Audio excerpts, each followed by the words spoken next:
Oh, yeah, baby, one more time.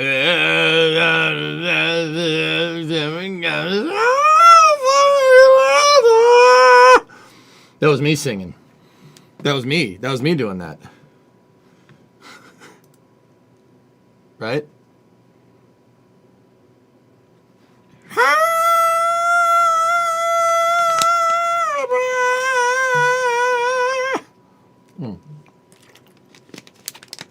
How you doing? It's Friday. That's good. Yeah, stick to rockets. No, I won't. I'll stick to whatever I want to do. I'll say whatever I want to say. You got a problem? Turn off your station.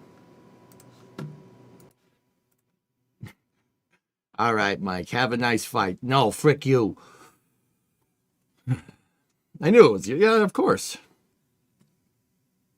How much are you supposed to drink before that doesn't sound terrible? Yes. Hey, Flippers, gifted 5 memberships over in the YouTube chat. So what's going on, guys? We got part 14 here. Or no, 15. Part 15.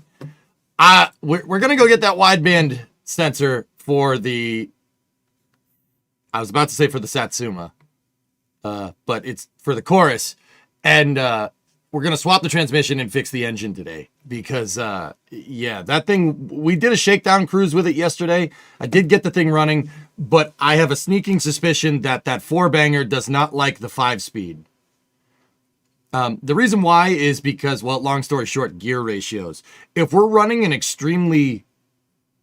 you know what? I'll get into more details when the game gets up. Long story short, the math ain't mathin'. Okay? But anyway, Flippers, thank you for the 5 memberships over there. Scott, how you doing? What's going on? We got an AOS over on YouTube. Bio, dude, the tool, that spot weld thingamajigger, the spot weld slide hammer thing, that came in. I don't know if it's in camera shot. It should be down here somewhere. You could just see the top of the box right there. I also cleaned the shop up this morning a little bit. It's still thrashed, but it's getting better. Did you fix that screwed up rocker? No, we have to do that. We have to do that. Actually, you know what I was thinking, dudes? You know what would be a cool kind of addendum to this? Getting a wideband, because they're not too expensive. Getting a wideband and putting it on the Coronet. Putting it on my actual winter car so I can show you how this works in real life. I think that would be kind of cool. It's kind of a tie-in to winter car. But we'd need to buy a wideband, and then I'd have to get that thing to start. Which, I mean, it should run. The engine and transmission and everything is still in it. Go at throttle up. Just the rear suspension isn't hooked up because it's missing some pieces. Hey, JDG. Not pushing, just curious when the KSP career may come back into the mix. I don't have a definite date, dude, right now. Don't have a definite date. But it will come back. It will. I'm going to suspect probably sometime after Artemis 2, I'm going to want to send that the Taurus capsule out on a mission around the moon. Probably going to want to do that. I have a sneaking suspicion I'm going to want to do space flight stuff after Artemis 2. What was the temperature in the garage today? It started to warm up. It's 67 degrees in the office and probably like 32 in the shop, something like that. It's cold in there. I can see my breath. You named a rocket after a Ford? No. Taurus is another constellation like Orion because the Taurus capsule. Yes, I named it after a Ford. Sure, why not? The Taurus capsule in my career mode save for Kerbal is very much like an Orion, so I named it a constellation as well. Or we could, hey, the Ford Taurus when it first came out in the 80s was a real game changer, man. That was a real game changer, man. That was a really good car. You know, you could say whatever you want. You can say whatever you want about them, but dude, they look here. Look. 1986 Ford Taurus. Look at this thing. Look at it. You know. We could. I'll switch it in a second when the image loads. You could say whatever you want about Ford Tauruses. But that thing coming out in 1986 is light years ahead of everybody else. You got front engine, V6, front engine transverse, V6, front wheel drive, right? 4 doors. This thing had all electric options, sleek unibody design. That was a big deal in 1986, okay? It was a big deal. Considering Ford Granada. Yeah, you want to see what a Ford... You want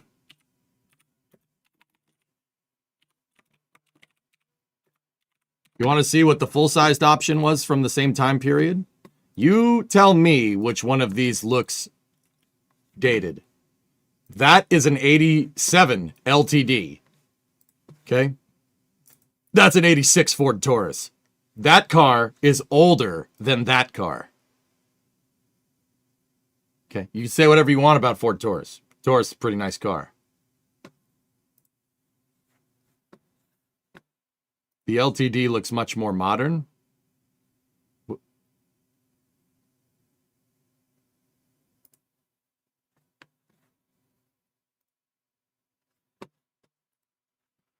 Ford Taurus was the cop car in RoboCop. That's right. It was. Actually, if we're going to talk 80s Fords, you know, anything but the Fox body, right? Because everybody likes the Fox body. I'm talking about, here's what we're talking about. I'm talking about a 1987 Ford Thunder Cougar Falconbird. Okay? 1987 Thunder Cougar Falconbird. Turbo Coupe. I want one of those. Those are cool. Now, I know people are going to say, it's a big American. Dude, turbo. Inline 4 turbo. Inline 4 turbo. 300 horsepower from an inline 4 turbo in the 80s. There was the SHO variant of the Taurus. The Taurus SHO had a Yamaha engine in it. Yeah, a Yamaha engine that could rev to like 9,000 RPM. I don't care what motor it is. If it can rev to 9,000 RPM, you're making power. Oh, yeah. Look at this. And pull me over red. I love it. It's awesome. It's so ridiculous. Actually, I think that was designed by the same guy as the Taurus. I think it was the Jack Telnack car. Yes, I know my automotive architects. Why wouldn't I know my automotive architects? Duh. Let's see. Let's take a look. Thunderbird 9th generation. Jack Telnack. Boom. Oh, yeah. He also designed the XA Falcon, by the way. Just in case you're Australian. Yeah. Guy's a good car designer. Are 87 Thunderbirds expensive? Yeah. Yeah, they're expensive because they're cool. Look. Dude, this guy is like greatest hits of freaking car engineering. Thunderbird, Taurus, XA Falcon. We don't talk about that one. We don't talk about that last one. Hey, even Led Zeppelin has a bad album from time to time, okay? Okay? Even the Beatles had one album that was subpar, all right? Not everything can be Sgt. Pepper's, all right? We don't talk about the Probe. That car's a pile of crap. What about the Pinto? Pinto wasn't his design. I think the Pinto was spearheaded by Lee Iacocca, but I don't know who designed it. Here, there we go. Robert Eidschen. All right, let's go here. We'll play Winter Car in a moment.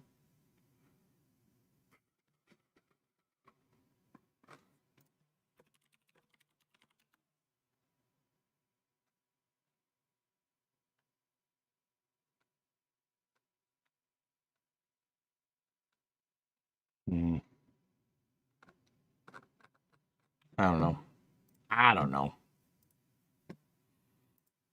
I will still say this, dudes. I don't think the Pinto's a bad car. I really don't. Yeah, there, I said it. Yeah, it had its problems. Sure. Led Zeppelin 3 was fine. I don't know. What I mean, if we're going to talk Led Zeppelin albums, which one did I love? Coda, maybe? In Through the Outdoor? Dude, from like 1968 to 1975, everything that Okay, Led Zeppelin 1, 2, 3, 4 and physical graffiti are just mint. Mint. Hey, RJ, happy birthday, man. Did you have a good birthday? Thank you so much for yesterday, dude. You didn't need to do that, but I appreciate you, man. I told you I would fix things. Have I fixed things? I'm trying to move back to not being a dick hole to people. I'm trying to get back to 2020, EJ, the fun times. You're welcome, and yes, good. That's what I want to hear, dude. I vowed to return the company to profitability by looking at brown Pintos. I'd drive that. I'm not even kidding. I'd drive that. Show the RS200. RS200. I think Ottmar Schnauzer had something to do with that car.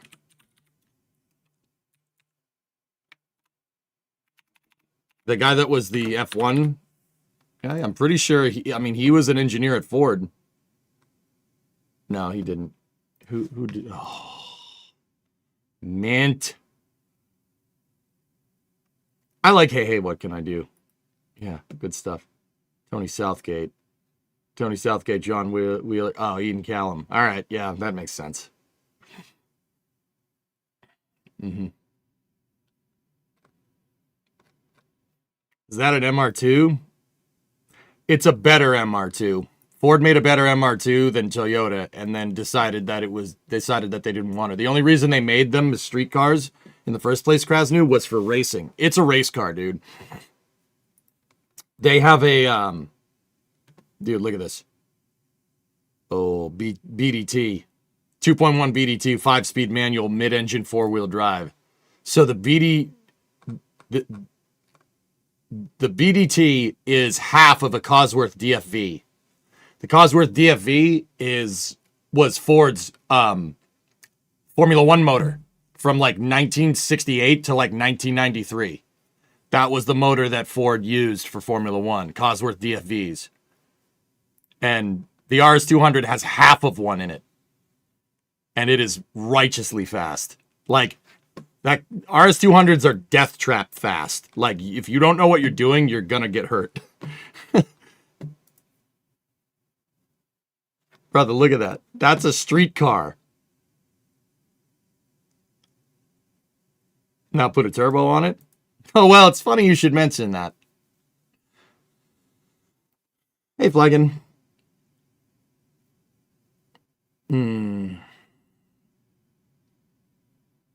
Honestly, I love Sierras, QW.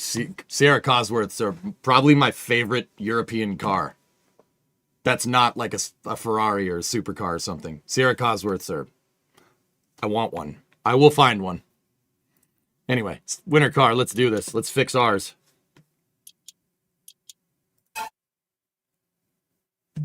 mean, didn't Ford... Well, Ford had a huge stake in Mazda, so yeah, they did. Yeah. I mean, yeah, the Wankel. 13B, 20B. Good motors, man. Buy a DFB. Buy 2 turbos for it. Drop it, yeah. Are you strictly at winter car this morning, or are you covering the Crew 12 presser? When is that? When is the Crew 12 presser?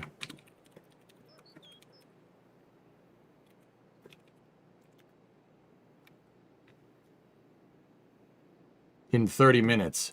Oh, I might have to... I already kind of signed up for winter car here. Sorry, that's on me. We'll check it. We'll check the Crew 12 presser during combustion byproducts. So I got Sawyer coming on with me today. And possibly more, we'll see.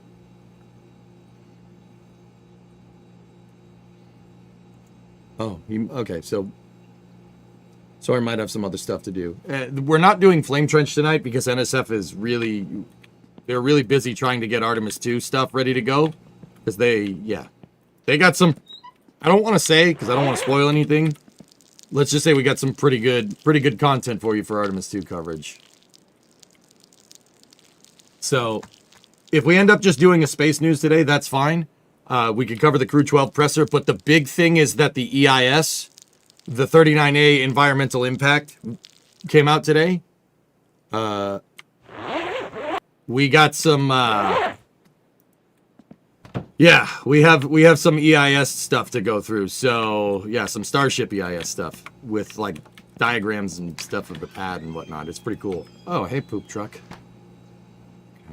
Okay. We're sweating too much. I don't want to freeze to death. Hold on. Cover all.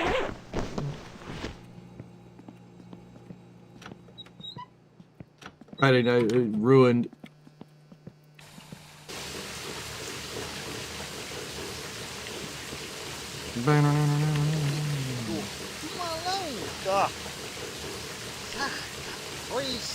Is that a replacement? It's a replacement. Yeah, in the past when we can't get a producer, all the producers are, and all the let's just say they're using all the computers that we usually use for production for other things. And we'll just leave it at that. When we can't get a producer for Flame Trencher, we don't have enough staff. Sawyer and I just come on here and we do combustion byproducts. We've only done it like once or twice, but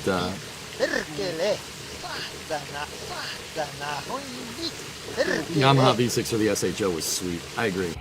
Agreed. Yeah, good stuff. Good stuff. All right, so we have work to do with our engine today. Let's see.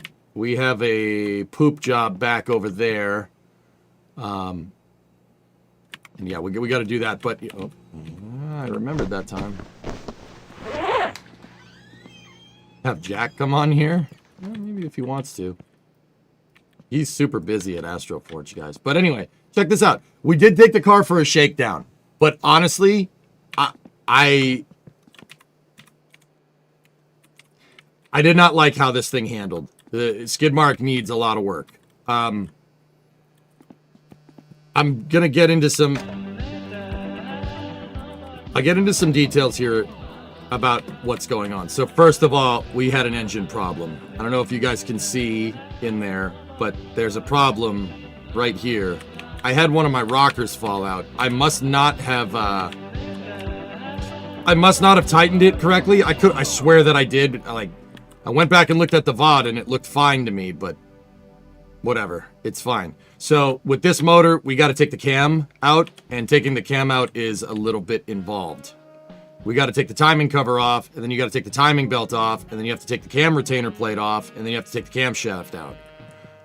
In reality, in real life, you would not be able to do that without taking the radiator and the grill off.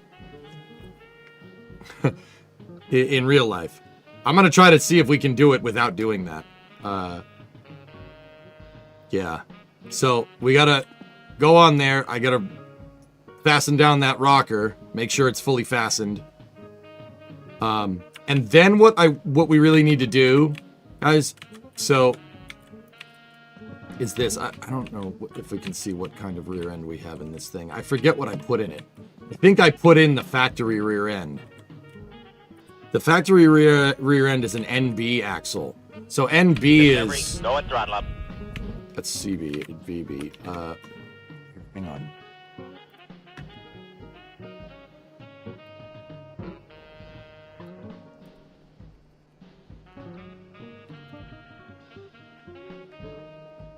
Hey, Space Pope, 15 months.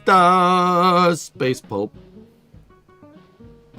I think we put an SB in. Yeah, I don't remember what we put in there. We'd have to go look. I know... No, there's no way. No, it's the stock one. I put an NB in there. We put a 411 limited slip. Okay, so let me explain. I thought there was something wrong with my clutch pedal yesterday. And now don't get me wrong, the clutch pedals could do with being recalibrated. Because see that? See how it's bouncing around? Same with the gas pedal. I probably need to clean the potentiometers with all this, right? The gears all work, right? I probably need to just take apart this equipment and fix it, but everything's working there. I thought there may have been a potential problem with the clutch, but here's the thing. This motor, I have it made out of mostly rebuilt parts, or not mostly rebuilt parts, mostly new parts. There are some not rebuilt parts, or some, parts that I took off the shelf here that are used.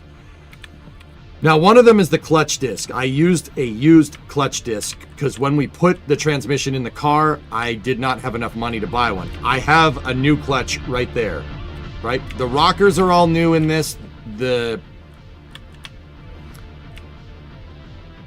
forget if we have a used camshaft, to be honest with you. A Russian satellite in a graveyard over it seems to have exploded. Huh. It was a 411. Okay, cool.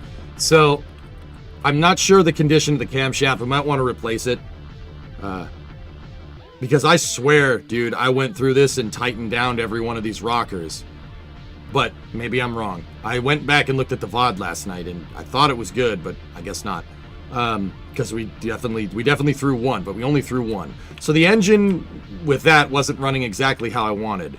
Now the next thing is, look, we have an NB rear axle. That's a 411 final drive. So that means in plain English that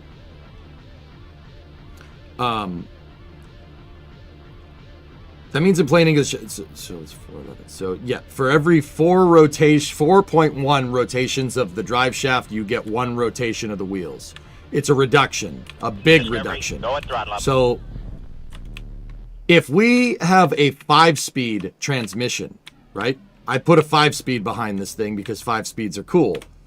If we put a 5-speed behind a 200cc 4-banger, right, and first gear is too much of a reduction. Say first gear in the transmission is a 5-to-1 ratio. We have a 5-to-1 in the transmission and then a 4-to-1 in the drive shaft. That's a 9-to-1 reduction total. That's like a crawler gear, a granny gear for a truck. That has insane torque, right? But no power. That's like what a truck uses to pull things. First gear, like first one low in the poop truck is a crawler gear. Because, you know, if you guys notice when I'm driving around in one low in the poop truck, right? It'll go to like 2,500 RPM and we're barely moving. One low is a crawl. It's called a granny gear or a crawler gear because the engine has to move at such high RPMs to just do one rotation of the tire, but the tire has a crazy amount of torque. I'm not sure if we have gear ratios on the transmissions, like if the ratios are known. I'm going to just check real quick, just to confirm my suspicions.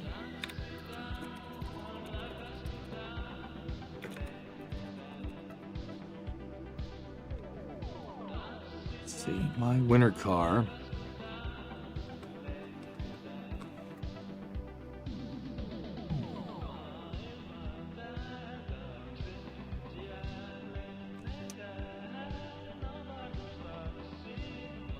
Hey, Buck, book it! What's up? 38-month resub. Book it! How's the car running? Not great. Does the winter car page show the ratios for the different transmissions? That's what I'm trying to figure out. Nice cap. Thank you.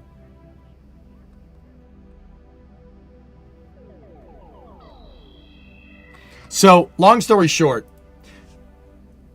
that motor, if we're like, I have to look at the ratios on these transmissions, but if we have a 5-speed with like a 5-to-1 reduction in the first gear, or even a 4-to-1 reduction in first gear, right?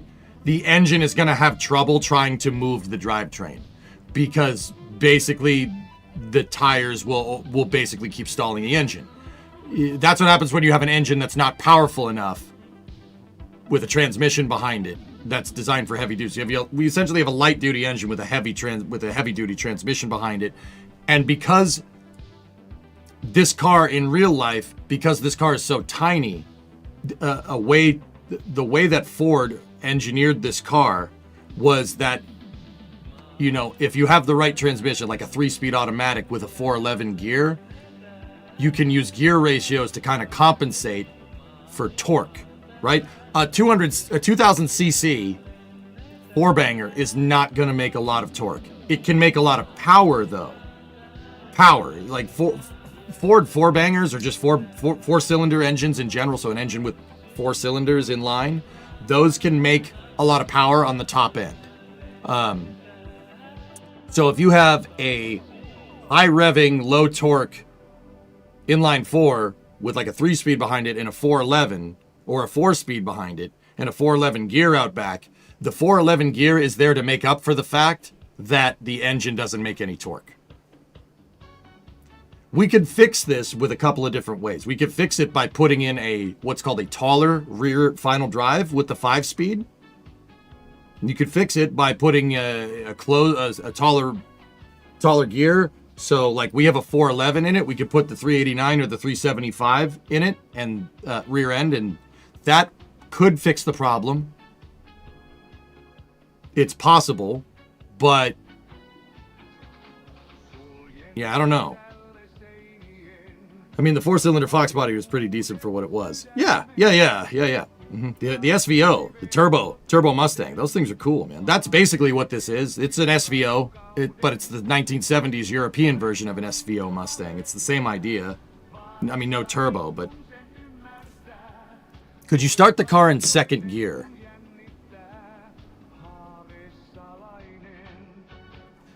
I actually didn't try that, Sydney, but that might work. I mean, we got to repair the engine first, so.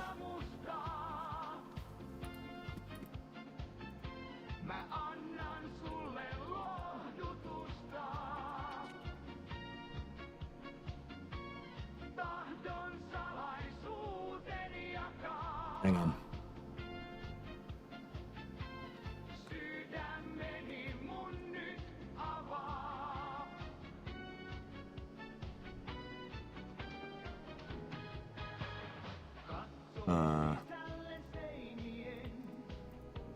There's no ratios. I'm looking around. If you guys can find the ratios on these transmissions, gear ratios on them.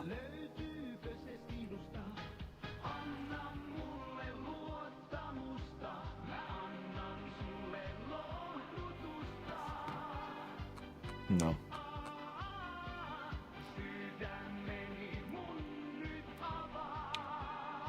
Let's try one thing.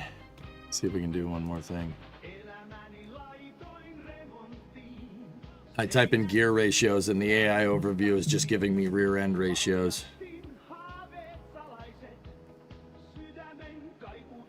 So like the other thing we got to think about is that, okay, we're going to race this rivet eventually. Skid mark is going to do some skid marks.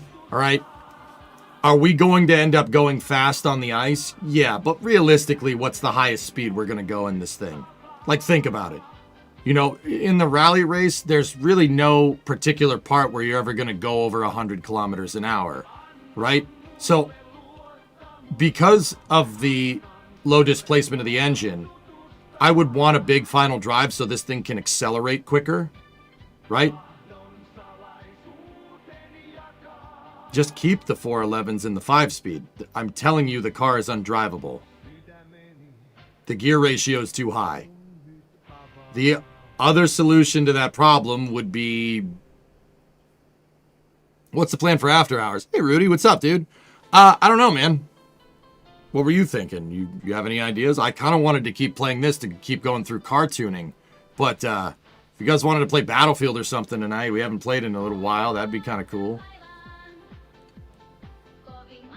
Kerbal? Oh, dude, I don't know. I might be too tired. But then again, who knows? We'll see.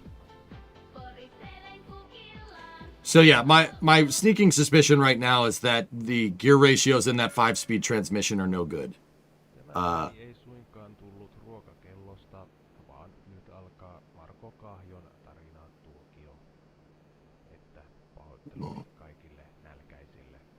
$325 limited. Yeah, I would think we would need a taller gear out back if we have that 5-speed. Because, yeah, we would need a taller gear. What's the tallest gear that we can get? S, 344. An SB axle would probably be good if we... an SB axle would probably be good if we were going to keep that 5-speed. I have a BB axle there, so that's a 375 limited. 375 limited with the 5-speed might do us right. That could fix it. No, we're gonna... I might... If Sawyer's around, Dean, we're gonna do basically a little mini flame trench here. If he's not around, we're just doing space news. There is some cool space news today. SpaceX released the EIS for 39A for Starship. So it shows you their plans for 39A, which is pretty cool. We're going to dive into that, and we can talk about Artemis 2. We can do a bunch of good stuff. Don't worry, space stuff is going to come hot and heavy today. I mean,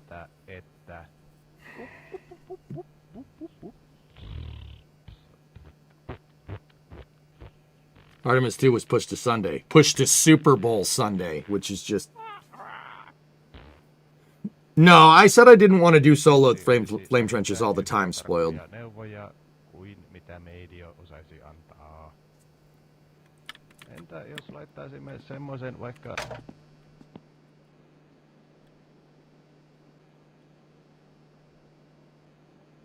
Fixing the engine before messing with the gearing. I think it'd be better to test that first. Yep. Yeah, Miff, I know. We're both mad for the same reasons, dude. Like, dude, really? Come on. It's like when they launched James Webb on Christmas Eve. Like, frick you guys. Frick you guys. I understand orbital mechanics, etc., but also, no. Stop this.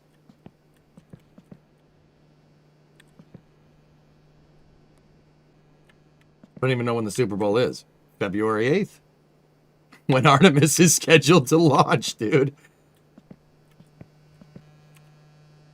Voisi ihan aiheesta sanoa, että se vitun apina ennusti väärin, mutta tätä ei välttämättä kannata sanoa apinan kuullen, sillä se saattaisi suuttua ja heittää kakkaa päällesi.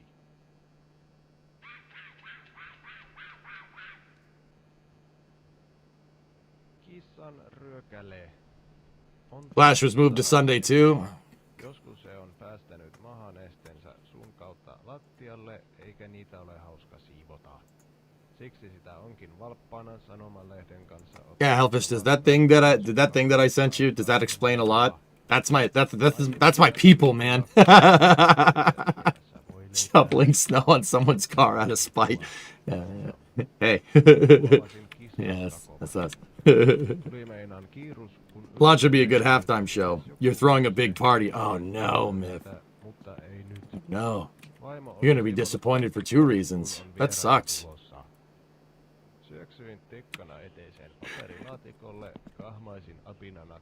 Sorry. We're probably... Yeah, bring it, bro. I'm honestly worried. I'm worried, dude. What I saw during the Rams game, I'm like, oh no. Oh no. And you know that team's like, tonight, you know, would text the crap out of you. Oh no. Oh no. Oh jeez. Turns out when you have a stream about aviation, a bunch of people from Seattle were like Boeing has text you about things. I remember in 2014 my phone was blowing up too. Then it went silent at the very end of the game. It's so weird. I'm hyped for the rematch though. Nah, it's gonna be good. It's gonna be fun. This is gonna be a real fun game. I think honestly, I'll tell you right now, I think Seattle's gonna get the best of us, if you really want my honest opinion. I think, you know, we have a lot of young guys on this team, but who knows? Who knows? It's gonna be fun.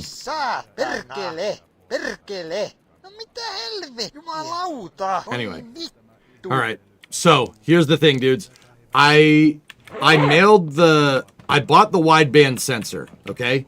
I bought that wideband. So here's what we should do. We should go into town, pump that septic, right? And then go get the wideband and the engine and the car parts that we bought from the Amos Auto magazine, right? We should get those. And then we should get the tractor and bring them back here. So that's what we're going to do today. When we do that, what time is it? Okay.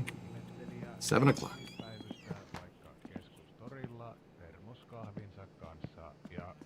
When we do that, when we come back, I don't know. I want to replace the clutch disc just to eliminate possibles, but we got to fix the engine first and then see if that problem still happens after we fix the engine. If it does, then we'll go after the transmission. If that doesn't fix it, then we'll try the rear end. But I think a 4-speed with 411s would be fine with this displacement of engine. We got to sleep first. Well, it's getting a little bit late, but it's not late enough to sleep yet. So, I mean, we could probably just fix the engine now in game.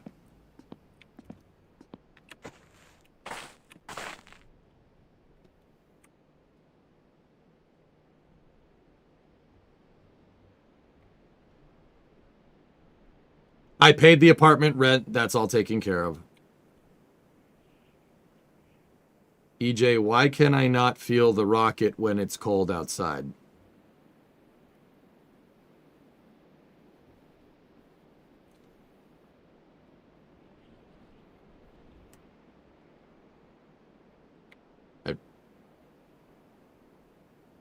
What?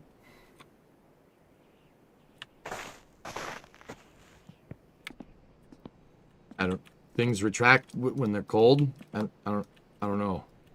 Thermodynamics, hypothermia, or something. All right. I'm trying to say, why can NASA? Why can NASA not feel the rocket when it's cold outside?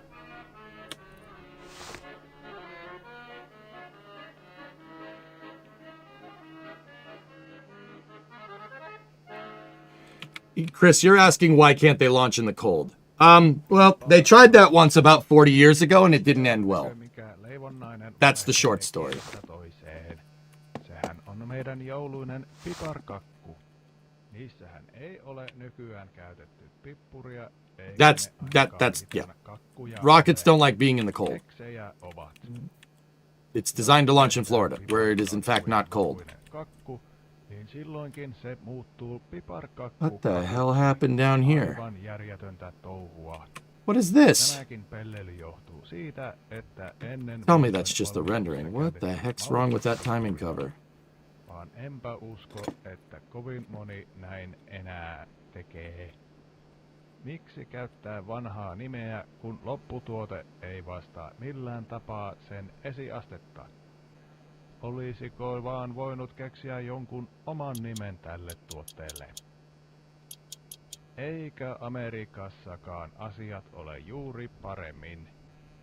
Siellä näitä kutsutaan gingerbreadeiksi, eli inkiväärileiviksi. Inkivääri-osuus sentään vielä oikein menee, kun sitä vielä nykyisistäkin. Oh, this is gonna be a little involved. Omituisen muotoisia ovat leiviksi.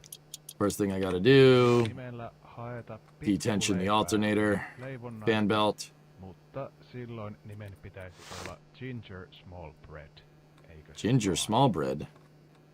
Voihan se toisaalta myös olla osa sitä amerikkalaista unelmaa, ja ovatpa nokkelat siivuttaneet leivän valmiiksi, niin jääpä kotiin. Why can't we take that? Oh, don't tell me it's not gonna let me take the belt off until I take the freaking.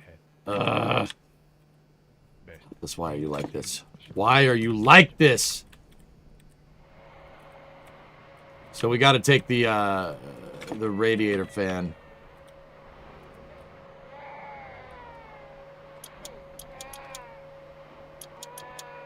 That's a baby crying.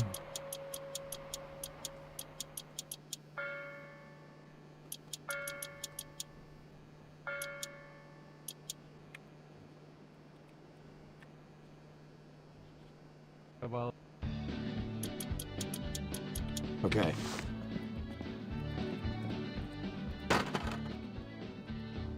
Papaani juoma oli pakardi ja pyssynä pahraavellu. Elämän ohjeeksi tarjosi, että rumasta auttaa hellu. Elämän ohjeeksi tarjosi, että rumasta auttaa. Something else fell. Elämä on tylsä ja kurja loukko, jos se vakavana ottaa. Ensillä I think it was the fan pulley. Or the water pump pulley.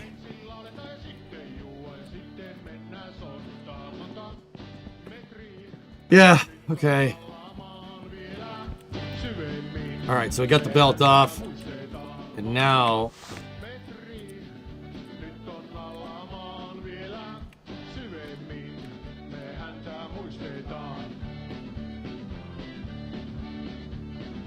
Kuusen alla meni 3 päivää ja kuulla se rinnassa poltti. Ei ryssän nikkel huonoa ollut, vaan pappaan sikkiä sortti.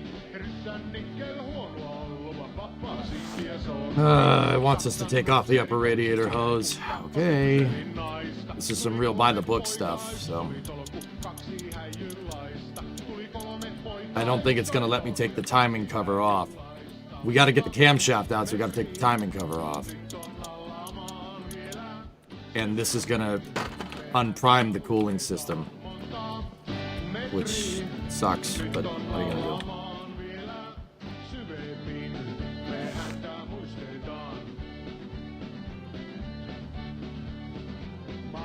Laskusta vuosia on ja kakarat pohjoisen täyttää.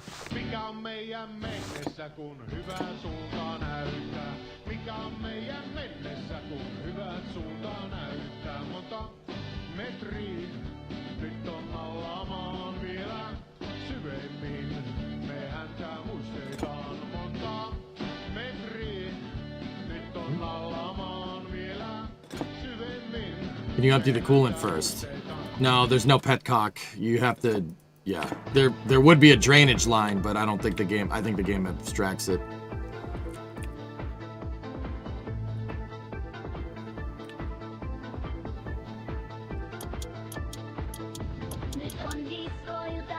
Where if it wants me to take the housing off too, I'm gonna be a little pissed. I need the flashlight, I gotta see.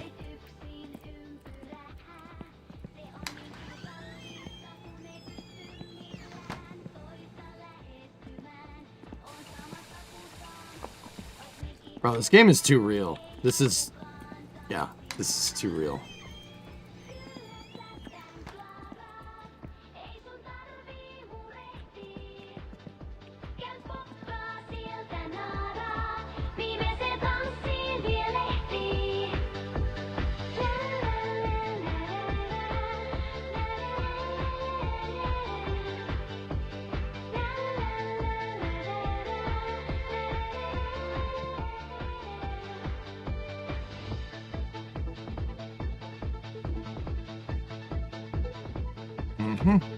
Mä katon sua, oot ihan hiljainen ja naama punainen. Sä muistutat mua, on myös yksinäinen ja muakin ujostuttaa. On katot mua ja mä käännän pääni, ei se tarkoita yhtään, et hylkisin sua vaan, et tulisit perääni ja flirttaisit vähän. Chat, hold the damn light.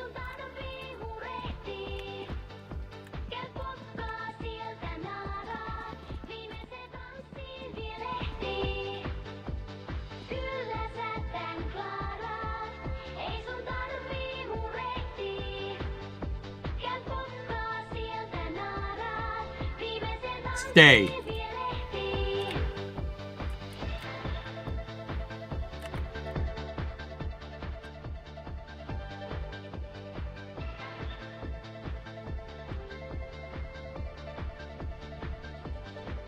Okay, so we have, it looks like it's one retaining bolt, or one bolt for the timing cover.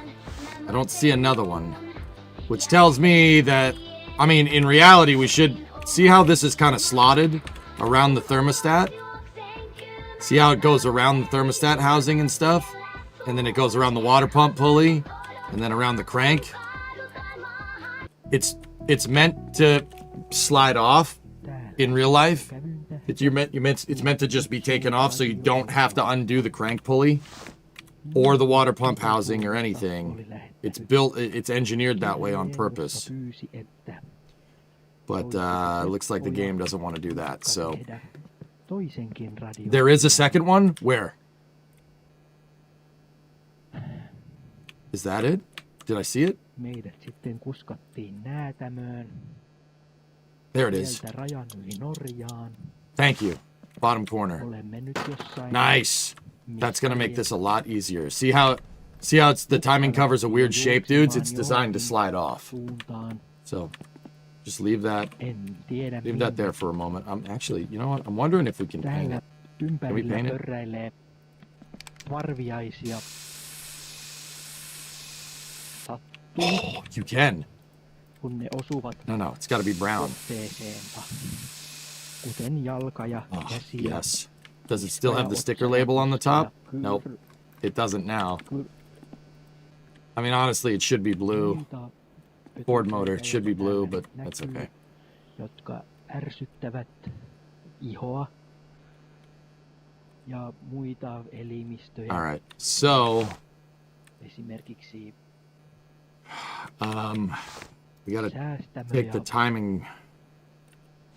timing belt off. So, I mean, it wants the crank pulley, and it wants us to take the crank pulley off. Okay, värvisärviäinen pureeni go here.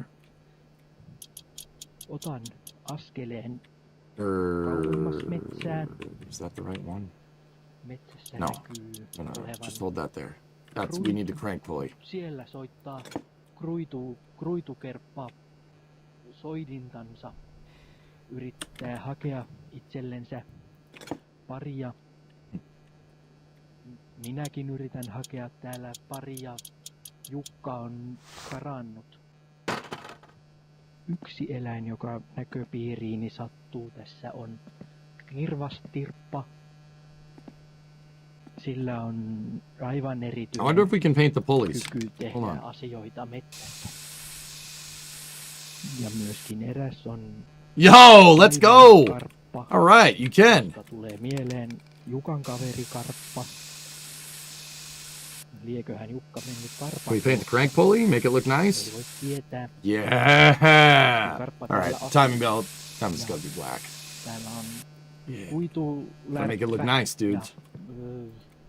Näyttääpä tuolla Yeah, olevan that's gonna look sick. kelotuippa. Actually, you know, I changed my mind. The timing cover, because it's dead center, because you can see it, it's got to be brown. Minua mietityttää. And then the valve cover. Nyt got- kun täällä ympärilleni katselen. Vai ihan luonnosta vain löytävät I out of brown paint. I'm out of brown paint. eli Ah! mahdollisuus. Well, I did paint the whole car with one can, so it's pretty good spray paint. But can we paint the valve cover too? Persturviaiset pyöri ympärillä. Nope.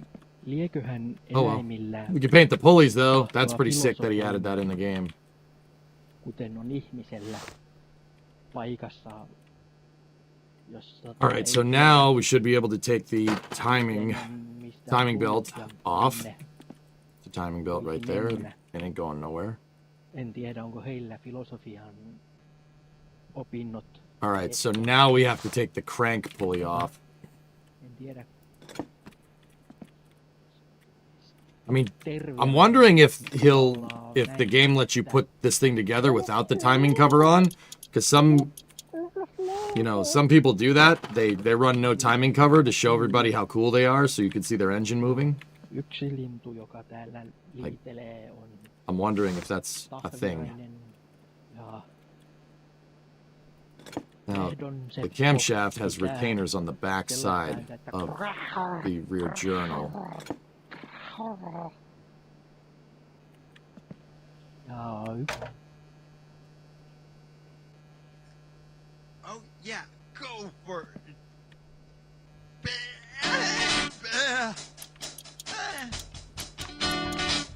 So this is a cam retainer plate. I still don't understand why the cam retainer plate is on the wrong side, but whatever. There we go.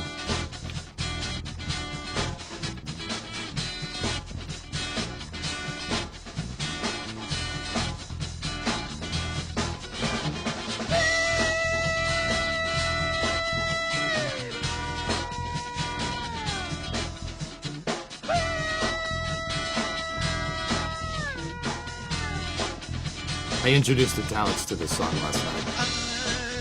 My feeling, my blue leather.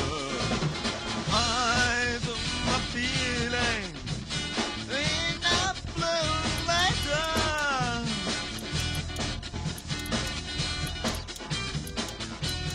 Oh yeah, feeling. Cool. So fucking yeah. Can you paint the battery? No, I wouldn't do that. Wait, I wonder if we can paint the fan. Bro, you can. Whoa. Nice.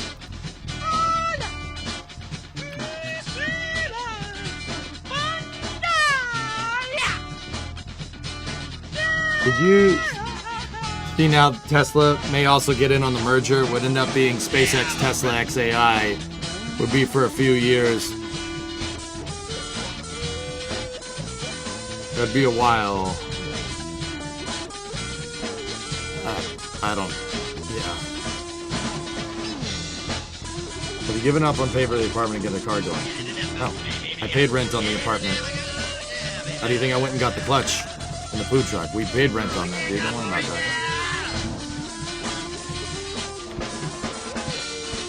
Alright. I don't think I need this anymore.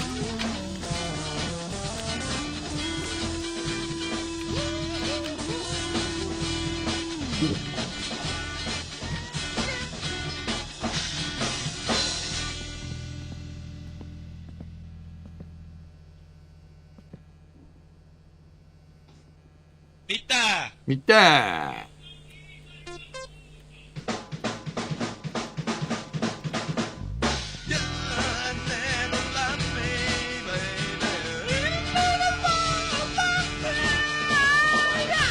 Okay.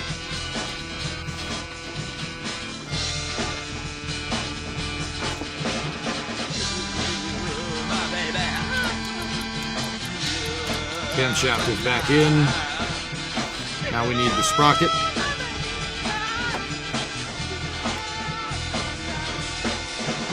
And we have to retime everything, which sucks, but whatever.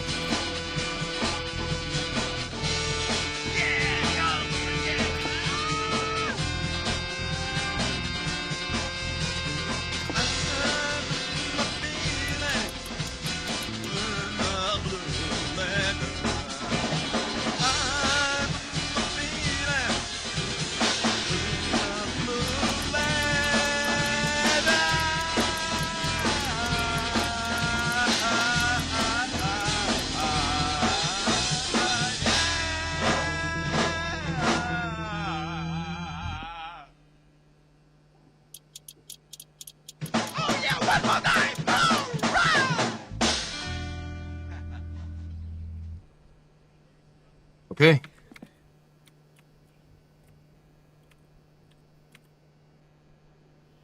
Cam is degreed correctly. Well, it's not really degreed. It's just marked correctly. Now we have to get the crank pulley.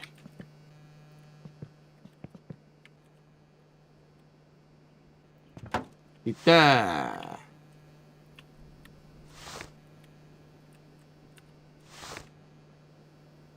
And we just got to make sure the crankshaft's in the right place, too. Your spaceflight selfie came in. Sent it to you in Discord. What's up, man?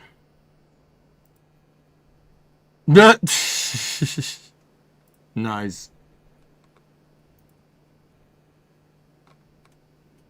That's awesome.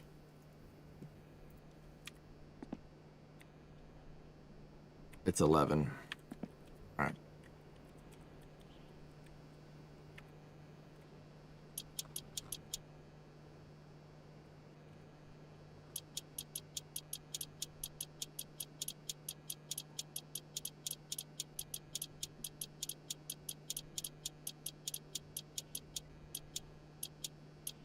Okay. See how the hash mark on the cam pulley is lined up? Now what we got to do, you got to take the cam pulley off just for a second. And then you got to put the timing belt back on when everything is lined up. Okay.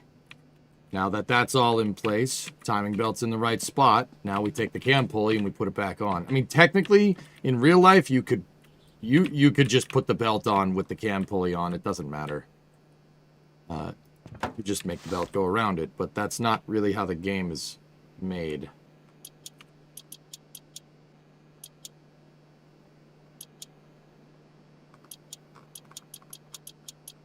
See, now we're turning.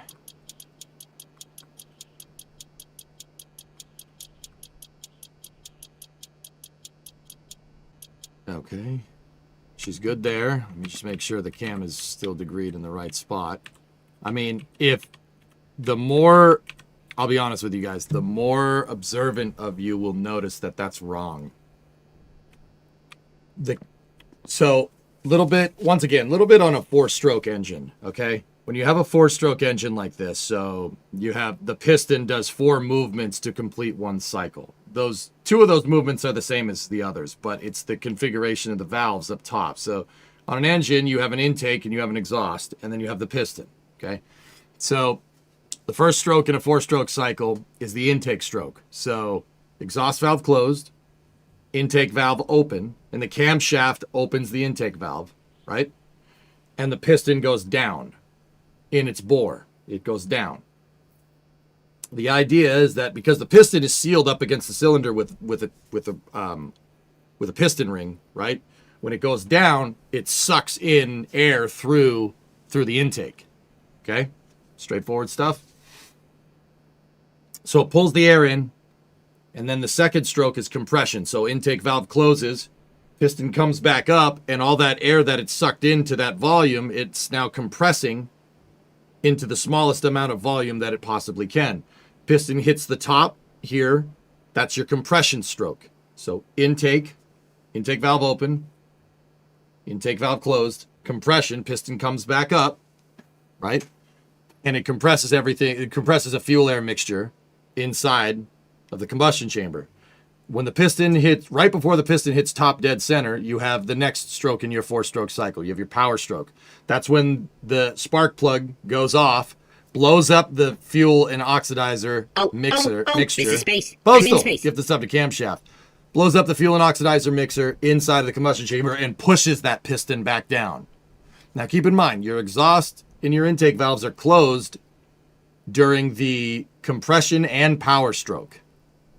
Okay? And then the last stroke, so you have intake valve open, piston goes down, intake valve closed, piston goes up, spark plug goes off, piston goes back down. All right, the last stroke is when the exhaust valve opens and the piston pushes all of the exhaust gases out the exhaust valve, right? So think about this for a second. Why am I telling you this? I explained this when we had the engine build, but I will tell you that this is not exactly right here, at least to the best of my knowledge. The reason why is because the camshaft is controlling when the valves open and close, okay? So the piston needs to go up and down 2 times for every 1 revolution of the camshaft, right? Because the camshaft has the lobes. Those lobes are controlling when the intake and exhaust valve open. So the intake is on the intake stroke, exhaust is on the exhaust stroke, right? So you have intake, piston down, intake valve closes, exhaust valve closed, piston comes back up, compression, spark plug goes off, power pushes the piston back down, piston comes back up, exhaust valve open, pushes the exhaust out. Pretty straightforward stuff. This is a century-old technology, more than a century old at this point, which is weird to say. But so once again, the cam is controlling the valve. So the camshaft only needs to rotate once for every 2 rotations of the crankshaft because in order for the piston to go up and down 2 times. So intake, compression, power, exhaust, 4-stroke, right? The piston needs to go up and down twice.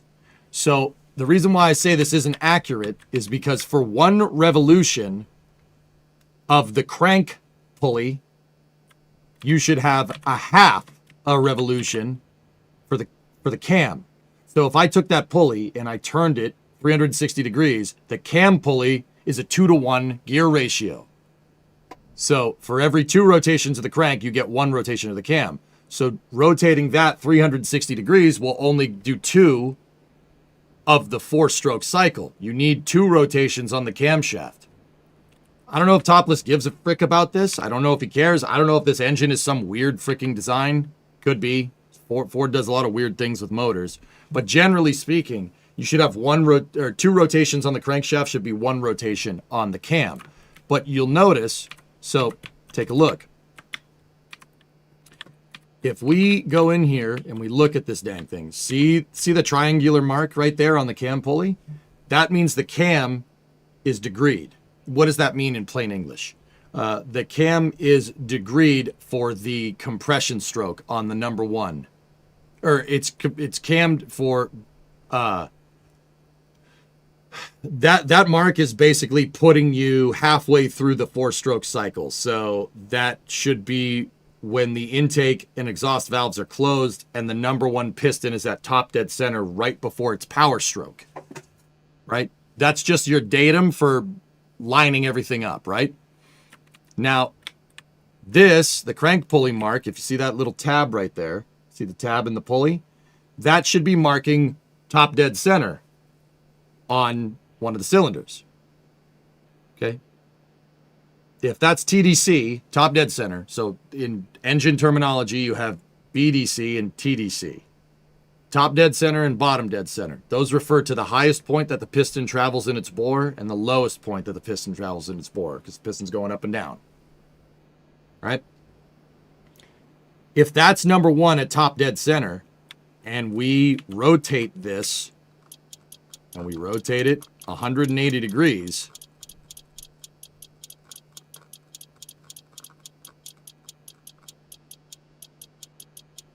so the hash mark is back in its spot right there, where should the camshaft be? Where should that cam pulley be? We only rotated the crank once. Where should the cam be? Cam should be only 180 degrees because this thing needs 2 revolutions per 1 revolution on the camshaft. But if you go and look, it's not. I don't know if that's a graphic error or something, but that shouldn't be like that. That triangle should be up there. Because, yeah. 2 rotations of the crank for 1 rotation of the cam. I'm sure Topless knows this. I'm sure that's just probably something he just didn't think about when he was trying to make the game single-handedly. But yeah, interesting, huh? That's not exactly right. But once again, everything else is like legendarily accurate here. So I'm not criticizing. It's just something as a teaching tool. That's not ideal. But this isn't a game. This game isn't really designed to teach people about motors, right? It's like, so I get it. Did the Satsuma? The Satsuma was cam in block, Stu Boy, and did not utilize a timing belt. I don't remember. I don't think you could turn the engine in Summer Car. I don't think you could turn the engine over. Oh, SVO's like, oh, I'm criticizing. I'm a criticizer. You're a hypocriticizer. Dang hippo. All right, so let's put the valve cover back on.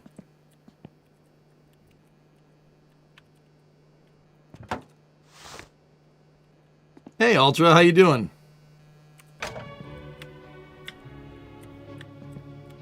How's your winter car escapades going?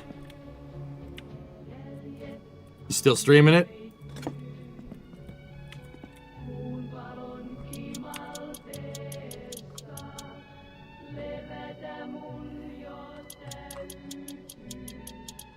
I just realigned timing sig and I just re-explained it to everybody why. We chillin'. Looks like you're making great progress on the car. You died to a glitch I'm having a hard time getting. You died after a glitch and you're having a hard time getting motivation to get back into it. Yeah, Ultra, after what... And guys, that's just idle. That's 800 RPM. That's nothing. That's just idle. That's not... Dude. Okay, for reference here. For reference. The rev limiter I have in the 4-banger is set to 6,500 RPM. Dude, at 6,500 RPM, you wouldn't even be able to see the piston. The camera wouldn't be able to pick up on the shutter speed, and it would look like the piston's standing still.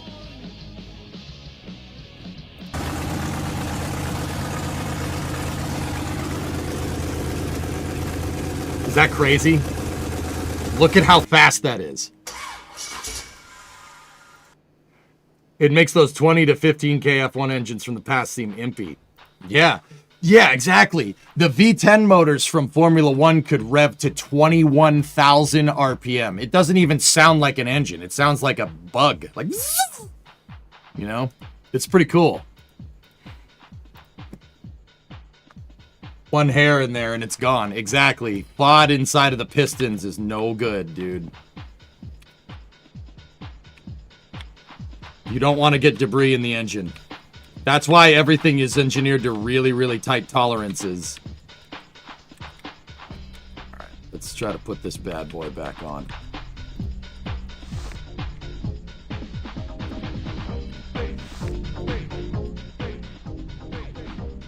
Oops, I dropped it.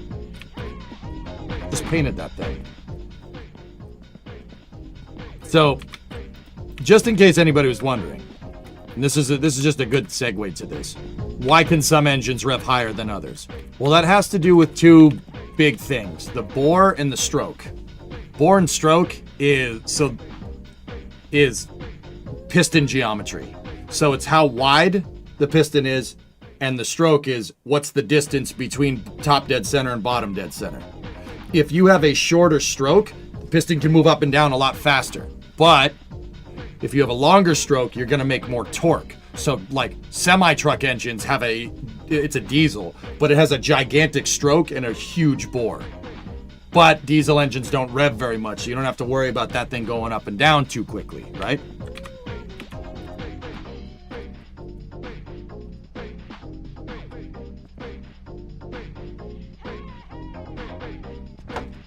Brace, brace, brake, brake, brake, brake, brake, brake, brake, brake, brake. Drop the brakes.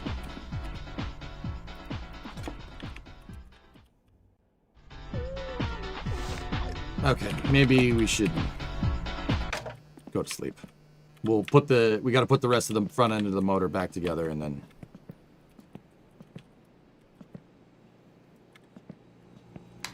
I found a YouTube channel that repairs and builds their own engines. The thing they find with engines going bad is insane. Is that I Do Cars? I love that channel. That guy's great. Learn a ton about engines. Particularly what to look for if an engine is bad. Super useful.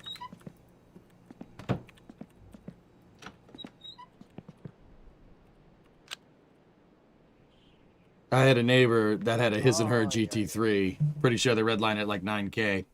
Yeah, those 911s have a flat 6 in them, Ultra.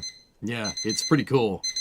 They're like turbo. If it's a 911 GT3, right, they have flat 6 turbos. So in the back of the car, behind the rear axle, there's a flat 6 with 3 pistons going this way and 3 pistons going that way. And the pistons go like this. Instead of a V8 that's like this, it's horizontal and they do that. It's pretty wild stuff. It looks like an airplane motor. Dave's Auto is the shop. Yeah. I learned from Metallics last night that there's another bedroom. How come you never sleep in there? That's your parents' bedroom and you can't. It won't give you the option to sleep. Metallics didn't find the scale, I don't think. Hey, we lost weight. Nice. 81 kilos. Sweet. High revving engines have low mass pistons too. Yeah, absolutely. He did find the scale. I fell asleep for that. It's fun watching somebody who didn't play summer car try to figure this game out. I'm sure Etal, I've seen it a little bit, but I'm sure he's I know in the back of his mind, he's like, why does EJ play this? He's like, I don't speak for him, but yeah, I bet you he's like, that guy, what a weirdo. Dave's Auto is a fantastic channel to watch. Cool.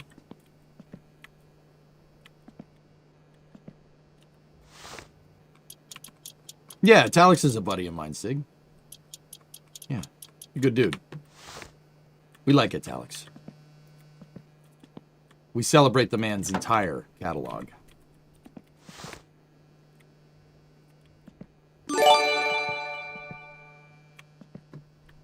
Oh, yeah, Bob? Nice. Hey, somebody gifted 12 months of Tier 1 to Ultra. Ultra, you're in. You're in. Congratulations. You can leave the stream you can check out anytime you like, but you can never leave. Anyway.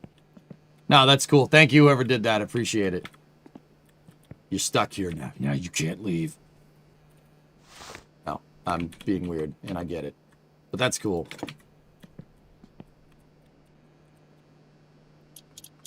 You're stuck with us. This isn't abusive, I swear. No. Let's get that pulley back on there. There we go. Excellent. You live here now. No streaming for you. Yeah, guys, Ultra streams winter car too. Yeah, good stuff. Good stuff. Go over there and follow. You won't. Yeah, no, you won't. Don't be like, okay, AJ, and then don't. Don't lie to me, man. Oh, hold on. You know what we need? A way for this engine to cool itself.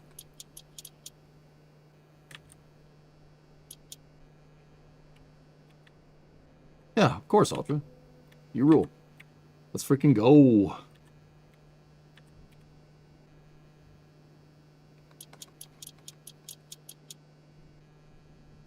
And the other thing, Ultra, is that if you have questions about this game, I've played way too much of it in the past month. Like, way too much. Oh. I'm not freaking... It's so real, dude. That is so real. Dropping the freaking part, gotta go fish it out from under the car. Dude, that's real. This is the most realistic wrenching game around, by a long shot. Okay, water pump pulley. We have our super cool painted fan. I really wouldn't paint one of those, but...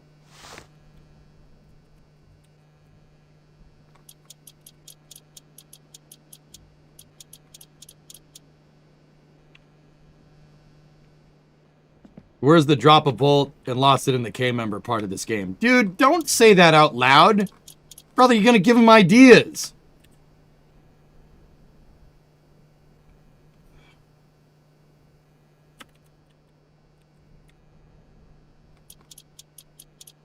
There you go. Now, just on a quick side note, guys, if you're newer to the game and you don't understand, you can put the bolts on without the fan. That doesn't mean you can't run without a fan. The reason why you can put the bolts on with just the crank pulley and not the fan is because there is a part that you can get in the MS Auto which has an electric fan which attaches to the radiator, and you wire it instead of the fan being driven off of the engine belts. Now, what's the benefits and detractors of that? Well, here's the thing. That's a propeller. When it spins, it's going to move air. But it also makes drag, because that's what a propeller does. A propeller disrupts the air and shoots it at higher velocity over the engine to keep it cool, right? That is parasitic drag for your motor. That's excess load being put on the engine, right? That's robbing you of power. It's called parasitic loss, okay? The alternator, which generates power for the car, also is parasitic, and the water pump too. The water pump there, it's moving fluid around, so that's you're running into fluid dynamic drag or hydrodynamic drag from the impeller in the water pump. That your engine needs to power all these to keep itself working, but they also rob you of horsepower. So if you do, hey Rob, space. I'm in space. Gifted 5, thank you. If you do run an electric fan, the engine can make more power because that's less power that the engine needs to turn the stupid water pump. Now, I don't think that's in the game, but there are electric water pumps that you can get for cars nowadays too. You can attach an electric motor to your fluid impeller and have an electric water pump, so you have even less parasitic loss. You make more power that way. The transmission is also parasitic, yeah. But gear ratios are needed. Yeah, air conditioning is parasitic. Fun fact: if you're driving around in a car and you have the air conditioner on, you're not making as much horsepower. Your engine is being robbed of horsepower because it's driving the AC compressor. So yeah, the reason, like, if you're a newer player and you're going to assemble a car, don't get confused. The reason why you can tighten down the water pump pulley without the fan on it is if you're running an electric fan, which is cool that Topless put that in the game. And I'll bet you it makes a difference. Because if he did that, yeah, it should make a difference. Turning off the AC is your boost button in the CRV. Yeah. Right. Yeah, right. Yeah. The boost button, of course. All right, so what else do we need to put on this bad boy? We got to put the fan belt on.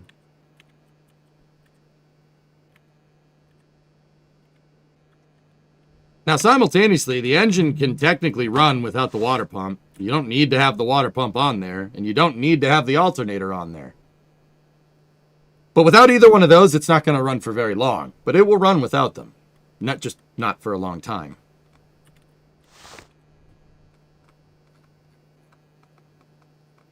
The reason why it won't run for a long time with the alternator is because if you're not generating power, that means it's zapping power out of the battery. That means the battery is being used to power your spark plugs, and there's nothing charging it, which means it won't last very long.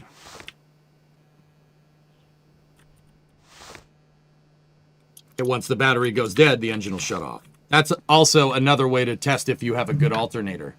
Nope, can't listen to that. It's another way to test if you have a good alternator. If your alternator isn't generating power, that's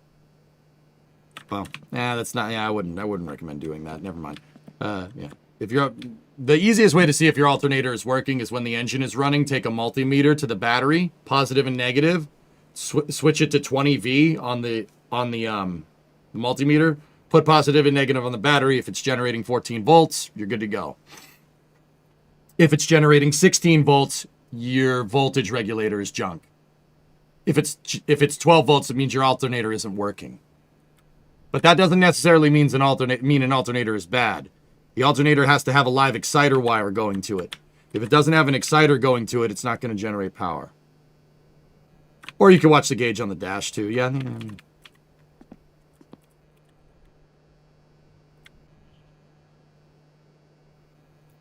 Fun trivia. Top fuel engines make their power without any alternator or battery. Yeah, you're only shooting down the track once. Okay. Timing belt is back on. Alternator is tensioned. The radiator hose. Deploy the rat.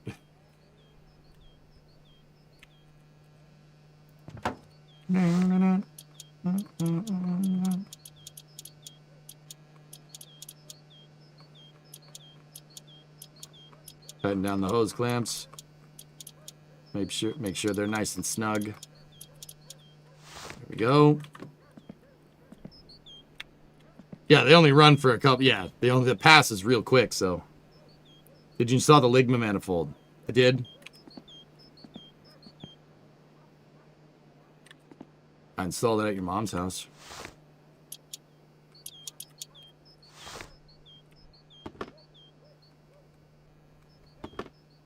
Okay, it did. We didn't lose any coolant, which is not really how that should work, but you know,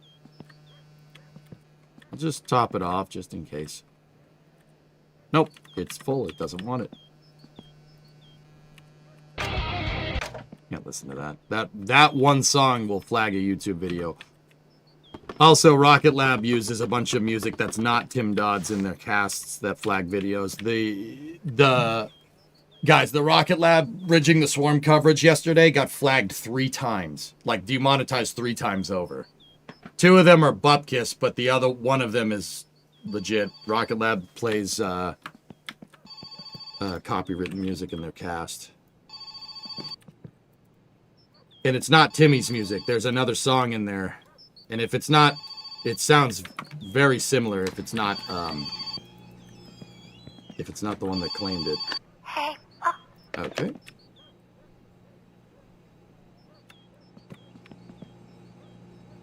Funny we're having this conversation. I had to test this on my dad's truck, but the issue is its battery. Instead, it's 4 years old and not doing well in the cold. Yep. I had to jump it 2 days in a row. I get 14 volts after the jump, but the battery gets as low as 4 volts before the jump after 24 hours. And after shutting the car off, it holds at 12.4, at least for a little while. Mason, the battery's toast. It's toast. The anode. So, okay, in the type of batteries that cars use, the anode and the cathode is corrodable. And if the more corrosion, I mean, you know this, dude. The more corrosion that builds up on them, the less conductivity you're going to have, the less battery is going to battery, right? if the anode and the cathode corrode so much that they end up touching each other, the battery's smoked. So I'm going to go ahead and guess that the battery in your dad's car, the anode and the cathodes are pretty much touching each other.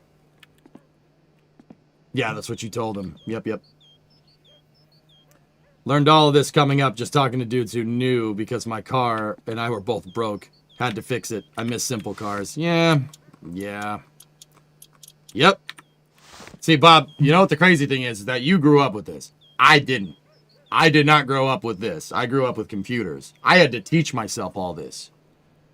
Think about it like me learning how all this freaking stuff works and how actually simple it actually is like trying to get an older person to use a fax machine. You know what I mean? Like, I know how a fax machine works. I know how to rotate a PDF, you know?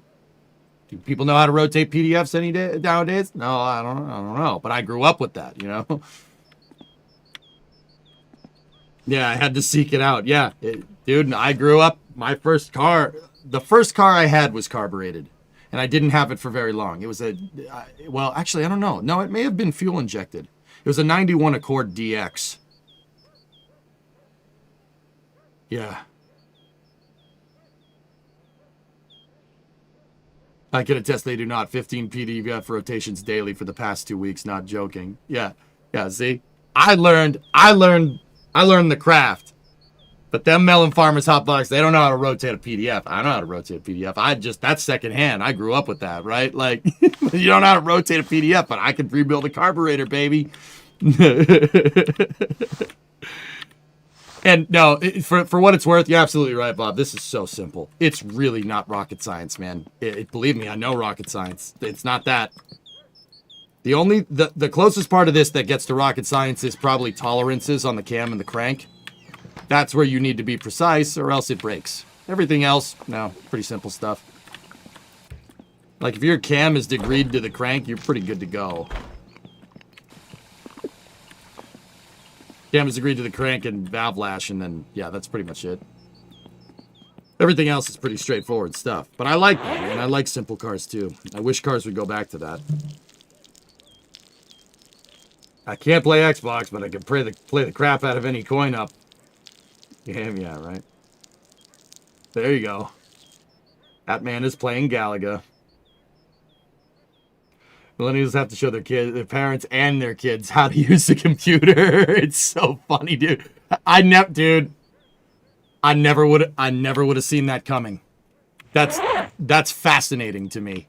Because when it dawned on me, right, that the people that grew up with cars like this, it just became secondhand because you needed the car. You needed the car. If you don't have the car, you're not going anywhere. You can't do anything, right? Like, they grew up with carburetors, so like you know, a lot of the older folks know how to do this. They just know how to do it because it's secondhand. They know how to do it like how my generation grew up with computers. We grew up with computers. That was just the norm. If you didn't know how to use a computer and you were young, what are you doing, right? Like, even if you don't know how to code, right? Like, you don't know how to code things. Like, we just grew up with that. Like, that was it. That was like my whole childhood, right? I never thought that it would get to the point where, like, knowing how to rotate a PDF would be, like, an in-demand skill. Just like rebuilding a carburetor is an in-demand skill. That's so strange to me, dude. My mom had a computer. She put a couple games on it. That's funny to me. I like it.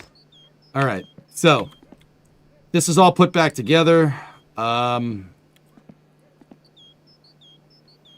think we're good to go. I still have that new clutch disc. But, Tori Bruno tweet.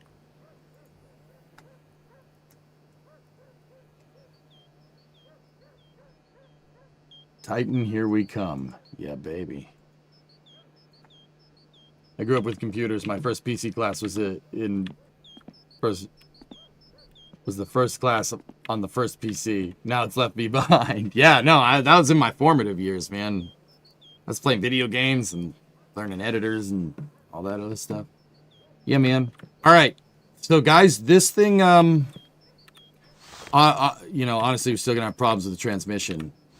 I'm wondering, well, actually, we should test it. We should at least try to you know, back this thing up and go forward and back it up again. See if she moves.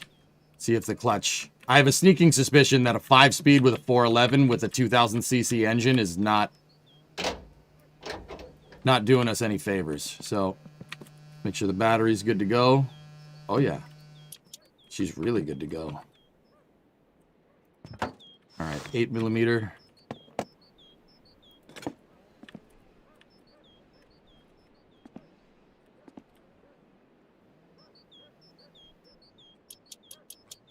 Positive first. Go. The last thing I'm going to do is, because we had the valve cover off, it shouldn't make a difference, but I'm just going to check the oil just in case. Yeah, it could do with some. We lost some when we took it apart. Just the valve cover. I mean, that's not really the case in real life. Doesn't matter. Hyvää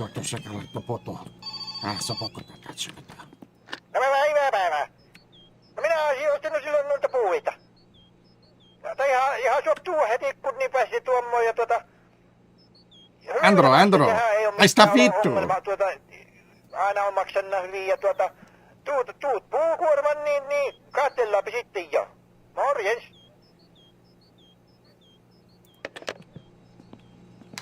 Mint. All right, so we got some jobs to do in the poo truck. So we'll pump 2 wells in the truck when we make our way back into town to go get the wideband for this thing.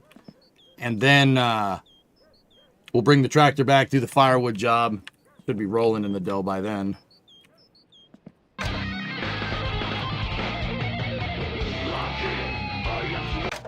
Sucks. Mint.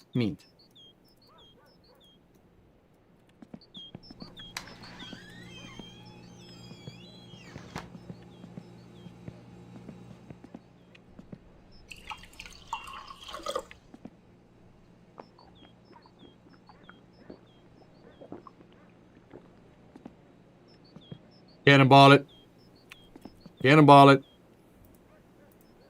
The hell? You really out of coffee?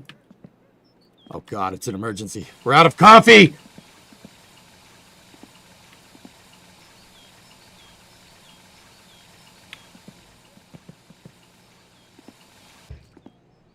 Must brew more coffee.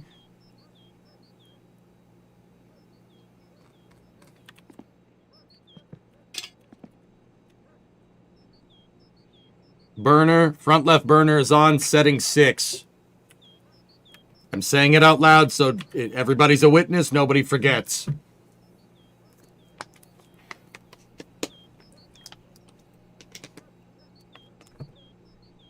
Hey, Tech, what's going on? You should import a bunch of your own DMCA safe songs onto the radio, and then you could listen to it all you want. Yeah, but will it get rid of that one? There's only 2 songs on the radio that flag it, Tech. But, yeah, anyway. How you doing, man? Long time no see. Either that or you've been here and I've missed it. Brother, we're going to play... I want to play more Flight Sim, dude. Somebody bought me MS-24, so... MSFS-24. We got to play more. We got to play more. We have to, dude. Somebody bought it for me. I was like, okay, all right. I guess we got to play this now. Can you modify the song out of the game? I'm not sure. Hey, Chip, what's going on? If you import your own, they completely replace one of your 2 stations. Oh, okay. Let me know if you ever want to do Flight Sim together. Sure, Ultra. Hell yeah. Chimp, how you doing? Yeah, so Ultra, what I like to do when I play Flight Sim is I start somewhere, we fly to another destination. We fly to like a destination place, right? And then what I do is we'll land at the airport, and then I get the helicopter out, and then I fly around in the helicopter, and we go survey the area. And we just fly around with Hueys. It looks like freaking Apocalypse Now, and it's awesome. Excuse me. No turbo that time. Doing good. Been traveling and relaxing on assignment. Keep getting extended. On for 2 months now. Damn, dude. Pro musician friends aren't talking to me since I shared KTR OPR. That's a shame. I love flying a Huey, blasting Fortunate Son. There's just something about it. I don't know if there's any way to do it in the editor, Jared. I don't think so. But, I mean, we could always remove it from the game files and go. Last time we did that, it actually inspired me to go to Northwest Wales. That mock loop is cool, Snib. It'll really screw you up. Like, if you were out of shape and you tried to do that, you would really not be having a good day by the time you came back. That turn at the far end of the loop, where you fly out of the canyon and then you turn left at the river and you follow the river back into the canyons, holy crap, that'll mess you up if you're not careful. Like, you will feel like dog crap the next day. Now, do I have experience flying fighter planes? No, I don't. But there's a ride at Disney World, and I'm not even kidding. Like, people are gonna be like, all right, dude. There's Mission Space at Disney World where you do like 3.5 G's sustained. If you ride the orange ride, like the hardcore one, 3.5 sustained for like 30 seconds. And dude, I did that and I was like, oh god, I hate my life. That was awesome and I love it and I would do it again, but I'd also puke. I don't care.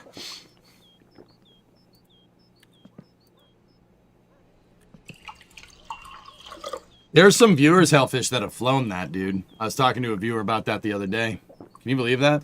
Some people watch my dumb rear end and freaking done that. I'm like, wow, you know, I made a fighter plane in Kerbal once. You wanted more after doing it? I'm kind of with you, Moist. Like, when you're in the when you're in that thing, right? And it's like, you got to hit the button. And I was like, you know, like, okay, all right, G-forces, I get it, you know, like, okay, stop.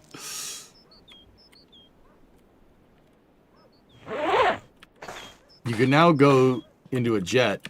You can get into a jet and go through the mock loop for 4,000 pounds. How much poo is in the poo truck? It's only pumped one well.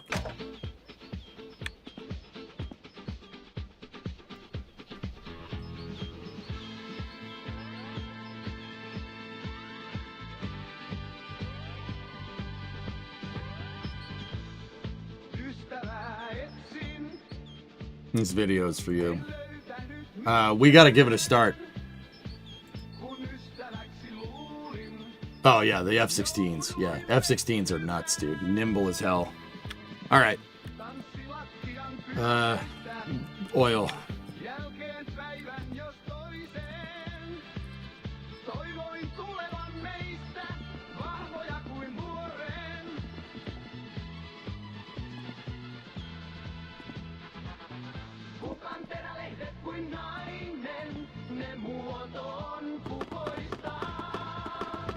Okay, let's just check the oil again.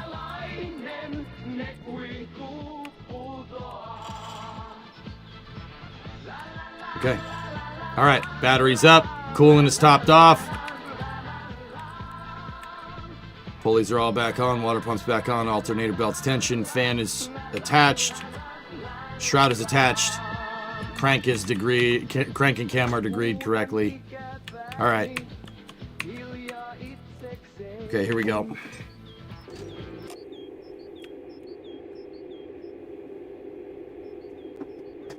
A couple pumps on the carburetor. It should still be primed.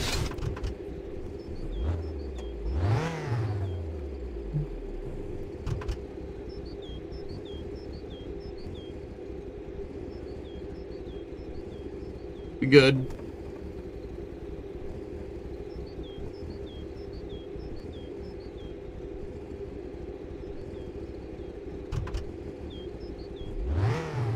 Dude, it's a lot quieter now.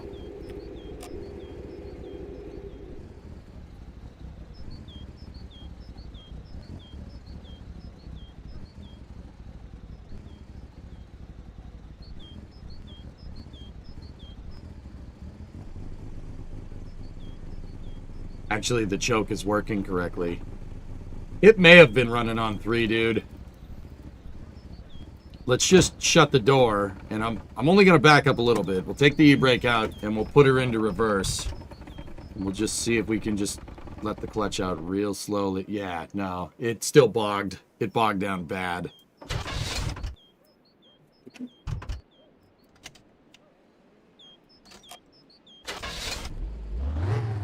See if it goes forward.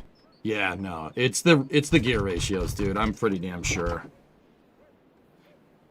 Could also be the clutch, but I'm pretty sure it's that 5-speed, dude. We have a 5-speed with a 411, and we have a 2,000 cc motor trying to move it. The motor just doesn't make enough torque. It just doesn't make enough torque. Basically, the wheels are overpowering it. Now, I have another idea. I would not recommend doing this at home unless you really know what you're doing. Yeah, let me try something here. How do you play this game without car knowledge? There's wikis on how to do it. And there's streamers that you can watch too. You know where I'm going with this. Good. Cool. This is not something I would do. Let's find the frame rail. Now, we have pause attraction. We got a limited slip differential, so we got to be careful here. All right, get one side up off the ground. Where's the other jack? That's the oil.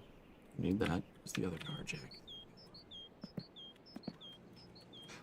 I'm not too worried about doing this in game, dudes. The reason why is...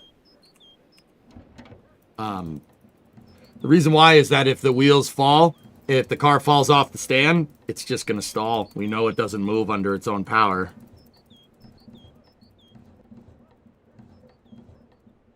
Like I said, don't do this in real life. You are asking to get killed. But in summer car, it's funny.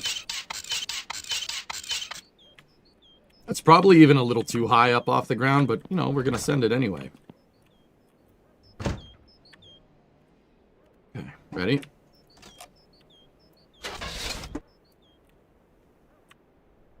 I wanted a little bit of choke. All right, put her in first. Let the clutch out.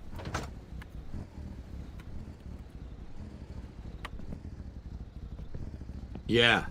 So check that out, guys. Something very interesting here. We could see the gear ratios in action.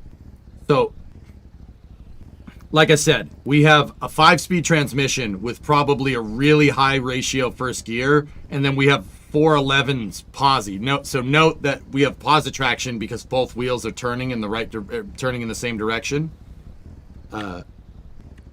In real life, you could if you grab this one, right, without posi, you could grab it and it would stop, and the other wheel would start spinning at 2 times the speed. That's limited slip versus no slip, which is very interesting. How's the drive shaft look? Yep. It's all working. So, let's take a look. Let's see if we can get the engine to operate at a steady RPM here.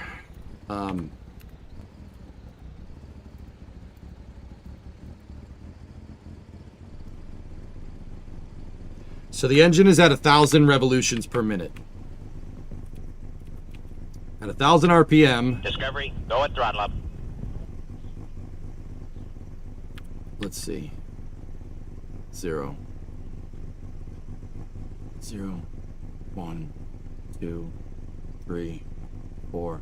Okay, so at 1,000 RPM, 1,000 revolutions per minute on the engine, that is rotating at about 2 rotations. That's 2 rotations a second, which means 120 RPM. Right? You have 2 rotations a second times 60 seconds. You can discern RPM from that, right? Yeah. So if that's 120 RPM and the engine's at 1,000 RPM, right? The ratio is ridiculous. It's ridiculous. That's Yeah, 2,000 cc's can't move that. So we're stepping down. Think about this for a second. The motor's at 1,000 RPM. The wheels are rotating at 2 times a second, 120 RPM. We have a 9-to-1 step down, which tells me that first gear and that transmission is a 5-to-1 ratio.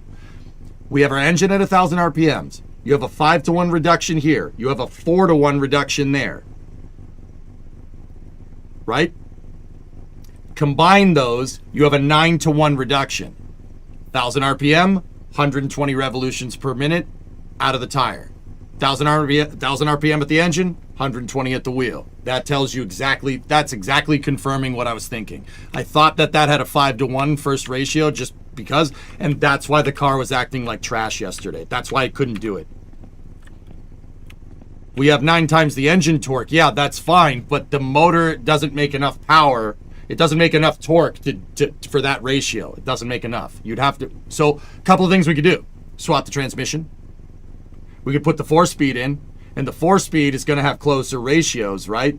So with the 4-speed, first gear would be like a 4-to-1, or maybe even a 3-to-1 reduction, right? Because the 4-speeds from the 70s are usually, you know, extremely high ratio, medium ratio, low ratio, and then 4th gear is overdrive on these on 4-speeds.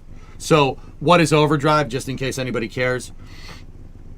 So like I said, we have 1,000 RPM over here, 120 RPM right here. 1-to-1 means if you had 1,000 RPM at the motor, you'd have 1,000 RPM at the tire, right? Overdrive means if you had 1,000 RPM at the motor, you would have 2,000 RPM at the wheel. That is a 0.5 ratio. That's overdrive. Overdrive is when the tires will rotate higher at a higher RPM than the engine. That's what overdrive. That's what an overdrive gear in a transmission does. That's what it does.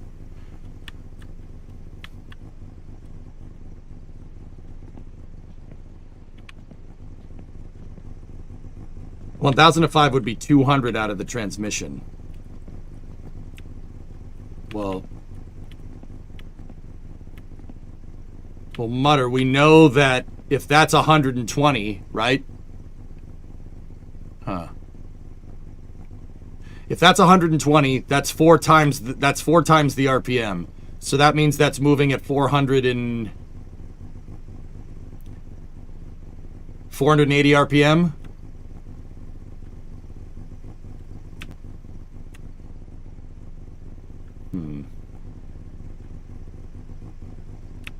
That's safe. Yeah, I'm not sure I did the math exactly right. So let me just make sure. Let me just make sure I'm looking at the now I'm not so sure.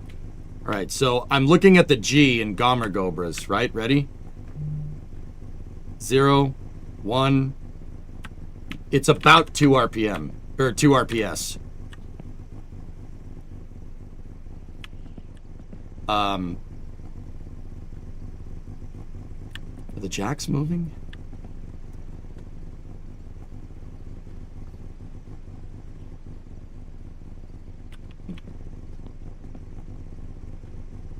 So the transmission is around 2-to-1 in the first gear. Interesting. Yes, the jacks are moving. We should stop. Or we could just push the sucker back into place.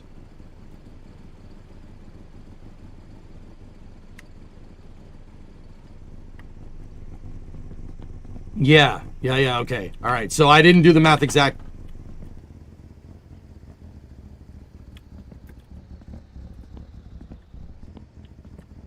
Stop the car. Stop the car. Stop the car. Stop the car. Something broke.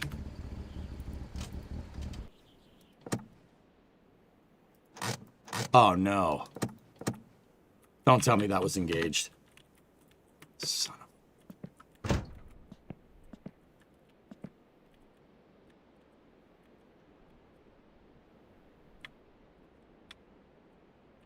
What's down there? Fan belt? Well, we just put a lot of heat into the brakes too. It looks like I had the e-brake on the lower setting. And we threw the fan belt.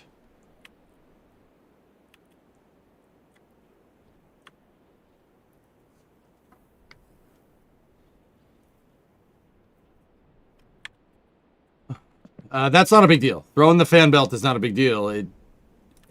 So the fan belt runs the water pump and the alternator. I told you guys you can run without them. You just can't run without them for very long before your engine, your battery, it drains your battery and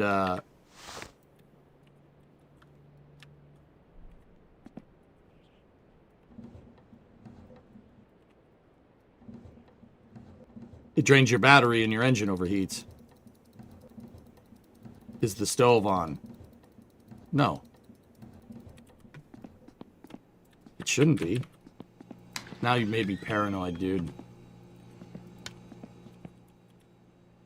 No, it's not.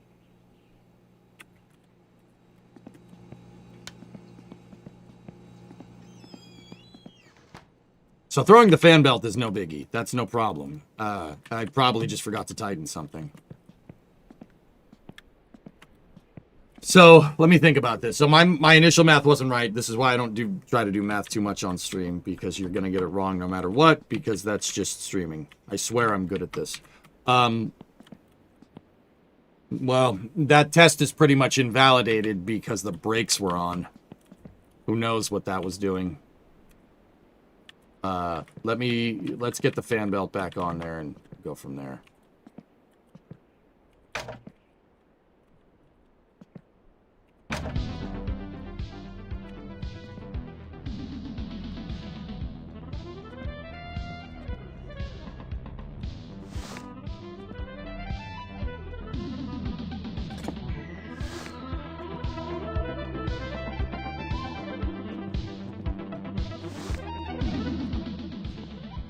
I don't know, Visualize. 5-speed is fine, the clutch is more likely the problem. Yeah, you guys double-checked my math, which was wrong, right? So if we were at 2-to-1 here, and that's going through 4, that means the drive shaft is basically at 500 RPM, which means it's a 2-to-1 reduction in the transmission. Interesting. That should work. Yeah, that should be fine. A 2-to-1 first would be perfect. Voisiko Seppo ja Jukka tehdä toisenkin radio-ohjelman?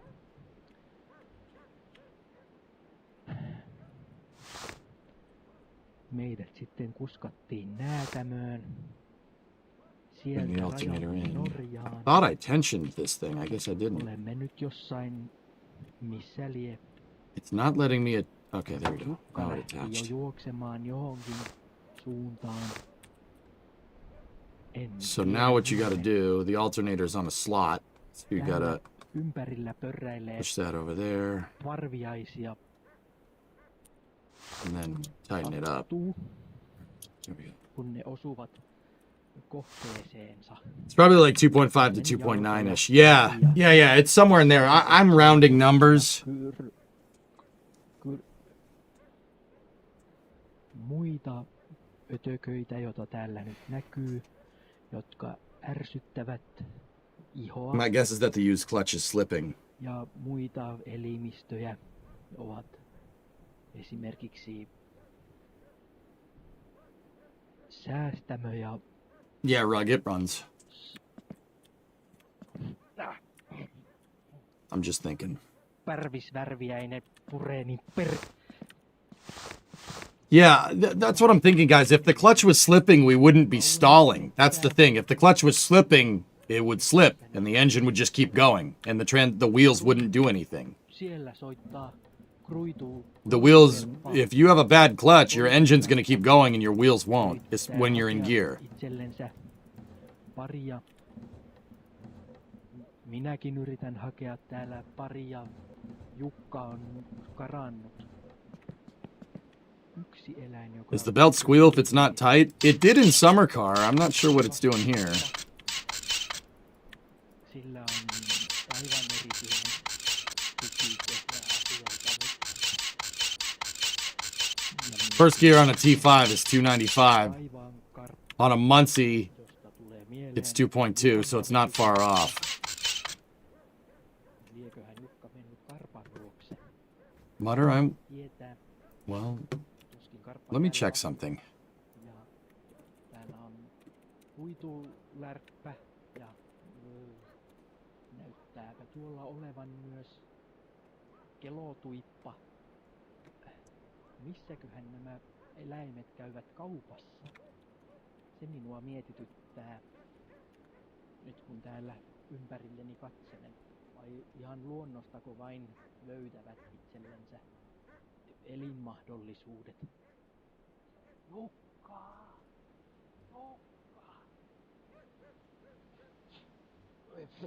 So check this out, dude. It's an AI overview, and I accept that. But 76 Cortina Mark III, Mark IV era is typically using a 4-speed manual, but 5-speed conversions commonly use the T9.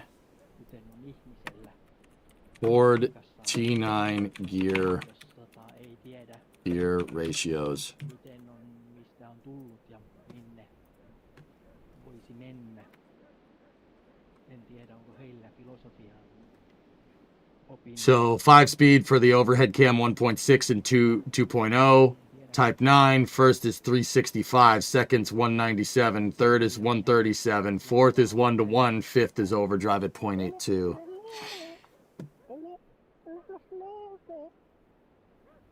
Niitä ei täällä kuulu, Maybe the brake being on screwed our analysis, dude. joka täällä I'm gonna start this sucker up again without that e-brake on, tähkä. and we'll see what happens. Ready?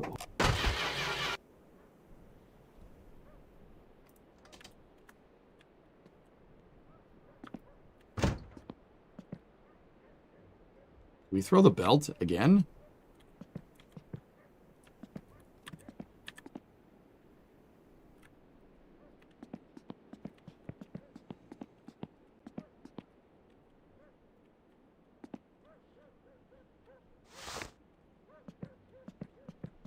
Ah.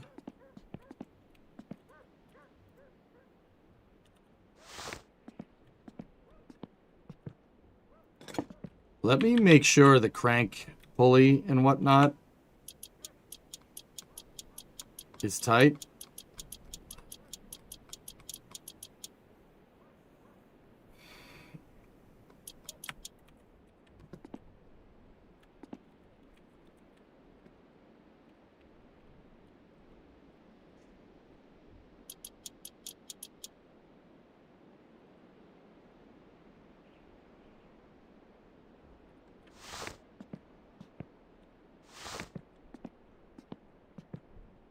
Kun tuolta Kirkkoniemen suunnalta tuli Hey, Dave, 106-month resub. päin kohti Suomen rajaa. Thanks, man.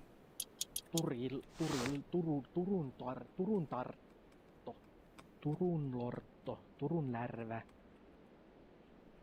Tuolta jokin eläin astelee. Sillä on kaviot, sorkat. What have we changed? I painted the pulleys, and that's about it. Unless I missed a step here. Se on nähtävästi pori. Mitäs vielä? Kaniainen. Hieno kaniainen loikkii. Now, in summer car, you didn't want to fully tension this thing because then it would get unhappy with you. But I'll put it one back, Tää pieniä one tick back, and it usually made a noise if something was wrong. siipilipakko.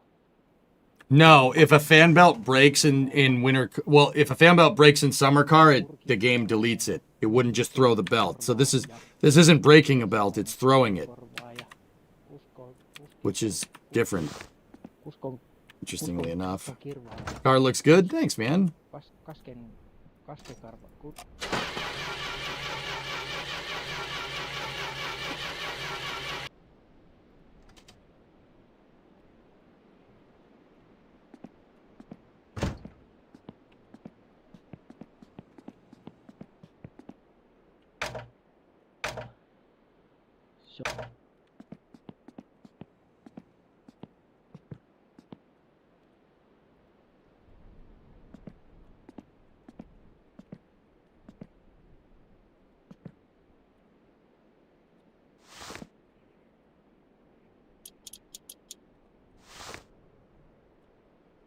Let's bring the car down. I don't like it being up on jacks.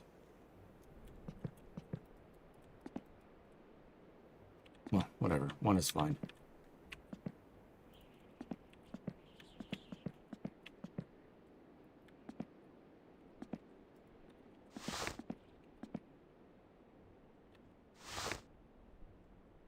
Okay, bring it in. Grab the belt. Put the belt on. Move that sucker as far back as we possibly can if it wants full tightness. And then tighten that down. We know that the crank is right.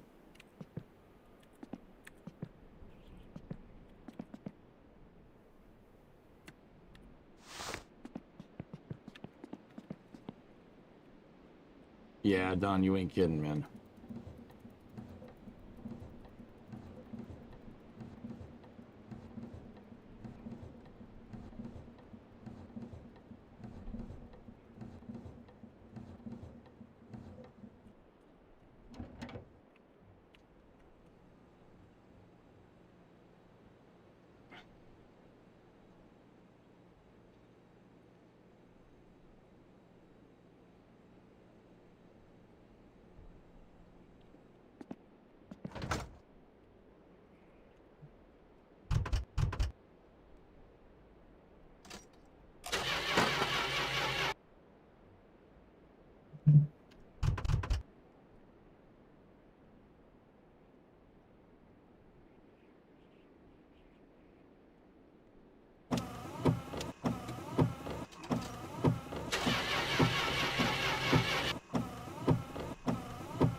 So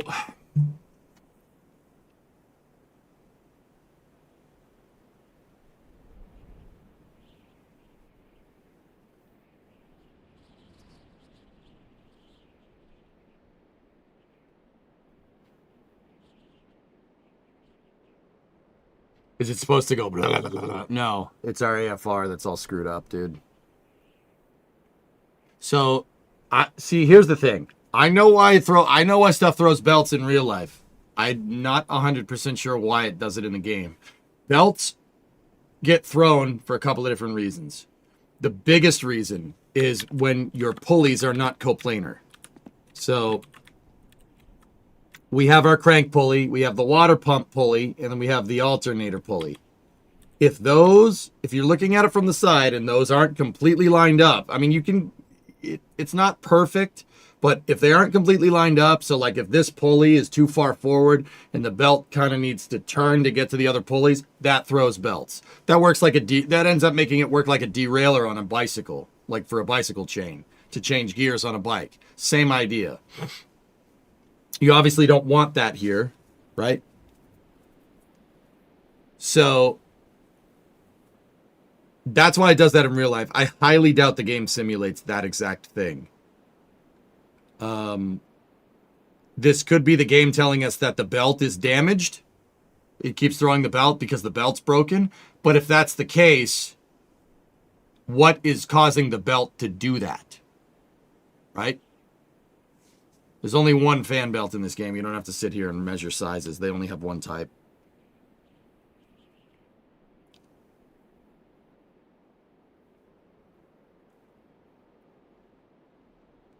A bolt not tightened all the way somewhere.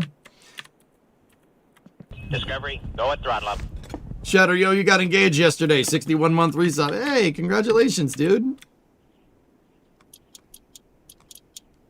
Here, let's check it. Congratulations, man. That's awesome.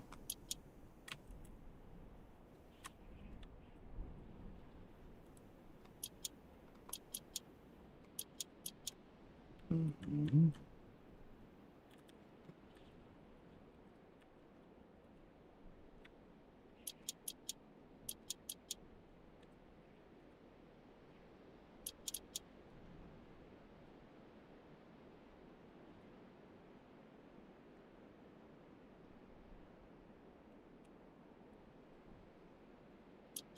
Okay, so all those are good. The crank pulley is good because I was spinning it. So if that's good, and that's good, and that's good, what the hell could it be?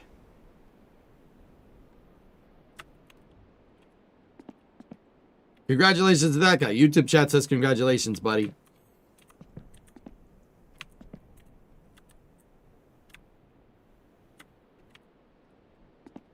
Is it the water pump seizing from no coolant or something? No.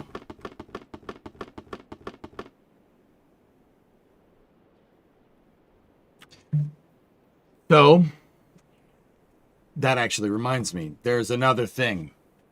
A water pump. When water pumps on cars fail. They do. When they fit, so what, how does the water pump work? So a water pump has the pulley on the outside of the pump, and then it has an axle that goes through, and then there's a fluid impeller on the inside of the pump. Okay? The pump usually attaches to the front of the motor. I don't think I have a water pump handy for you guys to see, but you get the idea. The axle, point is that that axle and the bearing that holds it has to be watertight, right? Because on one side you have fluid and the other side you have air. So the axle that goes, the through axle on the water pump. Actually, there's one in game. I'll just show you. So see, you have the impeller. The impeller isn't modeled, but it's that darker piece right there. And then you have a through axle to your pulley, right? In real life, when water pumps fail, the seals on the axle, there's O-rings and stuff in there, they fail, right? And water gets into the bearings for the axle. And when they get into the bearings, it rusts it from the inside out. That'll make it so you'll have play in the axle. That play in the water, the axle for your fluid impeller for your water pump can cause your pulley to... I'm wondering now if the game models that. I'm really surprised how you just keep playing games for ages, like up until the end, and I'm struggling with progressing everywhere, restarting all the time. I'm patient, dude. Patient guy. This game rewards being patient. It does not reward you for not being patient. Now, let's take a look at that belt. Or that pulley. Is it weeble-wobbling around? It's not turning. Because it's... You gotta hook up the belt first, but the belt keeps getting thrown. I'm gonna guess water pump, dudes.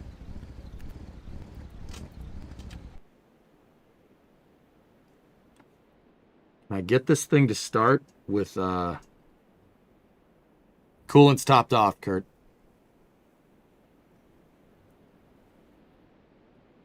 I can't believe the game models all that. That's pretty good. Guys, I'm gonna guess water pump. I'm gonna guess the water pump that's a crappy water pump. Do you guys remember if we bought a used or new water pump? No heat into it at all, Jim. The motor's cold. It's been, and I had it sitting and idle in there for a little while. Temp didn't go up, guys.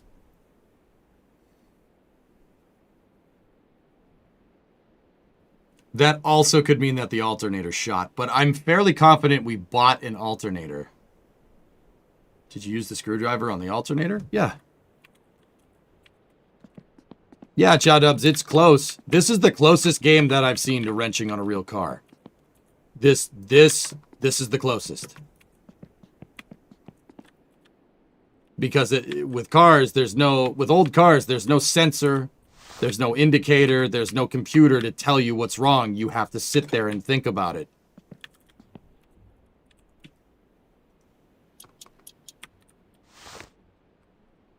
What about the other bolts on the alternator? Let me check them. The through bolt on the alternator is fine.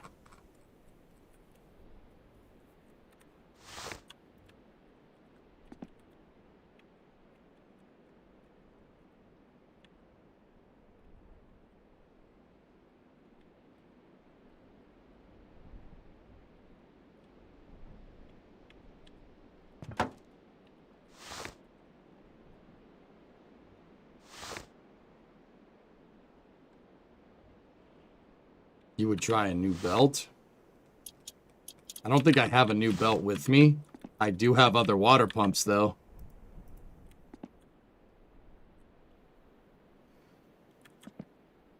I actually have another alternator, too.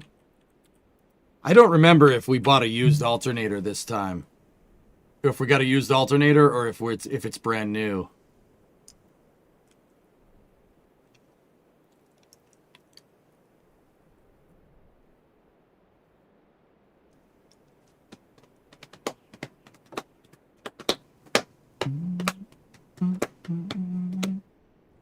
I'm thinking.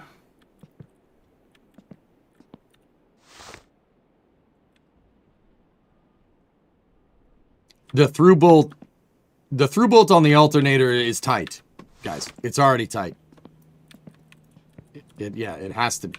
Yeah, you can move the alternator with that bolt being snug. It just moves the nut and the bolt. It's through. It's not on any threads. The alternator is supposed to pivot. On older cars, they use the alternator being able to slide back and forth as your tensioner for your belt. Nowadays, you have, a serpentine belt system, and they actually have a spring-loaded tensioner on, like, modern cars. Buy a new belt. Well, yeah, but like I said, I don't know how it is in winter car, but I know in summer car, when you threw a belt, if the belt was the part that failed, it would delete the part. It wouldn't fall off like that. It would just say, oh, this belt's bad, chuck it. The game would delete it. It wouldn't fall out. It would just, you'd hear the undoing sound and then there would be nothing around.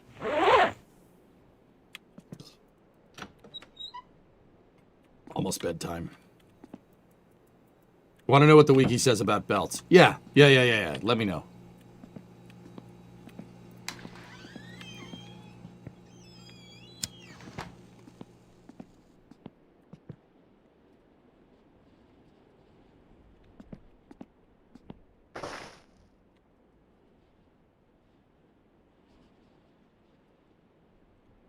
Okay, never mind. You got it.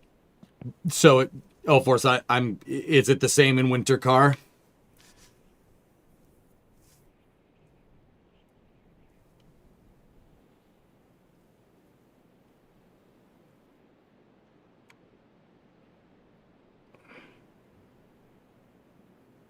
I just checked the Steam forum. Guy has a similar issue.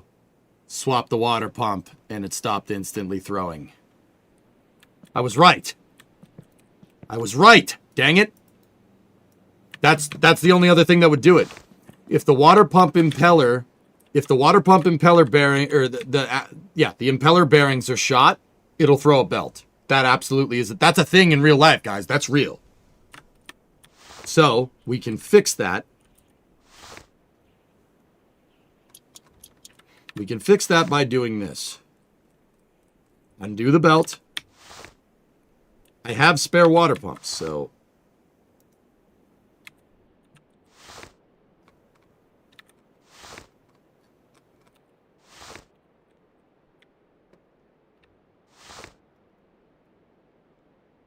hello?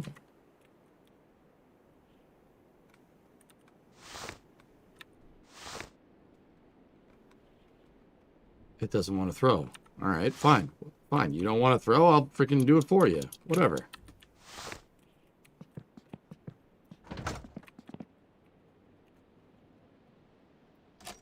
Here we go. Fine, you want to throw? I'll throw it. We'll do it that way. Remove belt by starting engine. Working on the car without disconnecting the battery. We're working on the water pump, Al.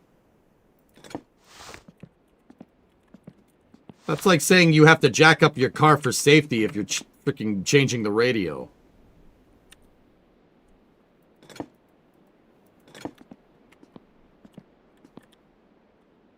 Now, ironically, the radio is something that you should disconnect the battery for.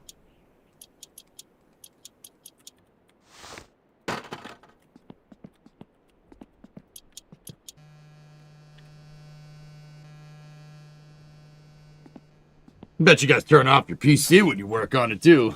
J-Shelf 69-month resub. Thank you. All right, let's get the fan and the pulley off.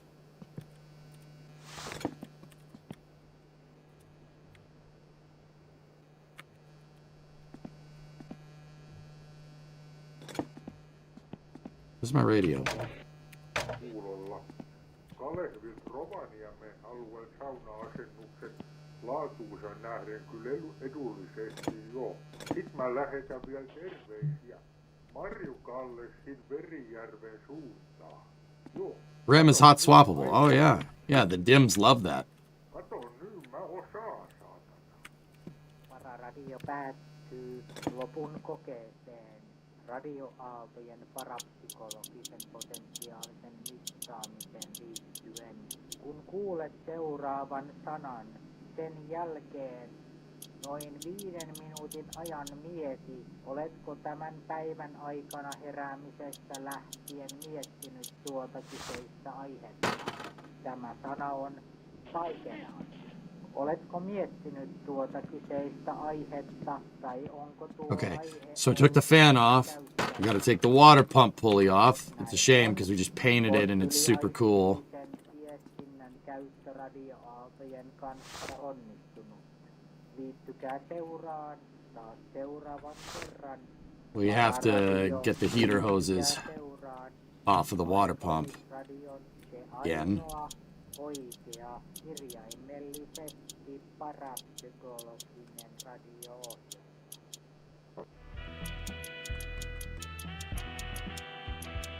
Actually, we don't need to do those ones. That's just on the thermostat housing. That's the upper part. We don't need to do that. Hyvää tätä päivää kaikille.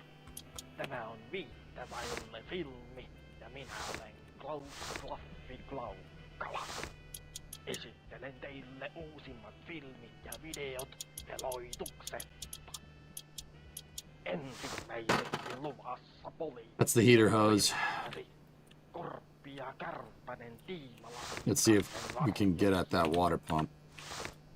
Nuori reporteri saa puhelun. Yeah, we gotta do the lower hose. Reporteri kertoo kuuluu. That, unfortunately, will drain all of the coolant.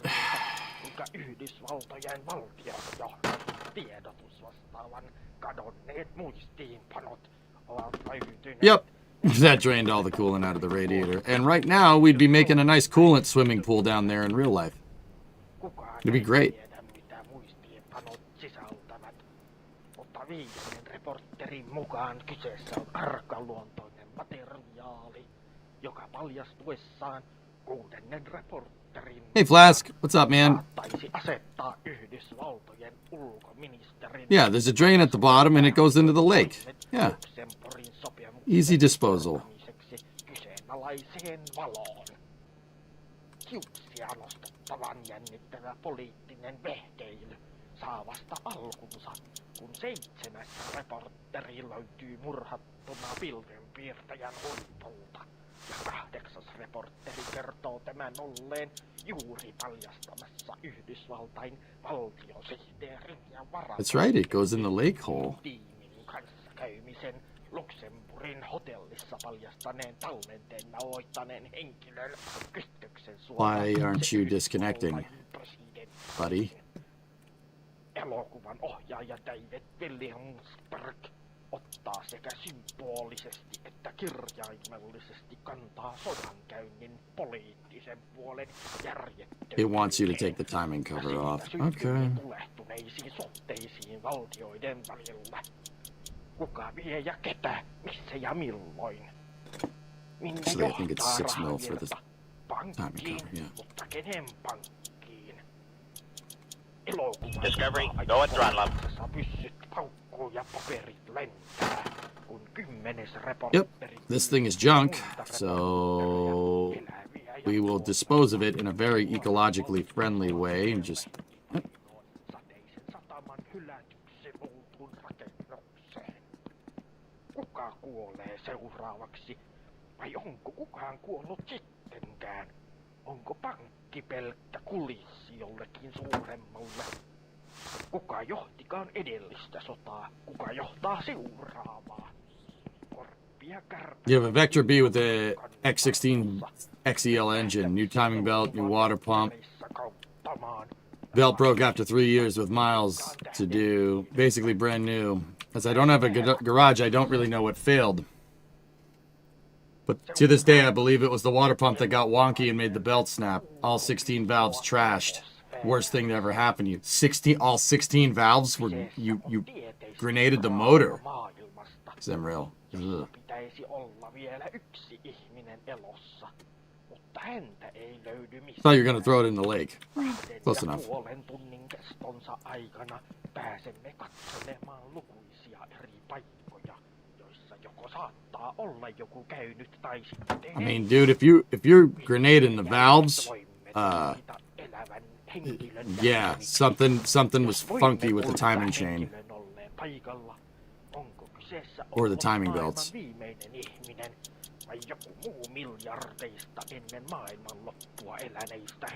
Okay, in real life, you'd have to use Permatex to seal this up against the block, or have a gasket there, or else it's gonna leak. You don't need to do that in summer car, thank God, or winter car. Well, you don't need to do it in either, but you get the idea. Voisiko maailman viimeinen elollinen olento olla sittenkin jokin eläin? Voisiko se olla norsu tai koira, kottarainen tai kirva? Jos se onkin kirva, niin hän olisi saattanut olla puuhailemassa asioitaan heti ensimmäisen kohtauksen kuivupuun oksalla. Elokuvan taka-ajokohtauksessa Now we need to get our super cool water pump pulley that we painted. Because we figured out that you can paint the pulleys, which is pretty neat. That's pretty neat. We need to get our super cool fan. You can paint the fan. Also pretty neat. Elokuva on sekä historiallisesti että kulttuurihistoriallisesti hyvin arvokas. Ajankohtan kuvauksena äärimmäisen mallikas. Elokuva saakin Klaffilta puoli tähteä 5. But yeah, guys, honestly, I'll tell you, this is the closest to wrenching in real life on an old car. This is as real as it freaking gets in a video game, man. This is pretty much spot on. You have to sit there and you kind of have to think, like, what's the components that could fail here? No flame trench this week, Euler. NSF is working on Artemis 2 stuff. Artemis 2 media. And with the potential wet dress rehearsal moving around all over the place, right? Like, yeah, I didn't want to take the chance of, like, double scheduling something. What a pity. Sawyer and I will be here in a couple of hours doing combustion byproducts. Our show that we do here on my stream and on YouTube, on my channel. Yeah, combustion byproducts. So it'll be kind of a little mini flame trench.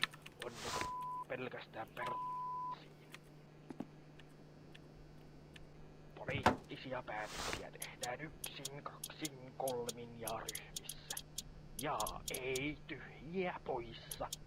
Näissä täysistunnoissa ei eitä tyhjää ja poissaa nähdä, vaan poliitikot painavat yksinomaa jaata, kun näkevät tanssityttöjen penkostuvat. Well, no, combustion byproducts. It's different.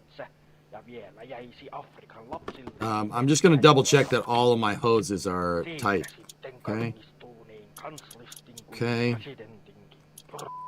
Okay. Okay. Yep. Breeze calling me. You're on stream. What's up? I didn't mean to alarm you, but I just over my thermostat was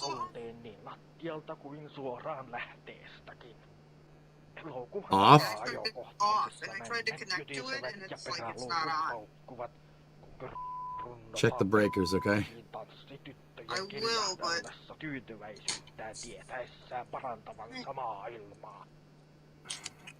Mikäli tämä ympäristöystävällistä ja naismyönteistä sanaa Alright. kantava Just text me, okay?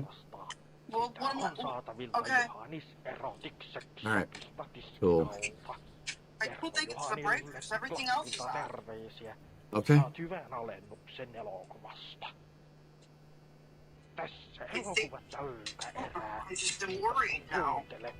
So, Toivottavasti myös Yeah. katsele. Okay. You're on stream. You know that, right? I do. but- Okay. I'm just telling you. Oli Just telling you. viittä vaille All right. Hyvää I'm tämän checking. päivän jatkoa.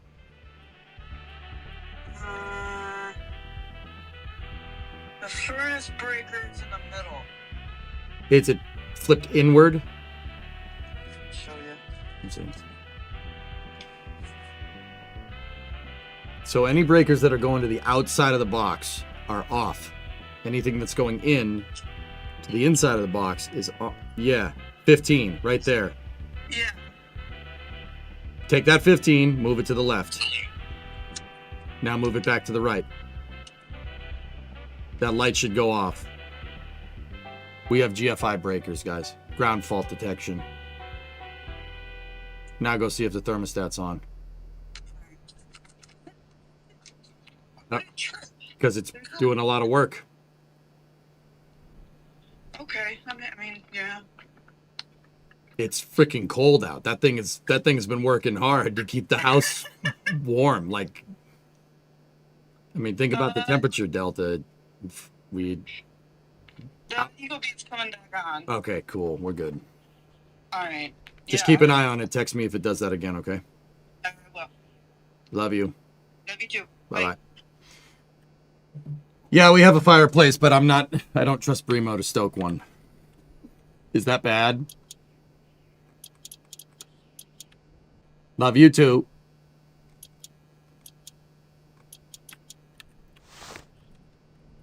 So my heater just threw a breaker. It's on a 15 amp GFCI breaker and it threw it, which is little worrying, but hey, whatever. Fatigue. What about it?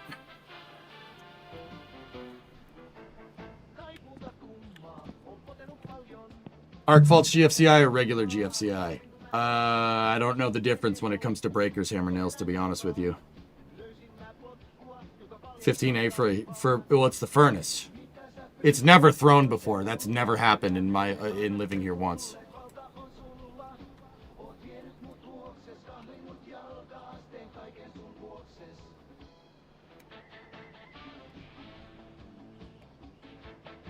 It has the buttons, yeah.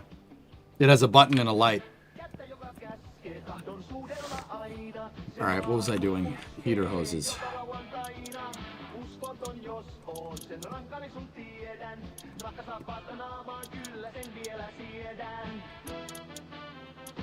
Okay.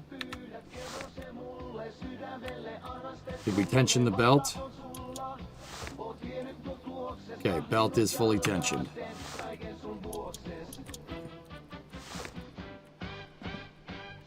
The basement humidity is 5% humidity, hammer nails. It's nothing. It is super dry in that house. Especially in the basement. I don't take chances with that, dude. I have a condensate pump down there.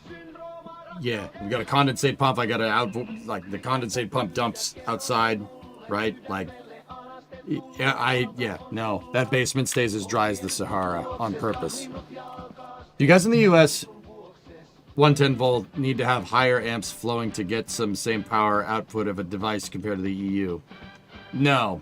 So gamer, how it works, dude, in the United States, we have two types of outlets in the house. There's two different types. Like I know in Europe, you basically have one plug and you plug everything back. Everybody else does that, except for like Japan and Mexico and Canada.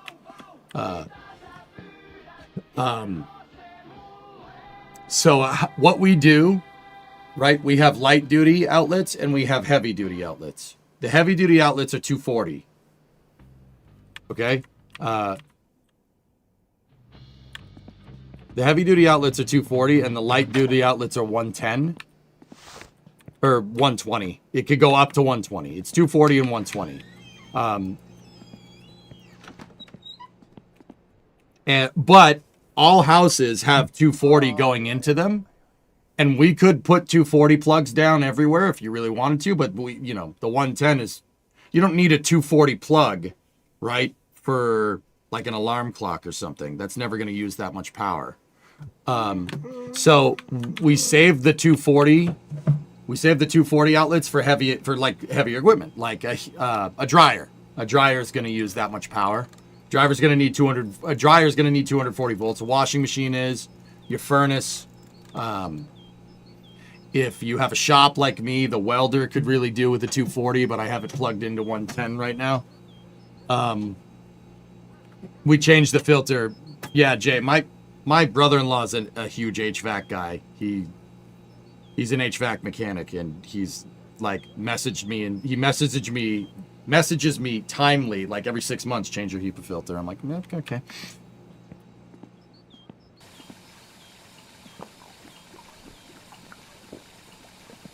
Yeah, Geeson, like a kettle is probably going to need 220 or 240. So how we do that is the breakers.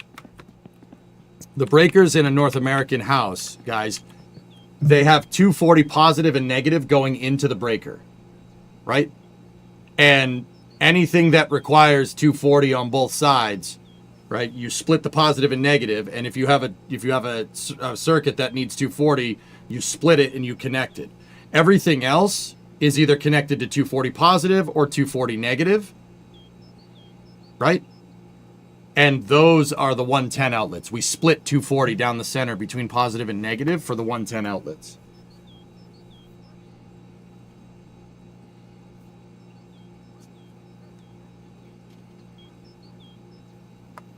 Bree, just let me know if it happens again. The breaker panel, yes. We have, so how this works is that, at least this is where I'm from, like it probably varies somewhere. The telephone lines are 4,000 volts. They're 4 kV lines, and the 4 kV lines have a transformer, a step-down transformer, and they step down 4 kV to 240, and 240 goes to the house. From there, so you'll have, like in North America, you have a telephone pole, that's connecting power to your house. It might be in the ground if it might be in the ground. Most of it is telephone poles, right? So you have 4 kV that's stepped down to 240. So they have 4,000 volts at a lower amperage, and they step it up to 240 at high amps to go into the house. And then at your breaker, so it goes through the meter, right? And then at your breaker, your circuit breaker, so your panel, right? It splits 240 positive and 240 negative down the sides.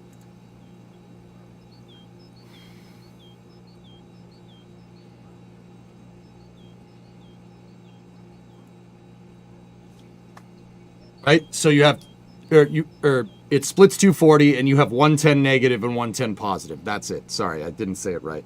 And that goes, so some of them don't. Some of them have a double breaker and you have 110 positive and negative connected in to make 240, right? It depends on where it goes. Like the dryer circuit has it bridged, right? But a regular outlet in the states that are 110, sorry, I'm trying to tell Brimo what's going on and explain this to you guys at the same time, and my brain's kind of not doing it. But yeah, it's split phase. And then, yeah, that's what goes to the outlet. So, like, guys, the interesting thing is that electricity doesn't give a frick. If it's 110 positive or 110 negative, it doesn't care. That's the weird part. It doesn't, whatever. What is that? The appliance doesn't know the difference. No, it's not your fault, Bree. Hey, Mats, what's going on? No, guys, Bree, this is what Bree was telling me.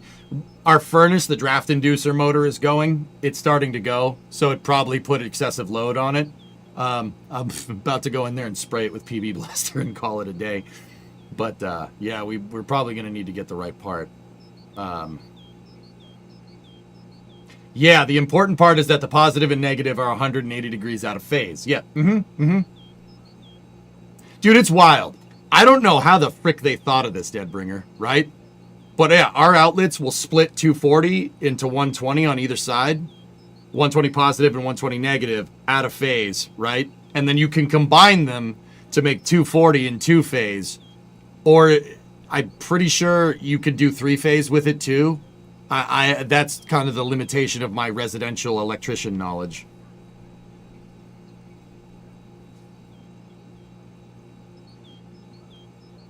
you'd need a phase converter. Yeah, so gamer, we have we have light duty outlets and heavy duty outlets. The heavy duty ones are 240. That's similar to what you'd find in Europe. The prongs are completely different. Our 240 outlets are actually a circle. It's a circle and you have 4 prongs. You have 4 prongs like this, and you actually have to, one of them is keyed, so you can only put it in one way. It's 120 degrees out of phase. Yeah, that's right. It would be 120 out of phase, not 180, because 3-phase. Yeah, I got you. America always making stuff on universal. Yeah, brother, we invented it, so who's doing it wrong?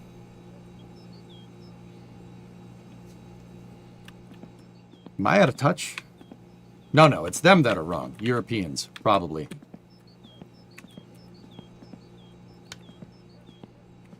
Sorry. I'm not going to pass up an opportunity to give you guys crap. I'm sorry. I'm not going to do it.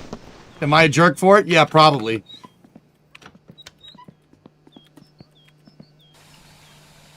Sorry, not sorry. Yeah, so, yeah, that's how we do it. Like, and simultaneously for the North American people that are watching, in Europe, they just have one outlet. You have 240 coming from the street or the meter going into a meter, and then it's just, well, they have 220. It's slightly different because I believe it's different because of the hertz, the frequency of the of your electrical transmission towers and et cetera, et cetera. So it's 220 at like 70 hertz or something. I don't remember. I don't remember off the top of my head. But yeah, in Europe, it's just one outlet. There's no 2 outlets in a house. It's 50 hertz. It's 240 at 50 in the UK. Okay. Ours is 240 at 60. Interesting. In France, it's 230 at 50. 230 at 50 in the EU. See, like, guys, I look at that. We have 240 at 60. You know, the UK has 240 at 50. Europe has 230 at 50. That, you know what that tells me? That tells me that whoever engineered all these systems just was like, yeah, that's good enough. Yeah, 230 at 50 is fine. And then at the same time, somebody in the UK was like, yeah, 240 at 50 is good. And then at the same time, somebody in the US is like, 240 at 60, it's good. It's fine. You know, it's just arbitrary, dude. It's good enough. That'll power whatever, you know? Like, it's funny how they're all kind of the same, but there's just little differences. That tells me that there's no one better way or worse way of doing it. It's just, yeah, it's all around the same. You know?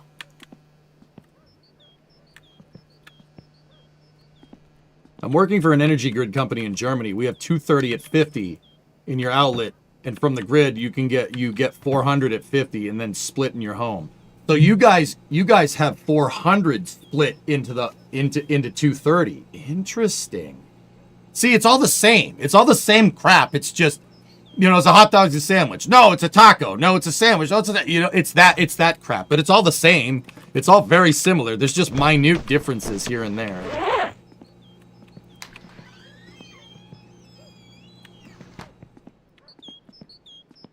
That's like saying, oh, you guys, the water pipe that goes into your house is 2 centimeters wide, and our water pipes that go into our house is 1 centimeter wide, but it has a higher flow rate. It's just, you get the same amount of water at the end of the day.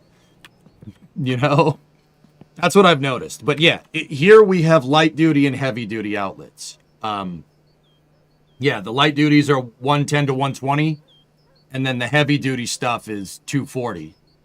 And to get 110 or 120, you split 240 into positive or negative because they're out of phase. Which is actually really smart. That's Tesla. I mean, like somebody, Hellfish, I think you said it in chat. That's Tesla, baby.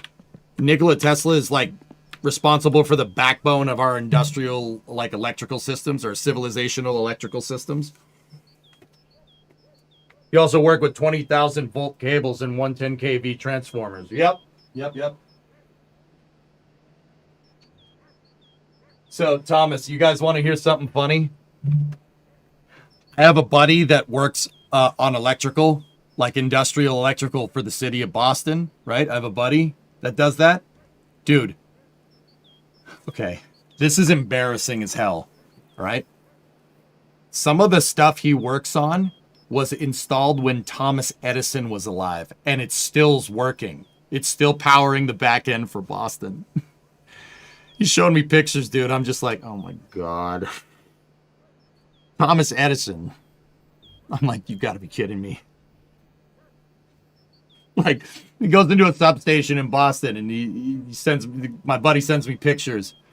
Freaking, like, tubes on the wall. It looks like something from Frankenstein. I'm like, you've got to be kidding me, dude. Like, it has, like, old school levers, like, the flip the switch, you know, like, I'm like, dude, we are so screwed if something happens. We are so boned if something bad happens. They don't make them like they used to. Actually, Geeson, yeah. He showed me a transformer at a substation in Boston that's been on and working nonstop since 1957. No one's ever touched it. They flipped it on in 57 and it's been on since, which is, I'm just like, that's pretty good. I'd say we got our money's worth, man. I was impressed, man. But yeah, dude. Also at the same time, I'm like, okay. Why no switches on the outlet? Yeah, Dons, we don't do switched outlets. I mean, it depends. Code varies from state to state. In Massachusetts, like, switched outlets was like a fad for a little while. My house has some switched outlets on it. But, yeah, that's just... Yeah, that's not a... Switched outlets aren't a thing. I know that they do that overseas in other places. Like, we have a couple of switched outlets, but yeah, not every outlet in my house is switched.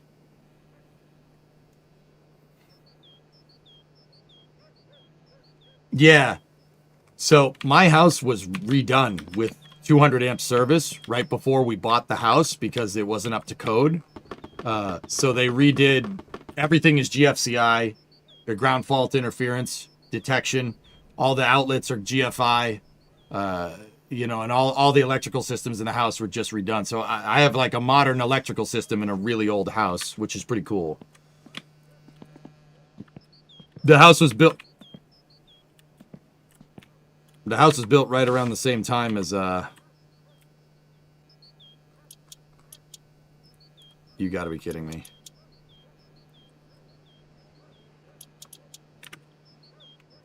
Hold on.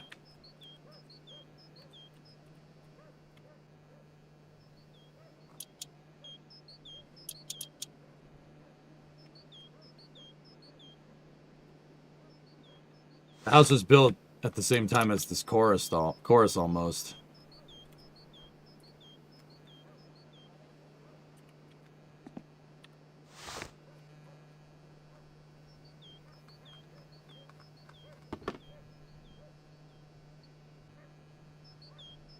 All right, well, that water pump is leaking.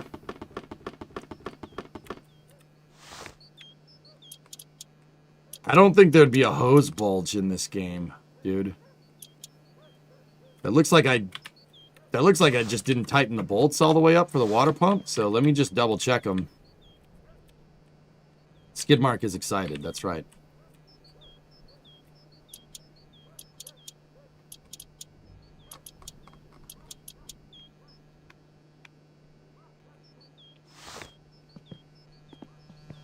Well, let's see if it throws the belt.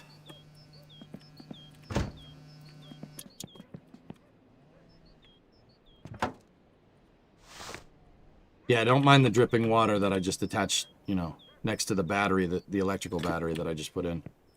You can receive busted parts, yes.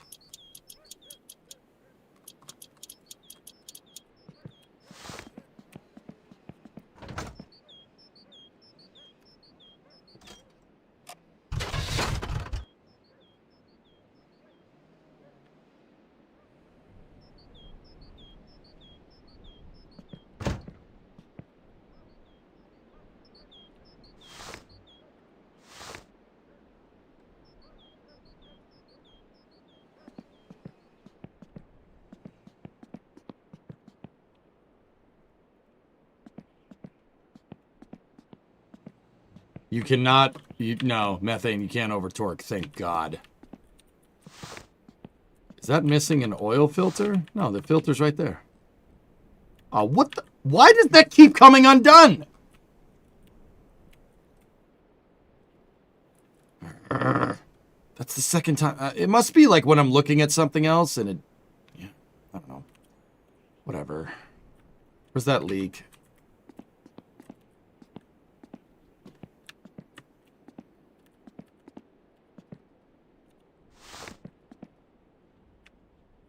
I tightened all of these bolts, dude.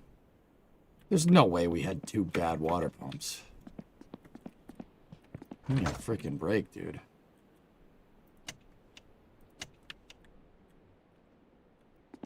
Open your mouth.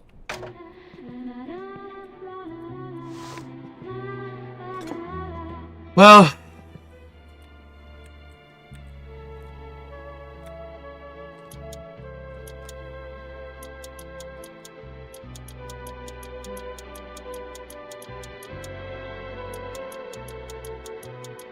Vesi on pehmeä ja hellä, kun lähestyt sitä rauhuudessa.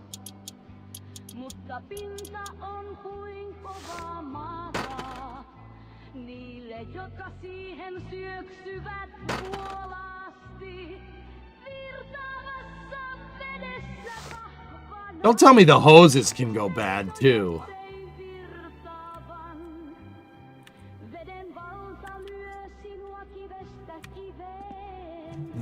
I mean, hoses can go bad in real life, guys, if they sit for a long time and they become dry rotted. They will eventually leak. Rubber doesn't like being dry. It has to stay in an environment with humidity. If it's in low humidity for a long time, it'll start to crack. Removing the hose did not stop it? Yes, it did.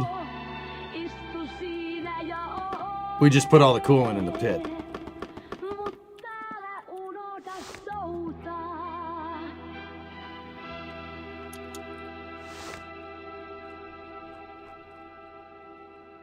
Same thing happened to you. Save and reload should fix the leak. Really?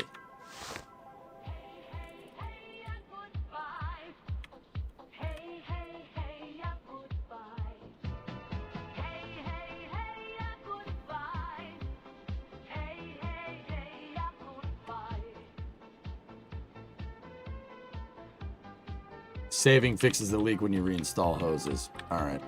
Well, I just wasted a lot of coolant then, but it's fine. At least I didn't get any further. Aren't you missing a belt there? You're very perceptive. It keeps throwing the belt. It keeps throwing the belt immediately when I try to start it, Bob. The only thing I can really think of is that it's the water pump. The crank pulley's tight, and I mean the alternator. It could be the alternator. The alternator could be shot. Hei, olen Simo. Shut up.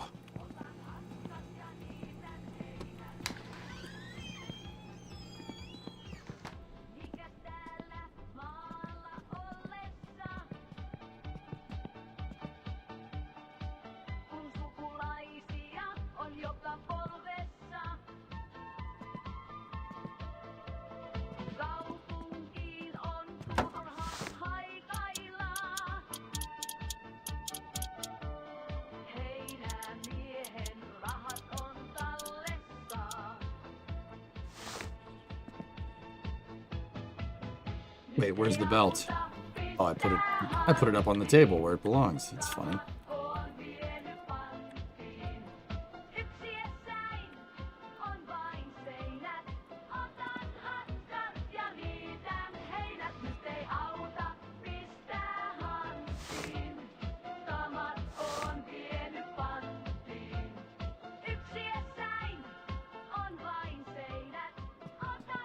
Yeah, this is the second water pump that I put on, and it's still through the damn belt. That's what I'm worried about, but people are saying saving will fix it, but...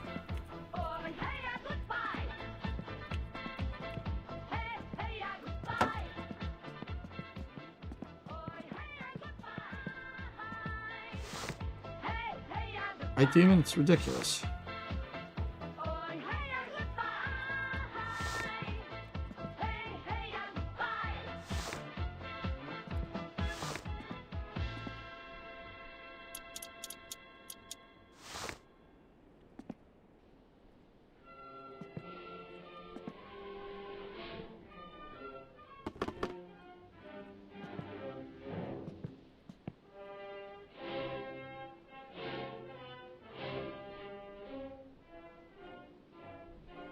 I don't know if the heater hoses go bad or not, Rarest, you know, like...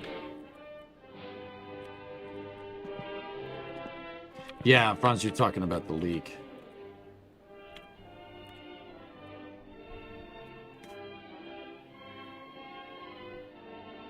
So let's save, reload. If it still does this... Actually, you know what? I'm not going to top it off fully with coolant. Just in case we have to take it apart again. What? What do you want? And then if we'll check that, and if it doesn't do it, we'll Hei, olen Simo Kump.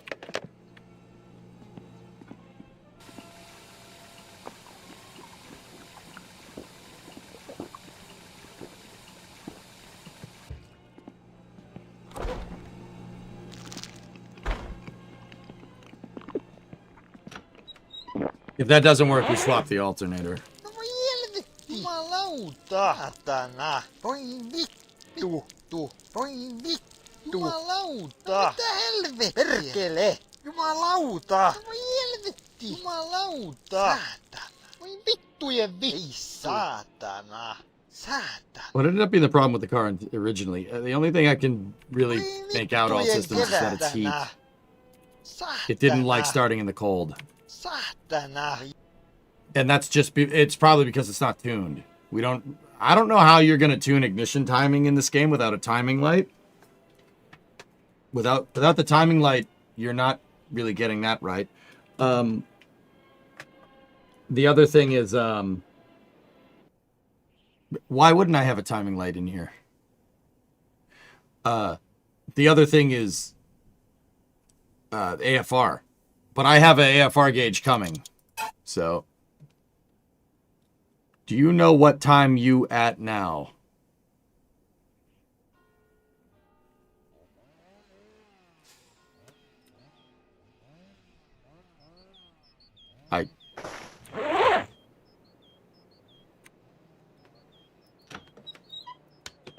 I do know what time I at now.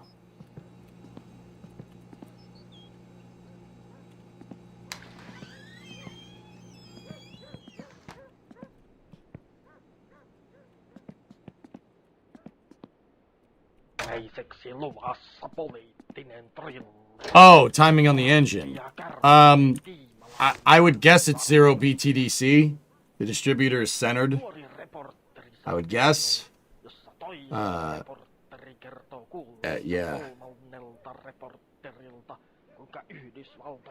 Satana. She's not leaking anymore. Alright, did I put the belt back on there? Pretty sure I did. Alright, let's see if it throws it again.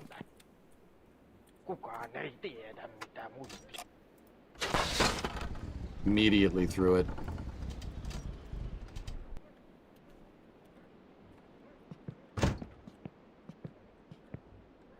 Okay. Before we go taking that water pump all apart, I'm going to change the alternator.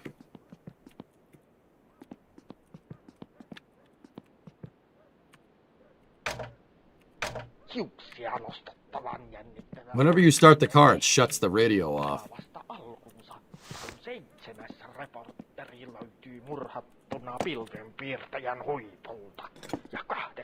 reporteri kertoo tämän olleen juuri paljastamassa Yhdysvaltain valtiosihteerin ja varapresidentin intiimin kanssakäymisen Luxemburgin hotellissa paljastaneen tallenteen nauhoittaneen henkilön. Can belts be tied or loose in this game? Yeah, yes they can. elokuvan You have to tension the alternator, but it was tensioned, goalie, so it's not that. Että kirjaimellisesti kantaa sodankäynnin poliittisen puolen järjettömyyteen ja siitä syntyviin tulehtuneisiin sotteisiin valtioiden välillä. Kuka vie ja ketä, missä ja milloin? Could you check in the editor to see what is worn? Yeah, we could, but I don't want to do that. Elokuvan taka-ajokohtauksessa pyssyt paukkuu ja I don't want to do that, man. That's no fun. kun 10. reporteri kyyditsee muita reportereja, eläviä ja kuolleita, suoraan valtion Maybe the tensioner. It's a V-belt. It's not a serpentine belt. The tensioner is the alternator. Kuka kuolee seuraavaksi? Vai onko kukaan kuollut sittenkään? Onko pankki pelkkä Jim, what I'm really trying to check is to see if you can troubleshoot like you could in real life in this game. That's what I'm really looking for. And so far, pretty much, yeah. Yeah, pretty much. That's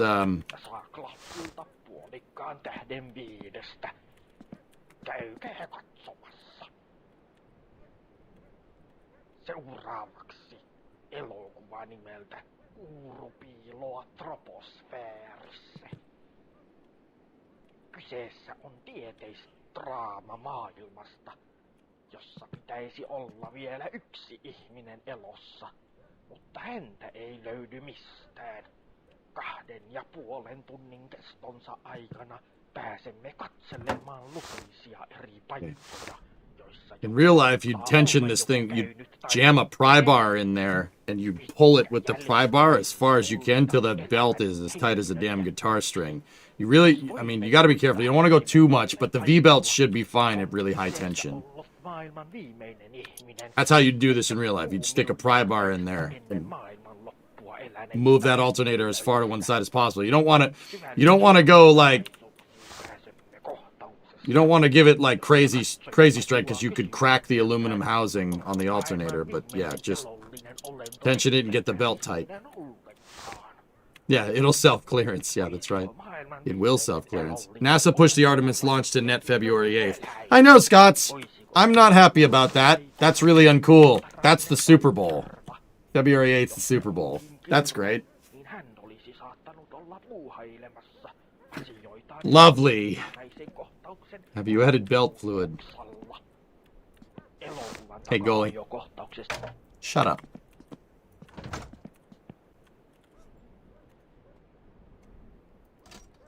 Don't throw it.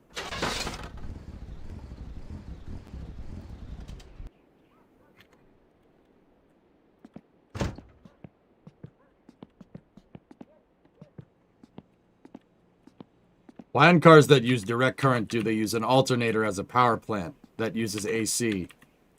That's a good question, Nader. So why did they switch to an alternator? So with alternating current, okay, so first of all, every alternator has to go through a voltage regulator. The voltage regulator is your, what is that, AC to DC, a rectifier? That's what that is, right? Fellas, did I get that right? I think that's a rectifier. I think that's what that's called. So that's the voltage regulator right there. It switches it. Now, the reason why, long story short, dude, an inverter would do the opposite. Yes. AC to DC is a rectifier. An inverter is DC to AC. Okay. So, Nader, long story short, dude, all right. Let's just break down what a voltage what that rectifier essentially does, okay? One, it converts AC to DC, right? But two, this is important to understand. The alternator is attached to the motor, right? And it's spinning. It's not spinning at a constant RPM though, right? You step on the gas, what would happen? Right? The alternator or generator will generate more power. Right? It'll generate more power. Straight up. You step on the gas, the alternator spins faster, it's going to generate more power. The voltage regulator basically takes that crazy, ridiculous differential of power outputs and just keeps it at a constant 14, right? You have up and down, you're generating more power, you're generating less power, you're generating the right amount of power. The voltage regulator and the rectifier take all that and just convert it to constant 14 out to keep the battery charged, right? Now, why alternating current? Well, alternating current's easier to manage when when exactly what I just told you is going on. It's easier because with direct current, so think about it like this. With DC, you know, the electricity has to do a circuit, right? It has to go from one point to another. Positive down to negative, positive to negative. With DC, that's what you do. So if you look at an old car's like 6-volt DC voltage regulator, it's huge. It's this big, ridiculous thing. A voltage regulator on like a car from the 70s is this tiny. The rectifier is just some tiny little sucker. Now with alternating current, it's better. Like think about the electricity doing that whole circle. With alternating current, it doesn't do the whole circle. It just goes back and forth. I don't know the exact technical terms to how to say this. I apologize if you're an electrical engineer. Teach me the right way. Long story short, alternating current is just doing this. And DC would be doing this. It would be just going around and around and around. Alternating current just goes back and forth. That's easier to manage. Easier to manage when the alternator generates crazy different amounts of power as you're driving around. Does that make sense?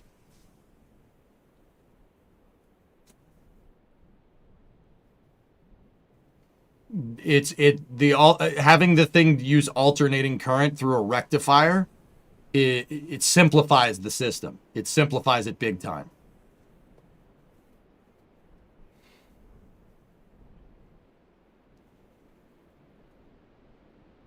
Oh, also fun fact, like a rat on an airplane, probably do something similar if I was guessing. A ram air turbine probably does something like that.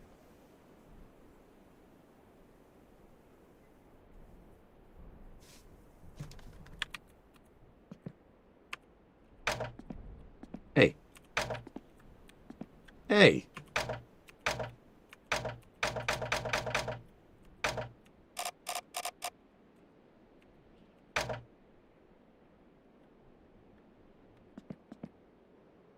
What's going on with this thing?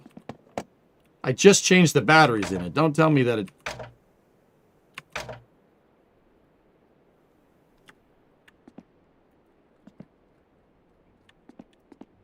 We just changed them.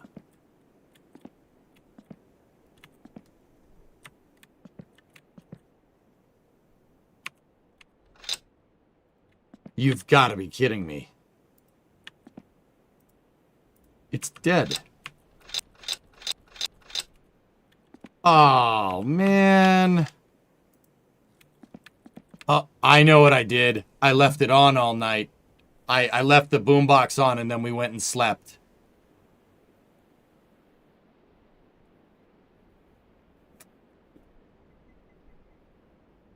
Blue Origin will pause New Shepard for no less than 2 years.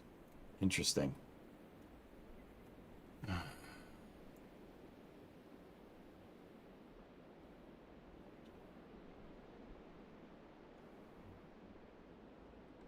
How many batteries go in that thing? 10. 10 D cells at 1.5 volts. So 1.5, 3, 4.5, 6, 7.5, 9, 10.5.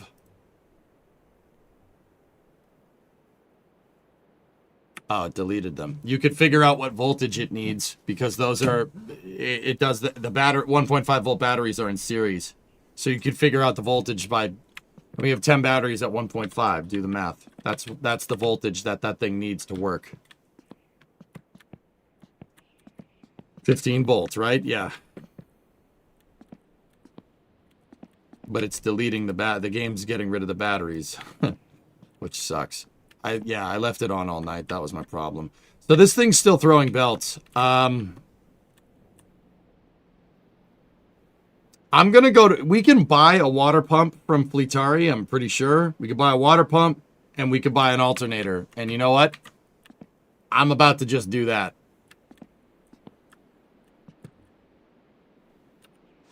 Heading out for some chores. All right, Ultra. See ya. Get her done.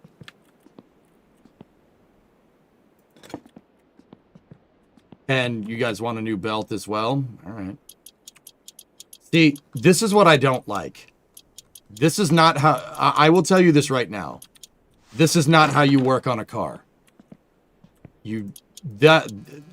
I call it throwing the parts cannon at something.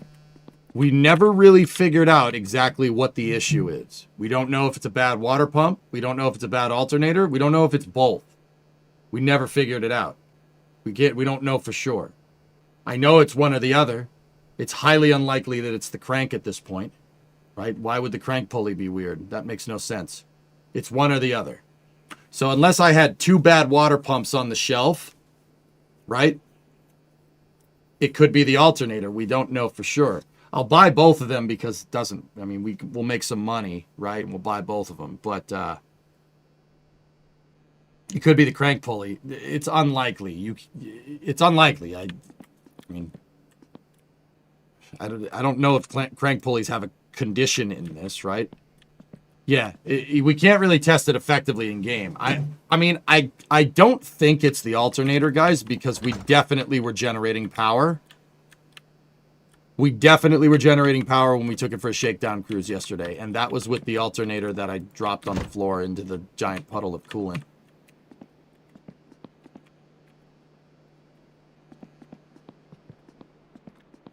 Would the car run if the alternator is bad? What do you think? Would it? Katra, thinking about what I just told you about an alternator and how it works, would it run? Car needs 12 volts. The coil needs 12 volt in. That's it. So would it run without an alternator? Maybe for like 20 seconds until the battery dies. In real life, you could probably get maybe 30 minutes out of a battery with no alternator. Maybe 40. It depends on the car. Like if you have more spark plugs, right, you're gonna drain that battery quicker. But yeah, yes, it can run without an alternator. Car can run without a water pump, just not for very long. Before the engine melts. Yeah. There you go, man. Yeah, absolutely. Mm-hmm. It looks good, Smoke? Thank you. Maybe try swapping the pulleys. Maybe the paint's causing an issue. That would be another thing that we could check. Yep. So this alternator right here, I'm going to put up on the table. We know that that thing was generating power. I'm going to buy one anyway because it's not expensive in this game. But yeah, I don't like doing this. This is not how you work on cars. You don't look at it and say, oh, it's throwing the belt, right? Let's replace the belt, the alternator, and the water pump, right? Because, yeah, it could, that's anything that's associated with the belt. I don't like doing that. That's crap. That's being a crappy mechanic. That is not how you mechanic. An auto mechanic isn't just, you know, and I mean, nowadays, this is how this crap works. And this is why I take such an exception to it. That's not how you do stuff nowadays. Or that's not how you used to do stuff back in the day. A good mechanic would sit here and figure out which one of these is broken. Now, once again, if it was real life, I'd be able to tell you if the water pump was broken just by having it in my hand. I could tell you. It's really easy. So the water pump, like I said, has a through shaft, right? That's the pump. On one side, you have the pulley with the 4 holes in it right there. And on the other side, you have your impeller, which is that gray part right there. Okay? This part is moving water. This part is not. There's a through axle on the water pump. It goes from there to there. This thing spins. There's an axle there. But that axle has to be watertight. If it's not watertight, water is going to get into the bearings that hold the axle in place. A dead giveaway in real life for finding a bad water pump is hold the housing with one hand and hold the pulley with the other hand and see if it moves. It should only spin. If I could grab that pulley with the 4 holes on it and do this and have it move independently of the housing, it's junk. The bearings are shot. Now, on older cars, and here, this is like, if you're not well versed in automobiles, but you know, like you've heard me or anybody else say, oh, they don't make them like they used to. I remember in the good old days, right? We say that all the time. You hear me say this stuff all the time. On an older car, that thing would be designed to be taken apart and you could replace the bearings. Because there's nothing wrong with the housing and there's nothing wrong with the axle. There's nothing wrong with your impeller. So on an older car, you should just be able to take it apart and put it back in. You take it apart, press new bearings in, and then be done with it. But newer stuff has newer alternator or newer water pumps, unlike cars, because they designed to make they have the water pump designed to be basically manufactured quickly. It's just all press fit stuff. It was press fit by a machine. That machine you don't have, right? And that's it. And it's like nigh impossible to take the stupid thing apart and fix it. You can. It's just a huge pain in the butt. Like on older cars, you should be able to take that apart. That's how car companies used to make money. They would make the car, right? And you could buy, like after the car production is stopped, you could buy the water pump. But the car companies, Ford, Chevy, Dodge, whomever, they made money off selling the bearings, selling you all the wear items, because stuff wears out on a car. So they figured, you're going to be more brand loyal, right? You're going to be more brand loyal, and you're going to buy, the stuff will wear out because it's a car. That happens. Tie rods wear out. Alternators break. Water pumps break. That happens. Carburetors go, right? That's where they made their money. They made their money. That's how they would have repeat business. They would have repeat business because you'd have to buy the parts to fix it, and then you could fix it. They just have you fix it. But they made money off of selling you the parts instead. You have a spare crank pulley to check. Yeah, of course. Remember Haynes? I got a stack of Haynes in my shop, dude. But yeah, that's new cars versus old cars. With a new car, that thing is impossible to fix. They made it in a way where you need like a big industrial machine to take it apart, right? Don't get me wrong, you can still do it, but it's going to take days to try and fix that. The old ones, right? Older water pumps, older alternators, it was all designed to be repaired. And they would make money selling you the parts, all the small parts.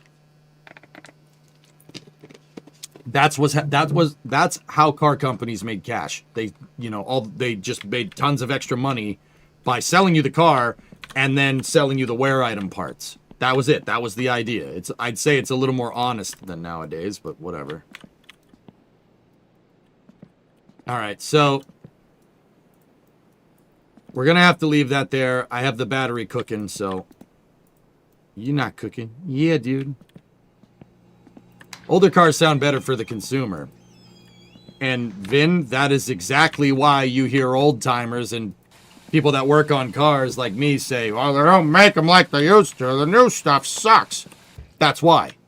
Because with newer cars, you parts cannon things. And that's not working on cars. That's replacing parts. You need to think. And that's why old cars are cool. If you like, so guys, we're on Twitch. I'm streaming to a lot of you on Twitch. Old cars are like playing a good puzzle game if you know what you're doing. It's a puzzle game, and you have to figure it out. Replacing a bunch of different parts is going to solve the puzzle, but the whole point of this puzzle game is to spend the least amount of money to get the car running. That's why when I fixed the generator in the shop the other day and we fixed the snow blowers, could I get carburetor rebuild kits for those? Sure. I don't feel like spending money. I got these things. I got everything for free. People give them to me because they were broken. And I just put it back together. We just made some adjustments here and there with the snowblower, put it back together, and it worked. Works great. Still works. You know how doggone hard it is to change a light bulb nowadays? Yep. Yeah. Think about it like being an auto mechanic is like being a speedrunner. It's speedrunning a puzzle game. That's exactly what it is. It's the same exact gameplay loop. Try to fix it. Try to get it running. Spend the least amount of cash and the least amount of time. What's the quickest way? That's what being a mechanic is about. And part of that is good troubleshooting.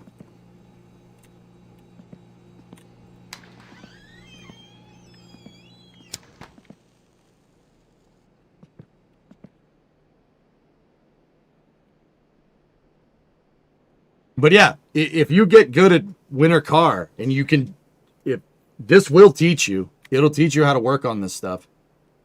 But you have to sit there, like it requires a certain mindset. The certain mindset is, oh, this part isn't bad, right? Or that part, this part of that part is bad. The mindset is, what is causing this problem? What is causing this part to go bad? Because throwing a belt doesn't mean your belt is bad. Something else makes the belt break, right? But we're not breaking the belt, we're throwing it immediately. And what's the belt spinning on? It's spinning on the alternator, the crankshaft, and the water pump.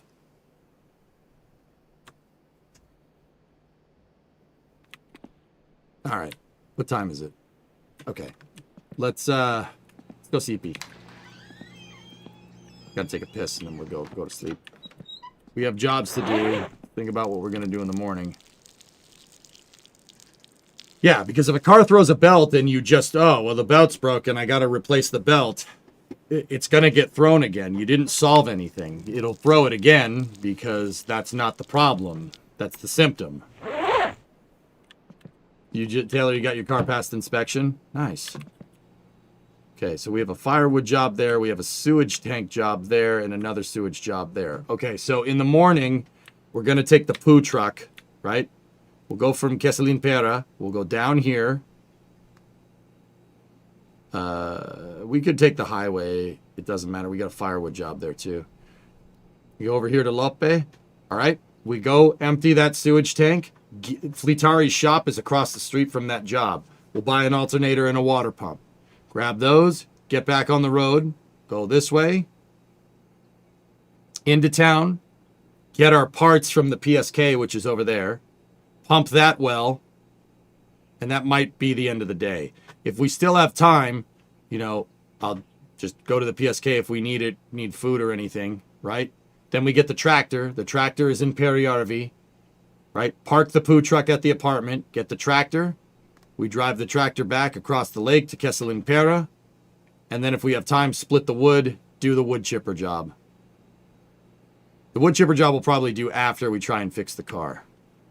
So, there we go. We got Monday and possibly Tuesday in game figured out. All right. What time is it? 9 o'clock. Cool. Is the shop open on Mortal Sunday? No, but it's open on Monday. Don't know if you saw during that explanation, $963.86 for the truck repairs. It's not right, dude. It ain't right.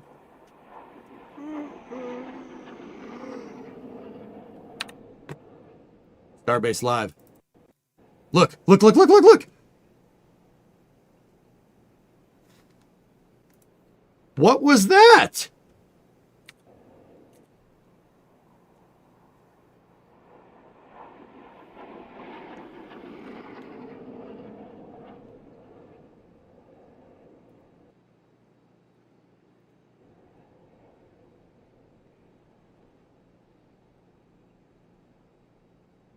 Huh.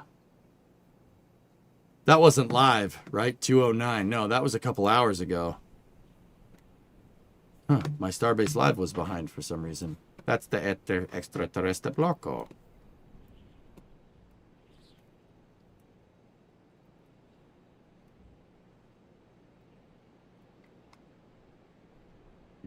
Yeah.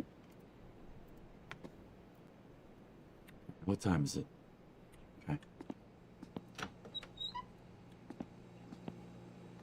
Oh yeah, 2:09. Yeah, that was 20 minutes ago. Blue Origin is pausing New Shepard program for no less than 2 years.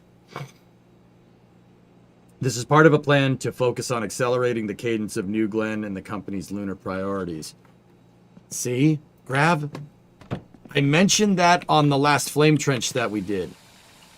You know, Blue launched this TerraWave thing, right? And I'm like, guys, look, I think Blue is stretching themselves a little too thin. There you go. T-38s from ADSB. Oh, cool. Somebody's on a training flight.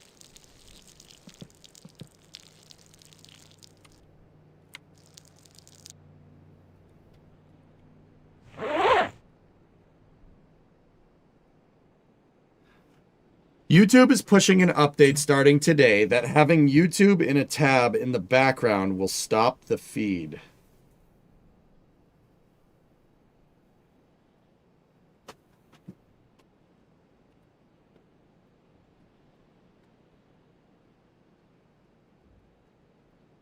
Well, good thing I have multiple monitors. I don't have to worry about that. They're T38s from what I could see there, Dan.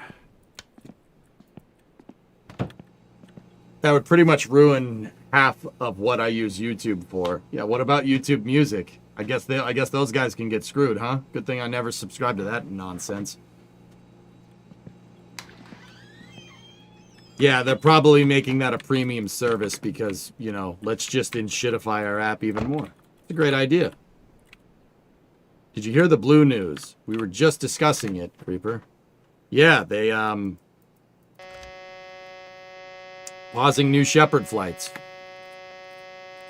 I mean, Creep, I don't know if you watched last week's Flame Trench or something a week ago. I brought it up. I'm like, they're spreading themselves too thin. I was really worried about it because look, Blue's a big company. There's a lot, but that's a lot of different projects, man. Eventually you're going to have to curtail something.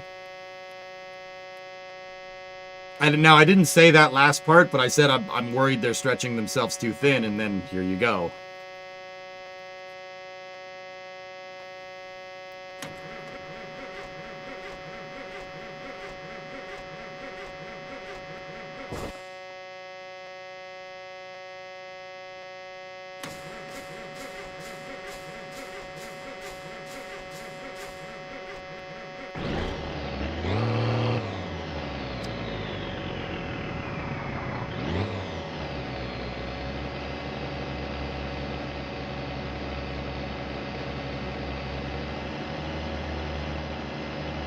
I mean, I'm not going to sit here and pretend like they were making money off of New Shepard.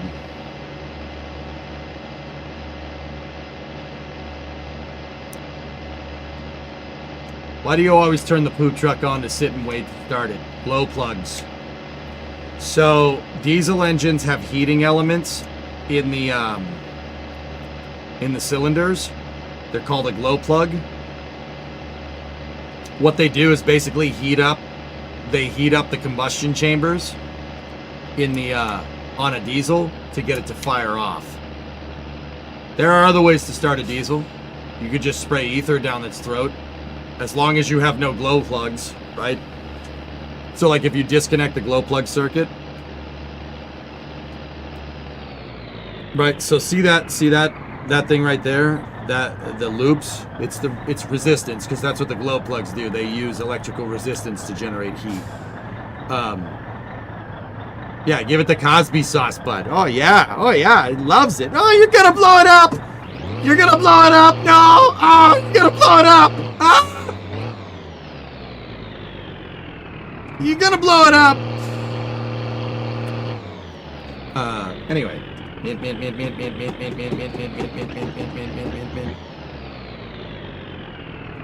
Sorry for that.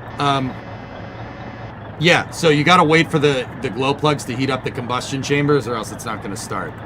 Like I said, the other way to do that is just make the explosion that's happening in there hotter by spraying ether in there. That works.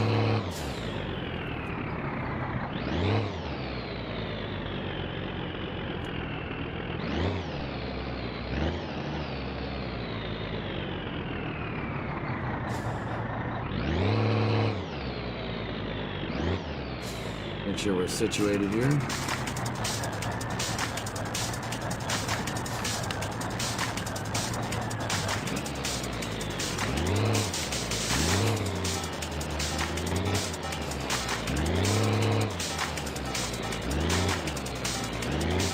Are glow plugs in modern diesels?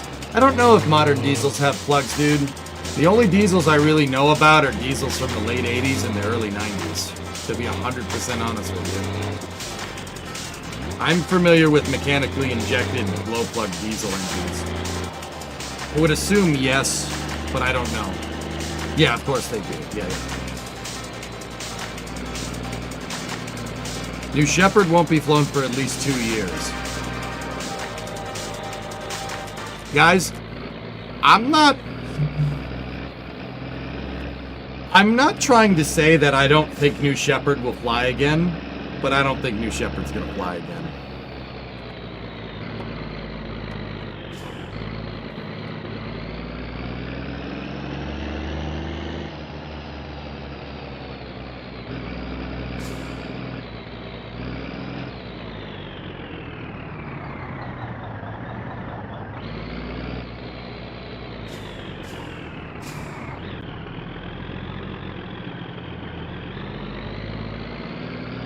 New Shepard workers have 120 days to find a new job at Blue.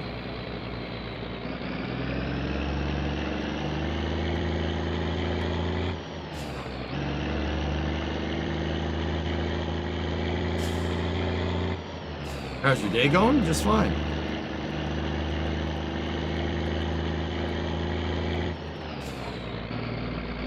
Guys, I have a feeling that Blue may have just got rid of New Shepard permanently.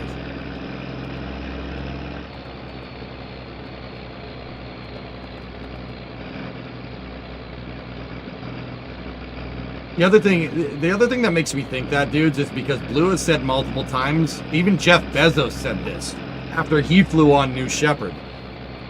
New Shepard is a test. It is a demonstration test article. He said it's basically for demonstration purposes, and what New Shepard, the purpose of that program was to teach Blue how to use hydrolox, how to use hydrogen reliably, hydrogen and oxygen propellants. He said that after he flew on it in the press conference. So I'm wondering if Eric Berger is coming to the same conclusion, but I'm fairly confident that NS-38 was probably the last New Shepard launch.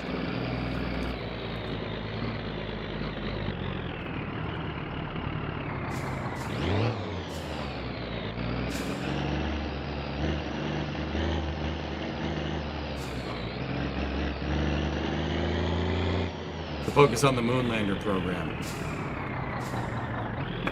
Guys, the other thing I'll tell you, once you stop flying a rocket and stop doing routine missions with it, it is extremely difficult to get it up and running again. Because all the technical personnel and everybody that was there that got the thing running in the first place no longer work for you.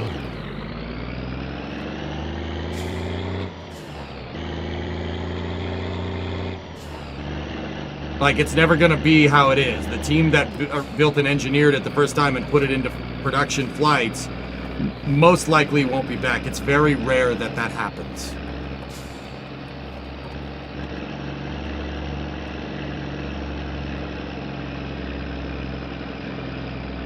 What do you think they'll repurpose the West Texas Spaceport to do? That's where all their test stands are, Jim. It's their McGregor. Van Horn, Texas is their... Van Horn to Blue is what McGregor is to SpaceX, or Briggs to Firefly. And pick your test site, or Stennis to NASA.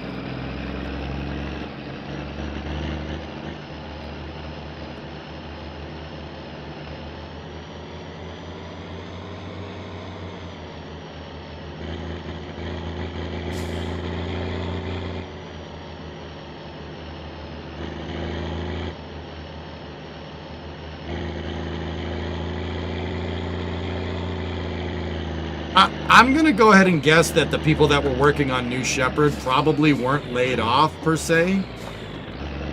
I'll bet you... Well, okay, guys, think about it like this. Blue Moon Mark II vertically lands on the moon using hydrolox propellants. Don't you think it would be prudent for Blue Origin to take the team that has really pioneered vertical landing hydrolox rockets and maybe put them on that program? I'm just saying, I don't think if I was Blue, I would give people the choice to come work on Blue Moon Mark II. Because Blue Moon Mark II, New Shepard would teach you a lot on how to land Blue Moon Mark II on the moon, because at the end of the day, a vertical landing is a vertical landing. If you can vertically land a rocket on Earth, you could probably do it on the moon. I'll just go out and say that.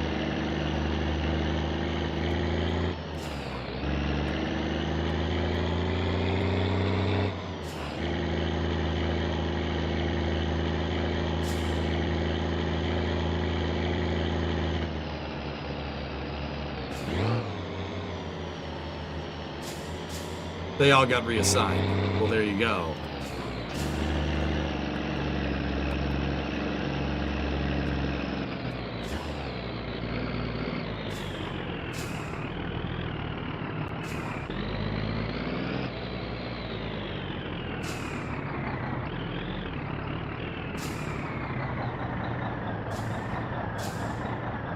Okay, we're here. Discovery, go at throttle up. It cranked, but it's throwing a fan belt. We think it's a bad water pump. Can't see nothing. Let me turn the beacon lights on. Much better.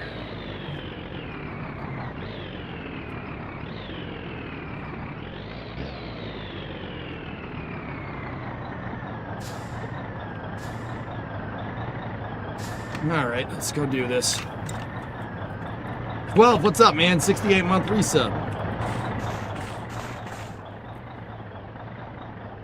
That's it.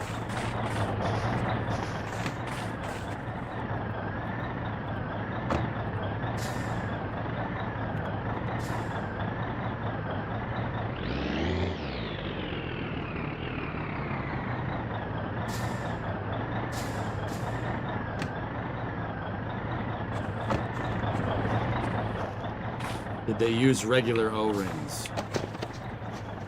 What do you mean regular O-rings? Clayton, the SRBs have a 12-foot diameter.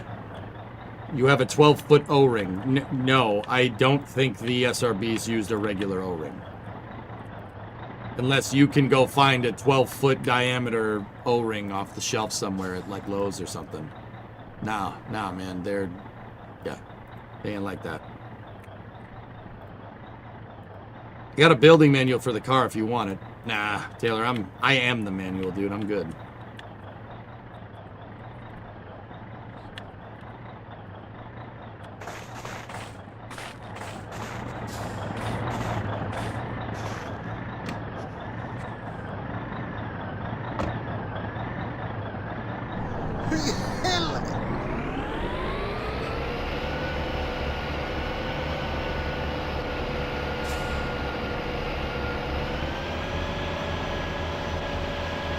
Now, in terms of if they're like a rubber O-ring, yeah, they're rubber. Yeah.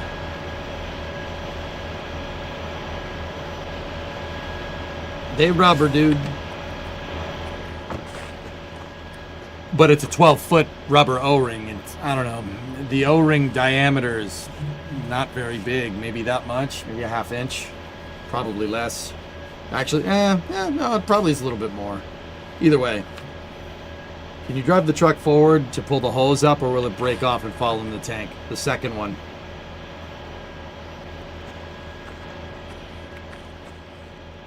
No. Blitari has the water pumps.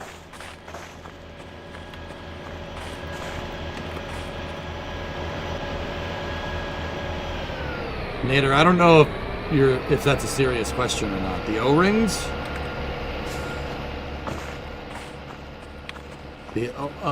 On a segmented SRB, do they use sealant? No. Not between the O-rings. There's sealant to hold the liner in place. So, how like an SRB works is you have your casing, the metal casing, right? And then inside you have an epoxy liner in there. Yeah, to basically insulate the metal from getting ablated off so you can reuse the SRB. And then you have the grain. Grain is solid rocket fuel packed in there. I mean, that's the simple way of explaining it, but that's basically it, yeah. Yeah, okay, Nader. Yeah.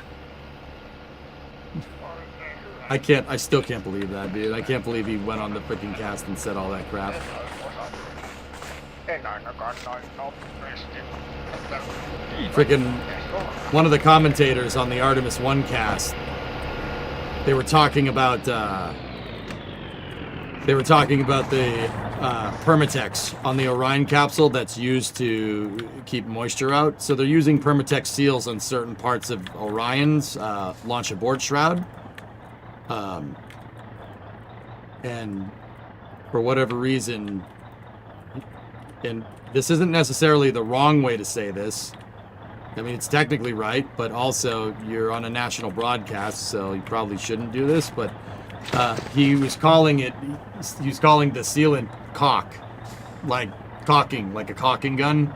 And he's like, yes, some of the caulk came off of Orion. And then what the technicians did is they went up there and took the caulk and reapplied the caulk to the capsule.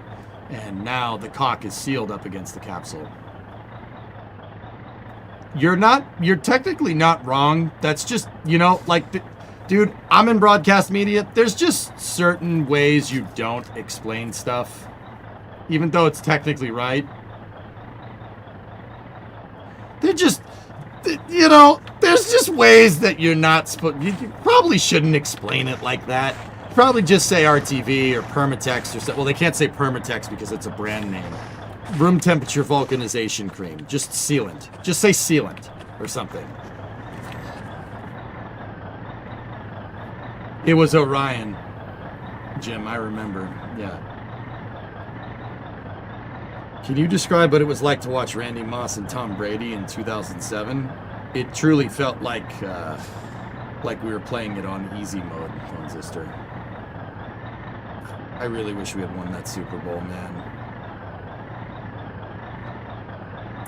It is what it is, dude. Giants wanted it more. Curious, is the sole reason for segmenting the SRB transport? Yes. So Bob, each SRB segment, each SRB segment is 2,500 tons. Or, no, 2,500 tons for the whole booster, excuse me. They're 200 and... I'm an idiot. Hold on. I didn't say any of that right. I have to go look now. I was misremembering. I think it's 2,500 tons between the boosters. Give me one moment.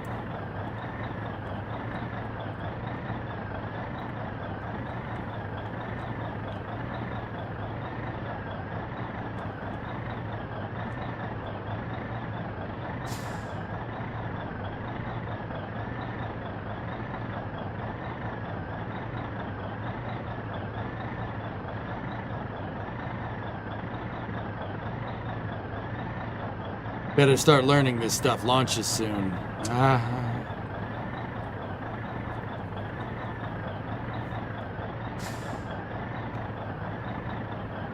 Whatever.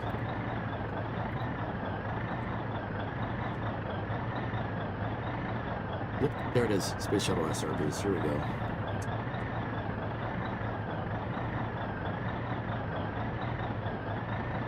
PVC, PA, PAI, and P-band. Okay.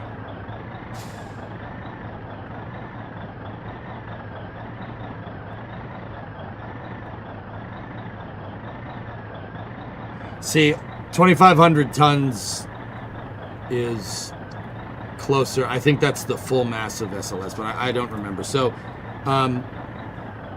gross mass 590 tons for a 4-segment SRB.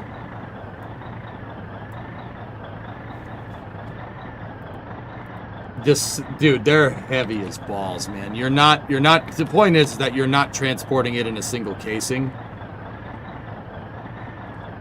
Oh, there's the fact sheet. Let me see.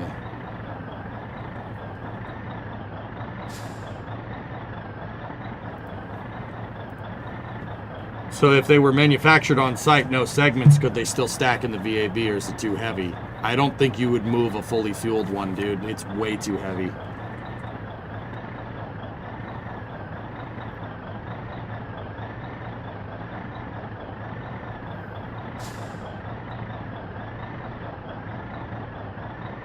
Yeah. 590 tons. 1.3 million pounds.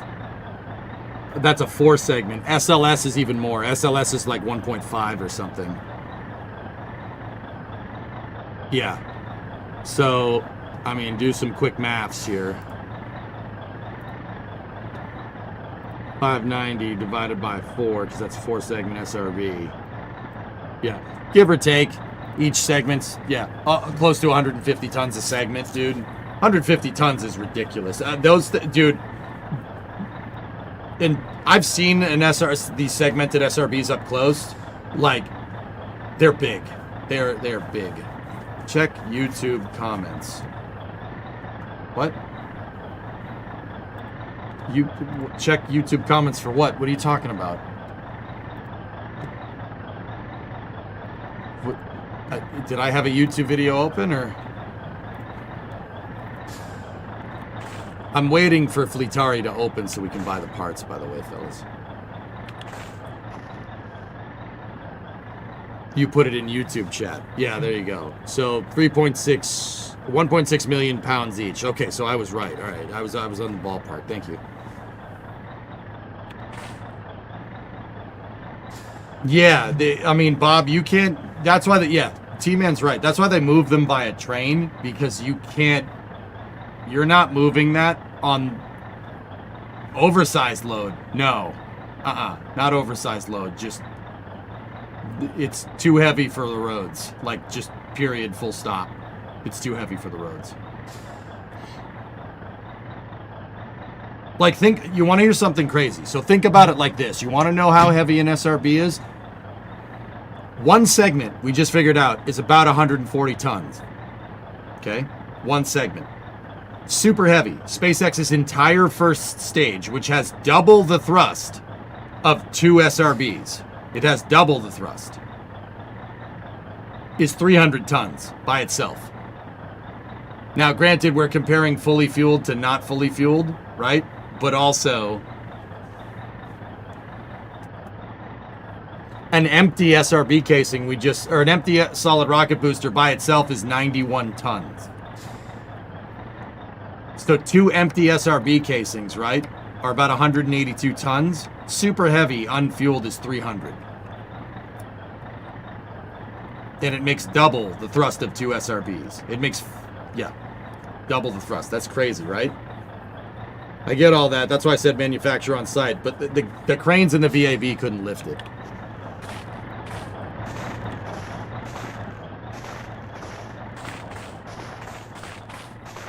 The reason why they don't manufacture them on site, the reason why they don't do any of that is because of stakeholders.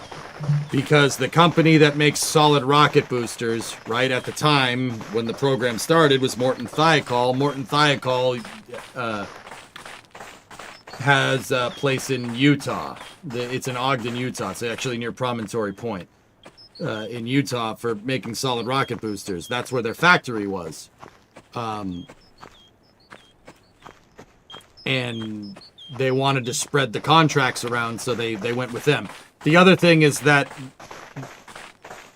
they already had part of the reason why the shuttle program was using 2 solid rocket motors is because solid rocket motors were thought to be a lot cheaper. The reason why they were thought to be a lot cheaper, not necessarily because making solid rocket boosters is cheaper than making a liquid fuel rocket booster, but when you buy 3,000 ICBM first stages for your submarine fleet, you know, ammonium perchlorate and hydroxyl terminated polybutadiene, so PBAN and AP, the fuels for the SRB, very inexpensive because we're already making a ton of it. So what's a little bit more? That's why they chose solid rocket boosters for the shuttle. Because we already had our solid rocket fuel production up and running.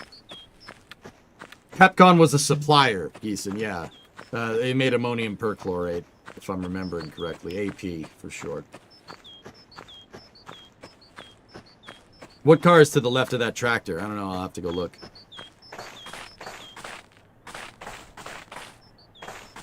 Now the old Pepcon plant is a strip mall. That's lame. I get it. I was just thinking about no O-rings if possible. They did try it, Bob. Here. Yeah, the Caster 260, or well, AJ 260. They did do it.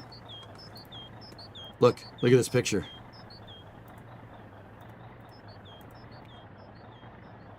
No, it's not a Reddit embed. You hate that. I hate it when websites take pictures. That's not theirs, and they make it embed, so you have to go to their stupid website.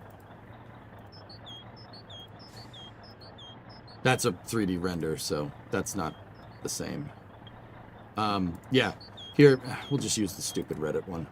So, 260-inch diameter. That's the AJ260. That's half of it. It was planning to be, they planned on making it double the length. Now, Bob, I always like showing off this picture because it's got a 59 F100 step side in it. That's my truck. I have a truck that looks exactly like that. You've seen it. But it's always good to compare because, yeah. Small pickup truck, SRB. Now, that right there was half. That was half of it. The full AJ260 would have been double the length of that. This was just a test article. So the other end would be over here somewhere. They did test it. It did work.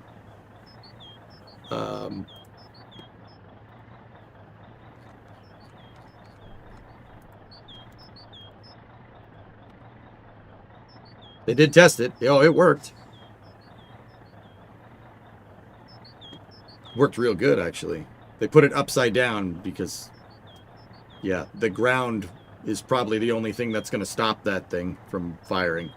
And what they wanted to do with this, Bob, was use it as the first stage for a Saturn 1. So if you took like a Saturn 1B, right? You have the first stage, which is made out of leftover Jupiter and Juno fuel tanks, right? There's like 10 different fuel tanks on that thing, 8 different motors. You replace that whole thing with the AJ260, and it does the same thing, and it has 2 moving parts. The igniter and the thrust vector. That's it. It's pretty smart. Then, for whatever reason, we decided we didn't want to do cool things anymore. There was a lot of that kind of crap going on in the 70s. And I don't... Can I just blame the hippies without starting, like, any crazy political discussion? Can we just say it's the hippies' fault? Damn hippies! Pater terve! Mikale! Pojalla mielessä! You appreciate the knowledge dump. Got you. I'll buy an alternator, and we'll buy a water pump.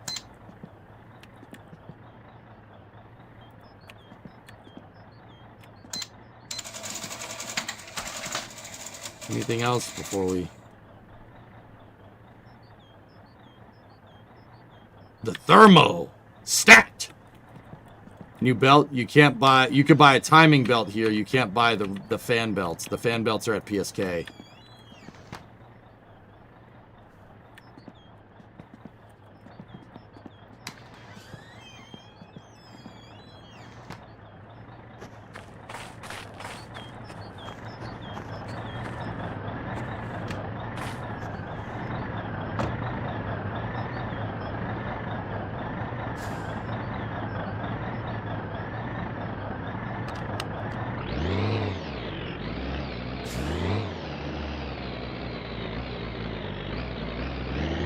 Why is it in a PSK bag? Don't know.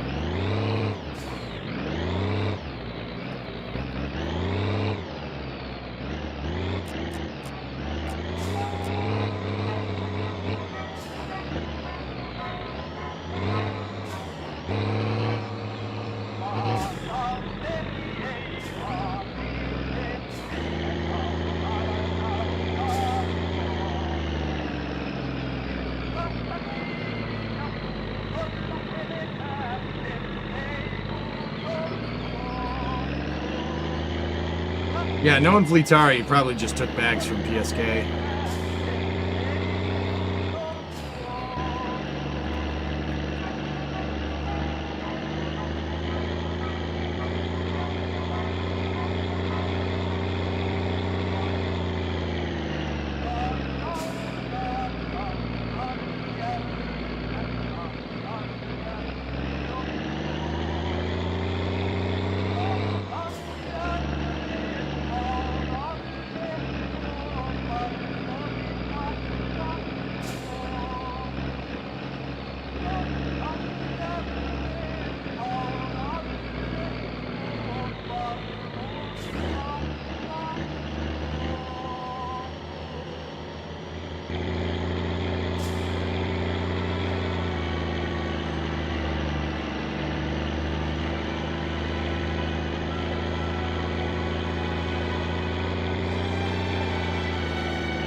Watch out for pedestrians. Yeah, I'm trying.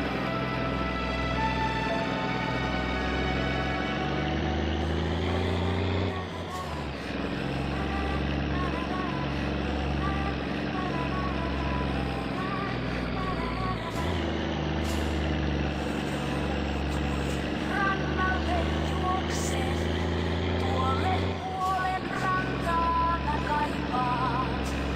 Olen kuullut on siellä maata, joka elämälle hyvä on. Maa jalkojeni alla on musta, tuhka polttaa rantojani kovia. Varpaani uurastan veteen, se tuskaani kovasti helpottaa.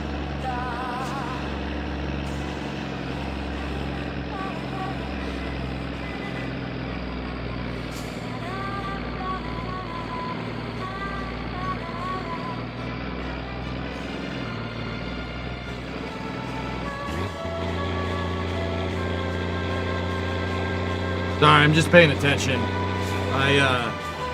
I had a bad experience driving the poo truck around with a semi-full load and it getting stuck in the snow and killing me in attempt number 2. So I'm just being very careful when we wheel this thing around. Pinta on kuin kovaa maata, niille jotka siihen syöksyvät vuolaasti. Virtaavassa vedessä vahvana, seiso jottei virtaavan. Veden valta lyö sinua kivestä kiveen ja vie sinut matalasta syvään.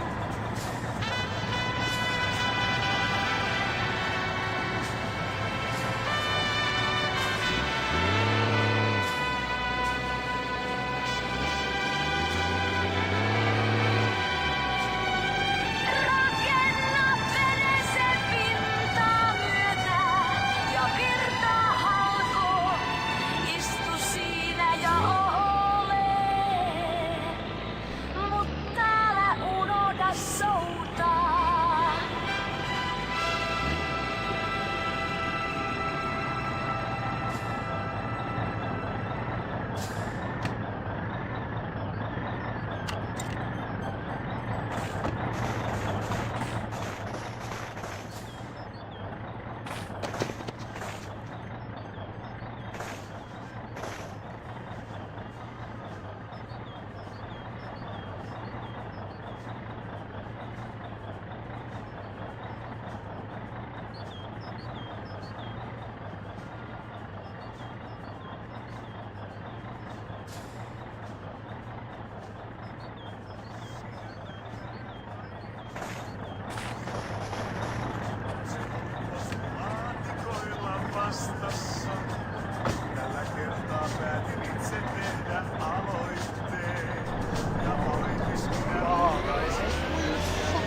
You can absolutely fall in there and it will kill you. I've never done it because I always put the plate over the hose. And the other thing that I do, I was thinking about this the other day. The other thing that I do, guys, is I always make sure I'm crouched. Like you can kind of, you know, you have full stand up and then you have kind of kneeled over and then you have crouching, right? Whenever I'm moving this hose near that well, I'm always fully crouched every time. Because that makes it so you no sudden movement, you're not going to fall in. And I always make sure that when I'm feeding the hose in and when I'm pulling the hose out, that my left hand isn't on the movement, isn't on the keyboard. I pull the hose out without moving, because you don't want to like accidentally fat finger it and then fall in. I've never fallen in that thing and I never will.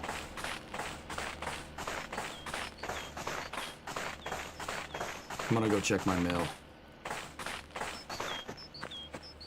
I dare you to do it.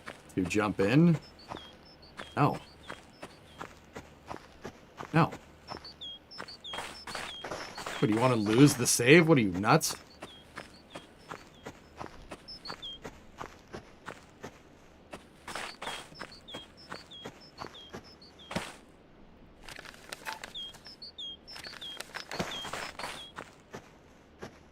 Do it if you want another 500. The safe's worth more than 500 bucks, dude.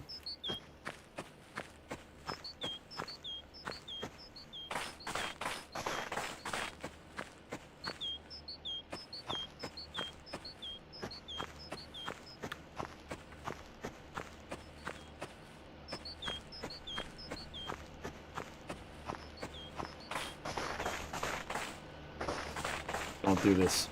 Don't do this. I'm not doing it. I'm not doing it. Ihan mä olen tyytyväinen tähän. I'm not doing it, man. I'm not doing it. It's worth. That's. I know you're good for it too, ARJ. Like I'm not doing it. I'm not doing it. Don't do that to me. No, I'm not dumping the save. I'm not doing it. $10K, $10,000 to jump in the well right now.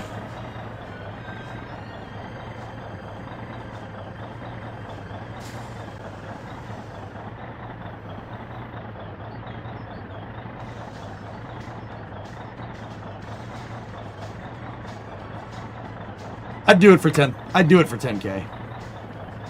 I'd do it for $10,000. Sure, that's worth my time. Yeah.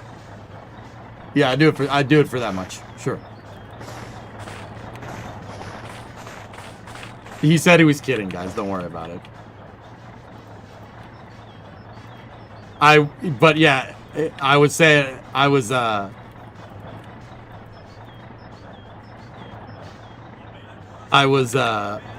Discovery, go at throttle. Oh, that scared the piss out of me, dude. What's up, Am Banana? 126. Thanks, man. No, I for 10K I would jump in there and not save scum it. Sure. I would want money first though. Pay up first and then I'd do it. But yeah, no. I'd jump in there for 10K. That's worth my time. Look, the way I see it is like we started playing this at the end of December. I started playing it on New Year's Eve, I think. We put about a month of work in. You know? And yeah, 10,000 is way more than what I would make in 1 month. So there you go.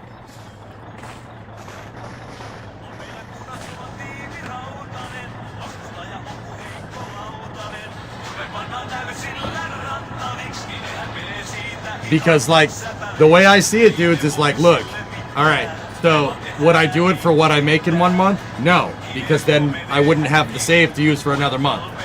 So, in my mind, take what I make, times it by 2, and then add a little on top just for my misery, and that should be about 10K. I did the math out in my head, if anybody cares.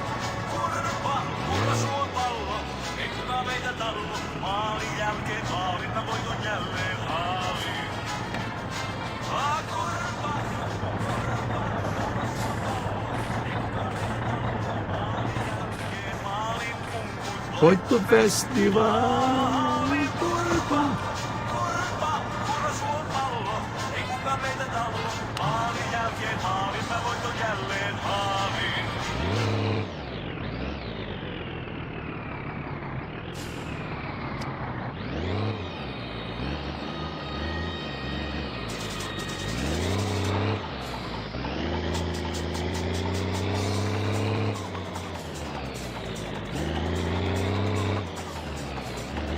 Now, for 10 grand, I'd do that. Sure. Yeah, I'd jump in for that. Anyway, did you fix the clutch issue? Discovery, go at Sprinkles! Faster! I have not fixed the clutch issue because, yeah, we had to repair the motor. And what I did, ARJ, was I jacked the back of the car up and had it running in first gear. And then I was counting the RPM on the tire so I could figure out what the first gear ratio is on the 5-speed transmission to make sure that it was the right application. We discerned that,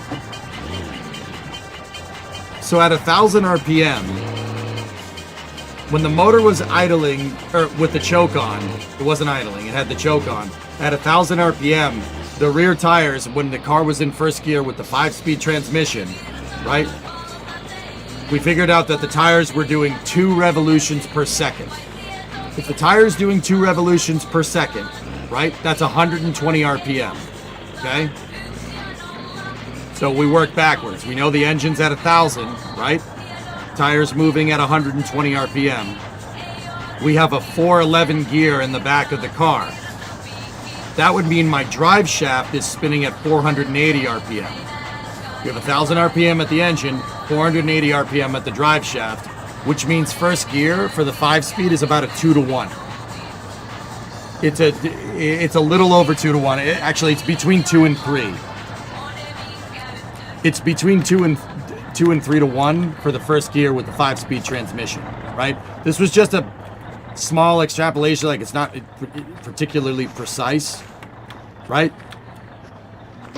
So, long story short, it might be the clutch. That should work. The math checks out. That should be fine. But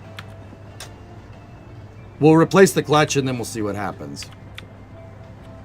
I theorize that it might be too high of a ratio with the it might be too high of a gear ratio with only a 2000cc motor. Yeah, there's also that nerf, but it's also the final drive, dude. You could use the 5-speed with a taller gear and it probably would be okay. Oh shoot, we got paid again. Nice. Killer. Taylor, when you switch yours to the 5-speed, the 4-speed, it worked perfect. Taylor, what rear end do you have in your... Oh, I see how this works. The MS stuff comes like that. It comes in a loot box. Okay. That's going to go over there. I refuse to carry that in anything but the tractor.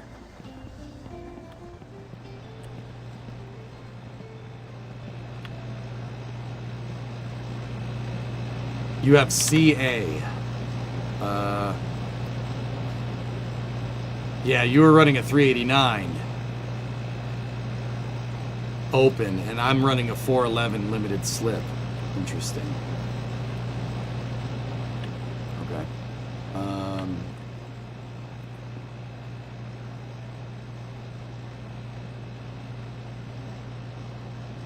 We don't really need to buy the Marchetti right now. Give me an extra belt, just in case. We need batteries.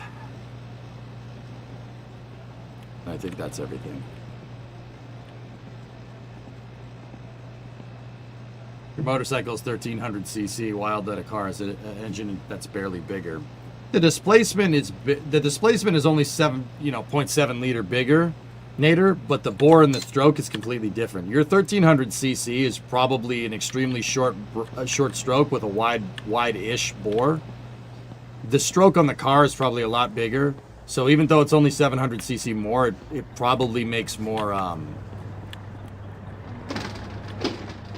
Just put that in there because we gotta come back anyway. The car makes more torque and less horsepower. Yours probably makes about the same amount of power, but not nearly as much torque because it's moving a motorcycle. We are not missing any parts, Spoiled. We're just in troubleshooting mode.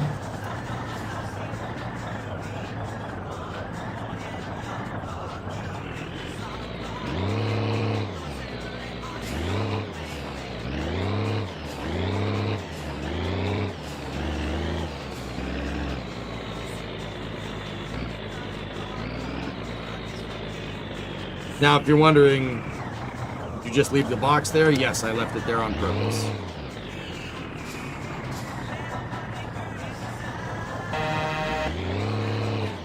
Felt like beating with that guy.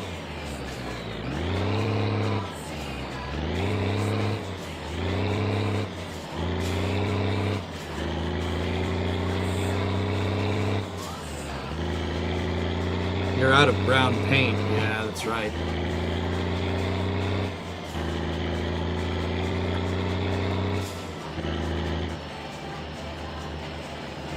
Yeah, I won't move boxes around in anything with an enclosed cab. The tractor, moving it on the trailer makes tons of sense because it's open.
Yeah, Nader, that's about right.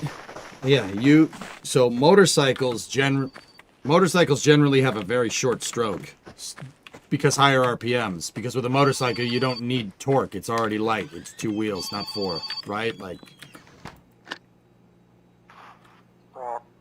Yep.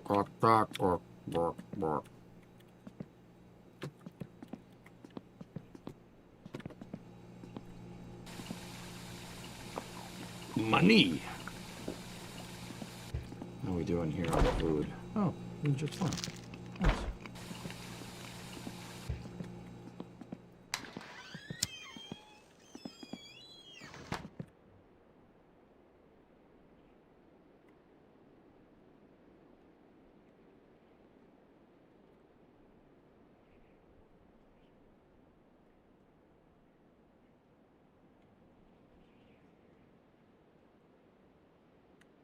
You could empty the Gifu before it's full, maybe even at a cheaper fee. It's a linear scale, Magnus, from what I understand. NSF still has the wet dress rehearsal stream set to start at 7 a.m. tomorrow. Speaking of that, Flame Trench is Flame Trench back on since the wet dress rehearsal moved? They probably haven't changed the schedule on it, DH, and no, not as far as I know. Negative. There's no Flame Trench today, guys.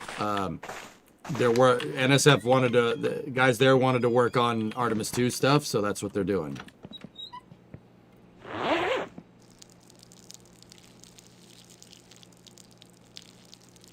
Am I on the wet dress stream? No, I didn't sign up for it, Jim. That's on me.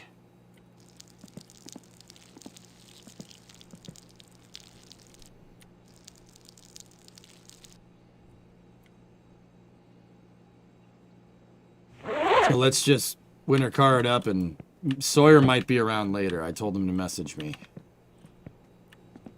And if Sawyer's around, we'll get him on here, and yeah, there's some cool stuff to talk about. Like the EIS for 39A came out today. We should be, Fluffy. He said he might get hung up today. So, I don't know. We'll see.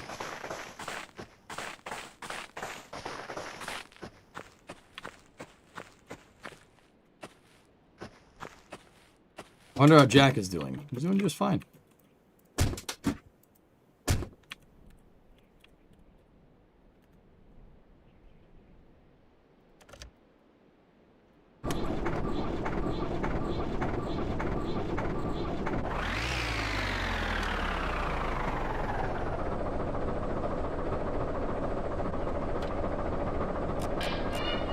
All right, we're going to the PSK first.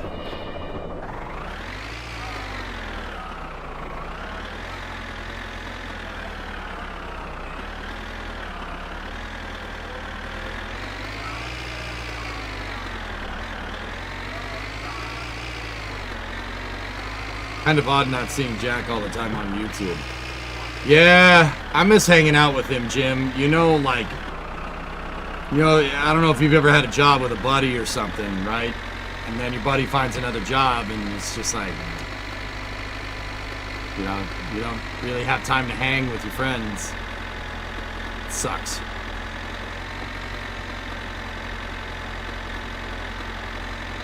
Maybe do a podcast one day. Yeah, maybe.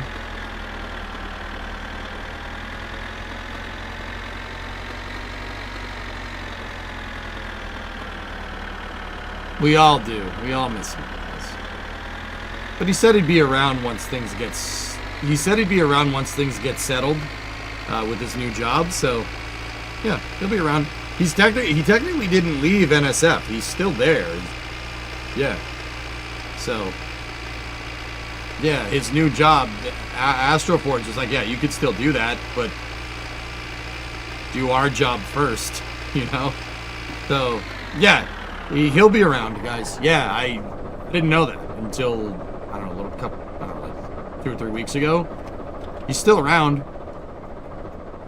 That doesn't mean we're not going to give him crap, right? But yeah, he's still part of NSF. He just, yeah. How about be be the head of communications for an aerospace company? Like, how about we do that before we do NSF stuff? Which, once again, totally understandable. Like, I get that. Yeah, that's what I'd be doing. If I got a job in the aerospace industry like that, I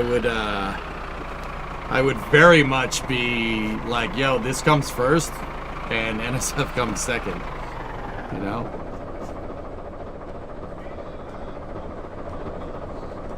So yeah, he's still around, dude. When he gets settled in his new job and stuff, he'll when he gets settled with his new job, he'll he'll be around.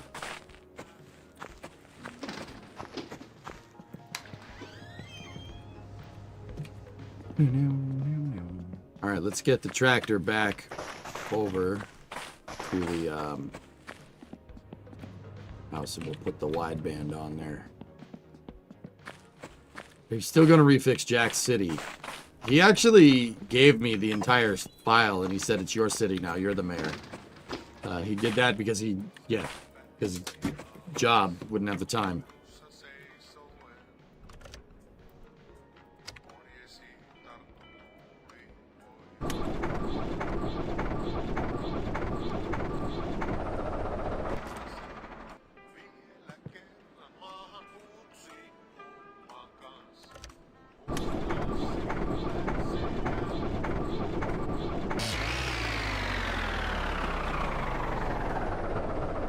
Let's fill this thing up.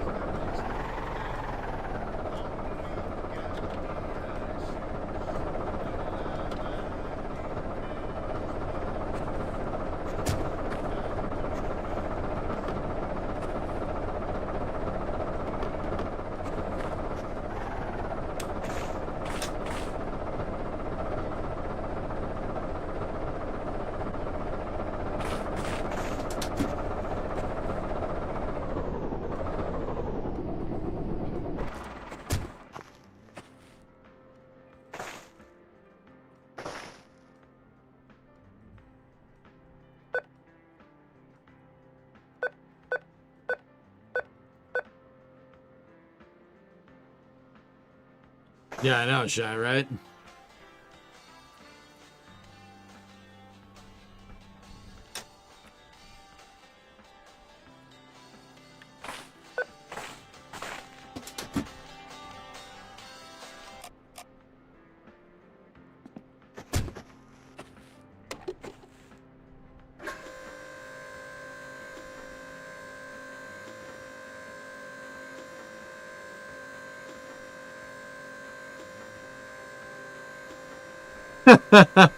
DH, that's funny. Yeah, God, the nor'easters were only supposed to only get like 4 to 5 inches, so down on the Cape, so that's good. I mean, they said 18 before, and I got 2 feet. So, I don't know. It's melting, though. Even though it's so damn cold, the sun shining on it still melts some of it away. I can start to... I can see the ground, which is, you know, that's nothing... I can see my driveway. That's something that I have not been able to do for a little bit of time. We are about to freeze to death.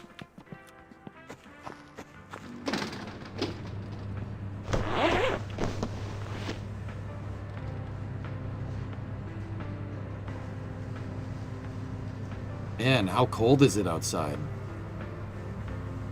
If you start shivering really fast, run. Start running, get to a building. Those are big French fries. Will you ever revisit Yakograd and build your version of the Rouge in the auto plant? I'd love to, Kelly. Yeah.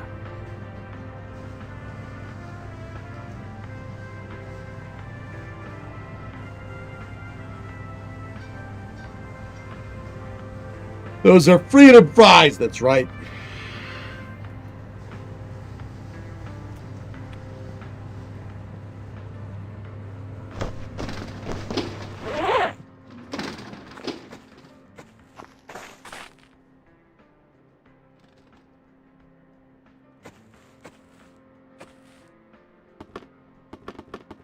I'm so cold that I'm shivering.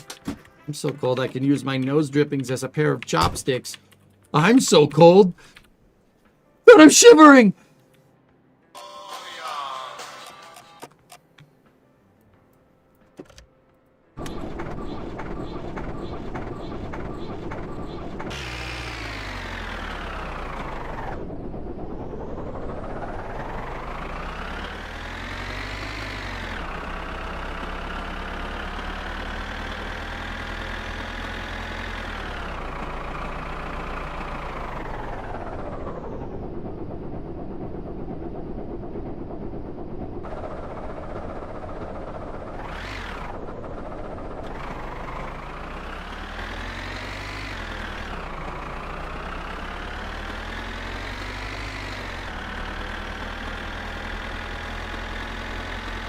Alright, let's head back to the house.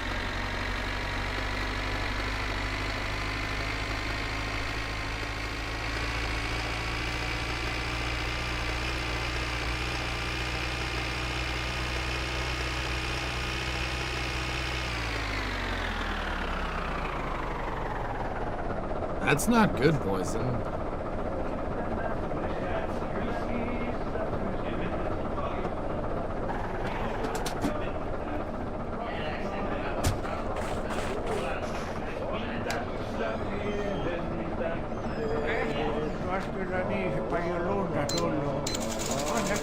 Joo, laitetaan hyvät sumpit tulee. Demo! No siitä, mitäs, laitetaanko vielä muuta? Yeah, give me another one. Ja kippi kihviä sulle. Discovery, go and throttle up. 87 month reset. Olkoon hyvät. There we go.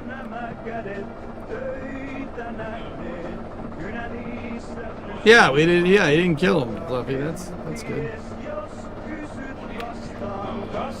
I'm looking forward to when Topless Gun puts pool in this.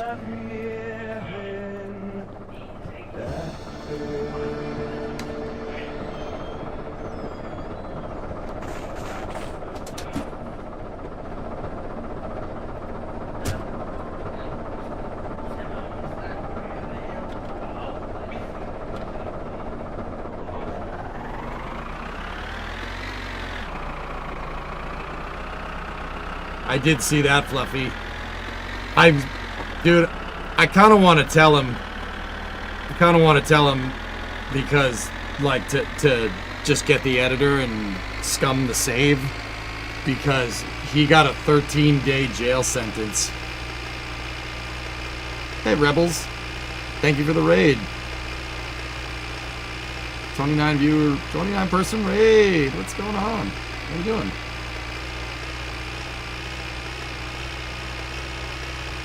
He took care of that.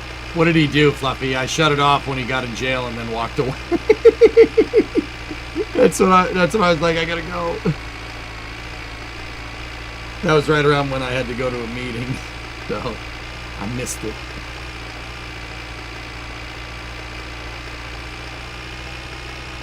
The Brighter Nights mod is the best for sure. Yeah, serious, yeah. He started new.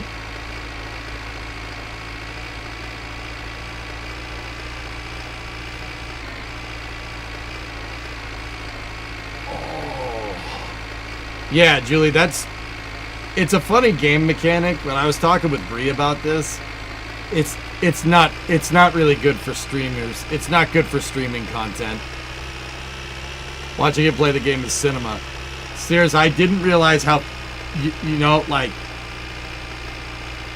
I'm no stranger to Summer Car, and Winter Car was super easy to pick up because I played so much Summer Car, right? So I forgot what it's like to play this game for the first time, let me put it that way. Hey, Rebels, what's up? Royal David suggested you the other day, so here we are. Right on, all right. Yeah. Cool. Thanks for the raid, man. Were you playing Winter Car too, or what? What were you up to?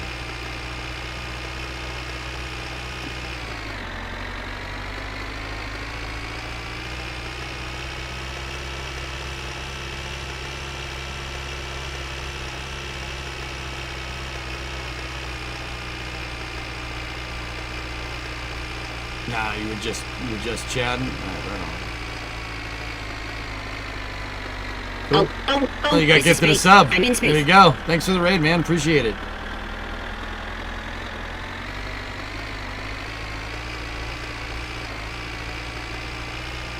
I've almost 200 hours in summer car. I still haven't podiumed in the rally, so I feel it. Yeah, if you don't cheat, 13 days is soft game over. I'll be honest with you. What I would do is I would just have the game up in the background and then I'd go play Battlefield or something, like if I wasn't streaming this. But I can't just switch to playing Battlefield, you know? People are invested in this. They're invested that we get skid mark making skid marks. Hey Flavia, get in bed and ready for the flame trench. There's no flame trench this week, dude. NSF is working on Artemis 2 stuff.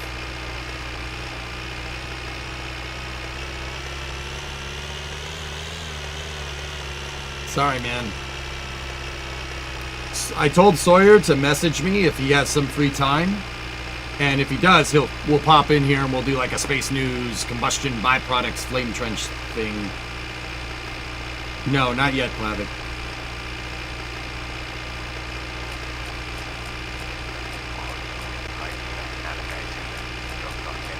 Did you see the blue news?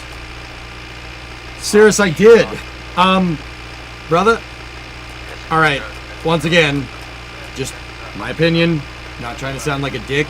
The last flame trench, we talked about like TerraWave and stuff, and I was like, I mentioned it. I was like, I think Blue's stretching himself a little thin here, right? And then they shut her up, New Shepard. Like, I'll be honest with you, I'll be surprised if that flies again. But also at the same time, New Shepard, the New Shepard team has a lot of experience with vertically landing Hydrolox rockets on celestial bodies. So we also know at the same time that Blue is, in the market of, making Hydrolox rockets land on celestial bodies, just not this one that we're on right now. Right? Like, I'm just saying. I mean, it makes sense. I would call that a pretty good business decision. Sack things that aren't profitable or redundant, right? And pivot to where the market's going. I think that's a very good move by Dave Limp. If you really want my honest opinion, it's very smart. I would do that. I would do the same thing. New Shepard was always a stepping stone, guys. That's why it's called New Shepard. It was supposed to be Blue Origin's Mercury program.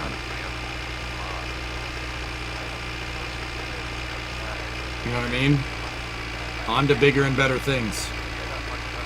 They shuttered New Shepard, Norris, for 2 years. They said for 2 years. I don't know what that means exactly. They shuttered it for 2 years and then reorganized that staff in the company. I'm guessing they're all working on Blue Moon Mark II. But yeah, seriously, I think that's a really smart move. I was wondering if Blue was trying to stretch himself too thin. It kind of seems like that, but I think this is a much more pragmatic decision than, oh, we're stretched too thin, we gotta... No. If I'm guessing this correctly, Blue probably has the money to be able to spread themselves that thin. They probably have the capital and the staff to do it, if I had to guess.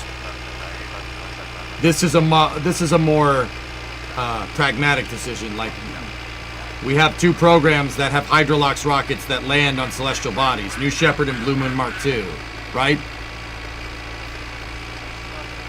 It makes sense.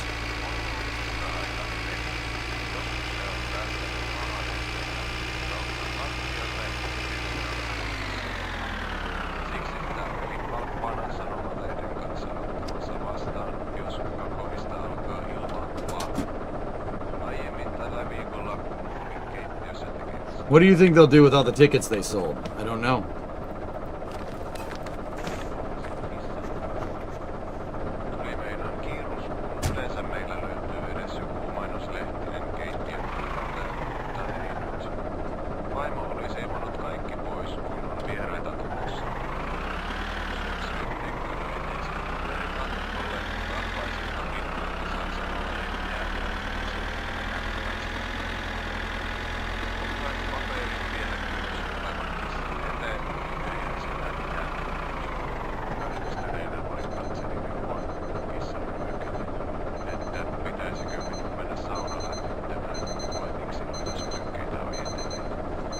My alarm is going off in game.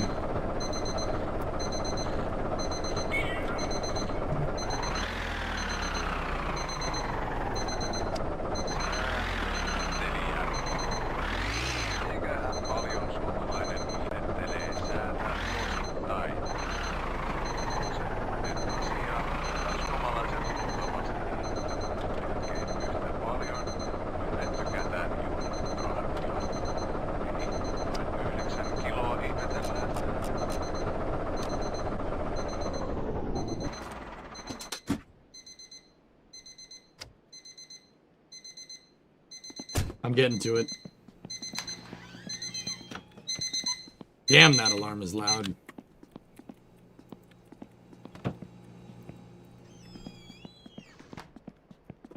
Wake up, it's time for your chem finals. Oh no.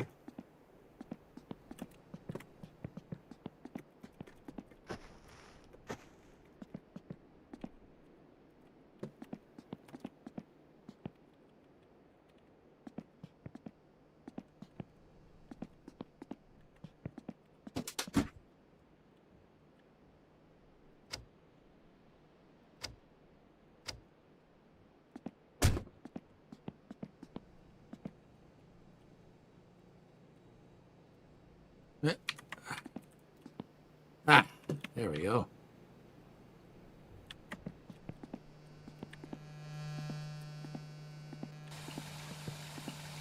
We're gonna headbutt through the wall and just take a drink right there. There we go. Yep. All right, cool. Don't worry about what I just did. Be quiet. You saw nothing. Okay, so there's our car parts. This should be our batteries. Derpa derpa derpa derpa derpa derpa derp derp derpa derpa battery. I have a boom box and I wanted to use batteries. I got battery. You can't, so you can't say it exactly how they say it because then they'll get mad at you.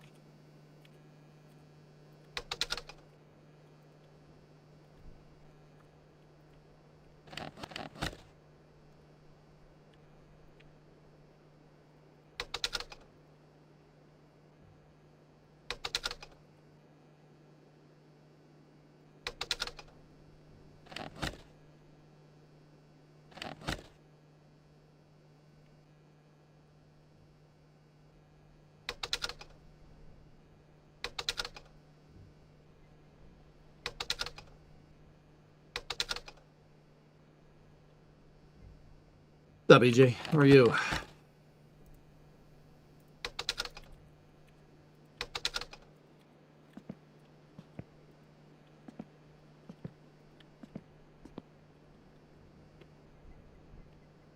This is how it used to be, dudes.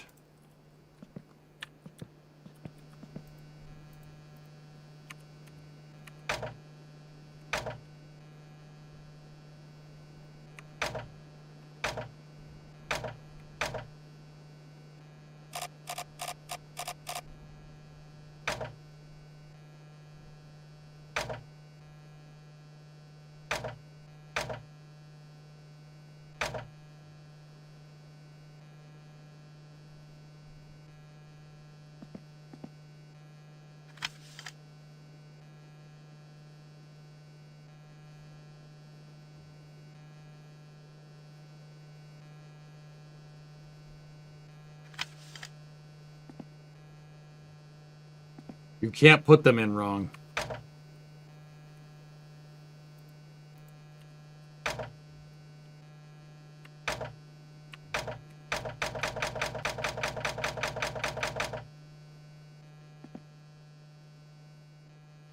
Oh, maybe we broke it. Okay, so we're here, and yeah, here we go. We got to open up the Amasado. So, what's in here? Oh, yeah.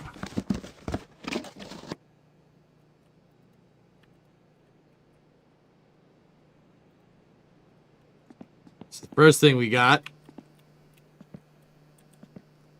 Louvers, baby. Oh! Yeah, dude!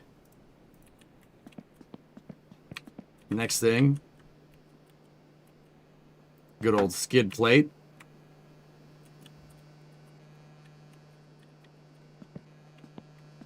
No flame trench today, dudes.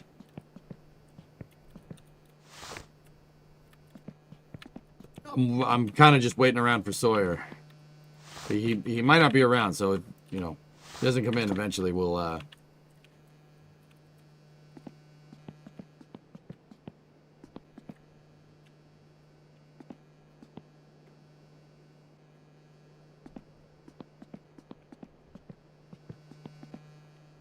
do something.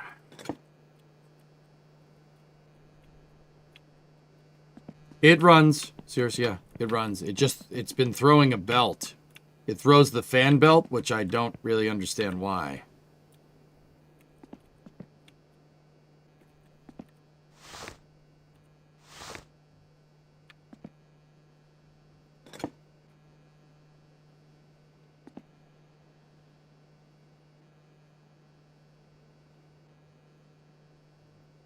Nine? Yeah.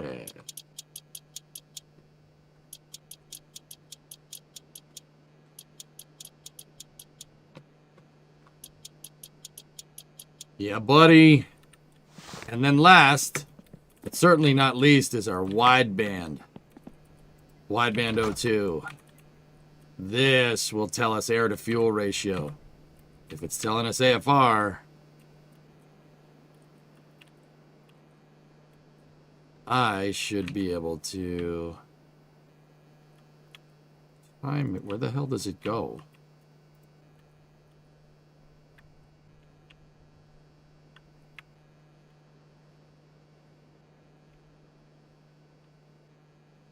A pillar?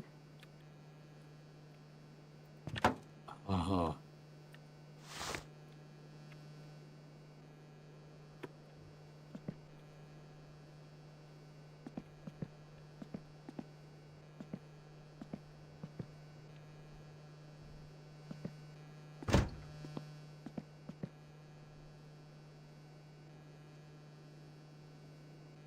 Gotta wire it.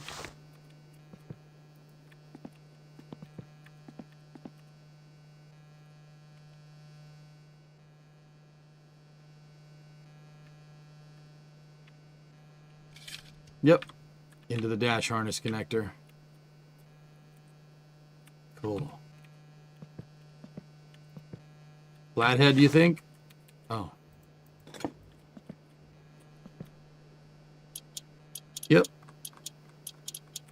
Cool. All right.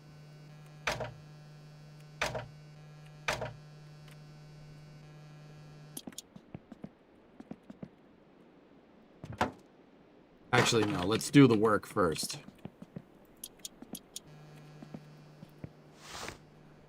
Well, the boombox isn't working, so let's just pretend it's going. Let's just pretend it's working. Here we go.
Song rules, dude. This is wrenching music, man.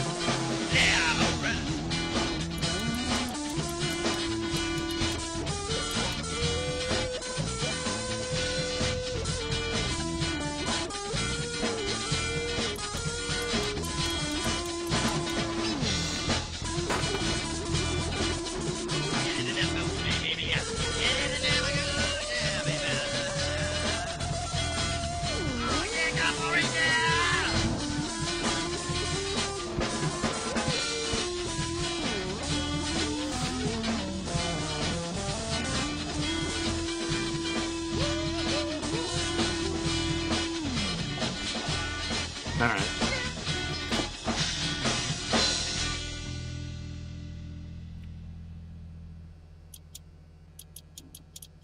Bita. Mitä?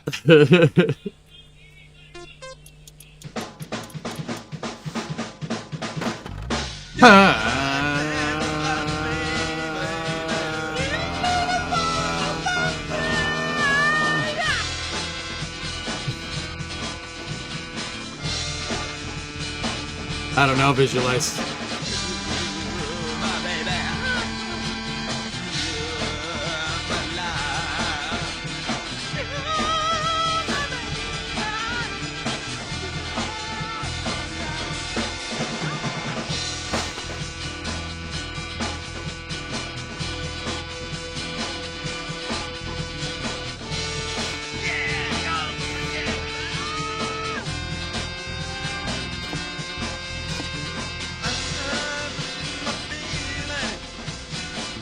No, Shine.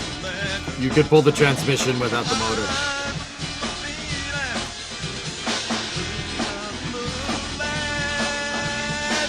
It's throwing belts, so it's either the water pump or the alternator. So I figure we buy a new alternator because we can easily afford it and go from there.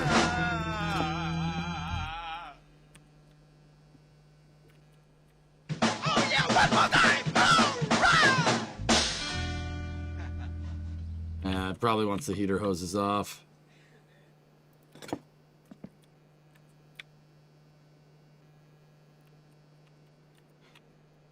Okay, let's just waste more coolant. Whatever.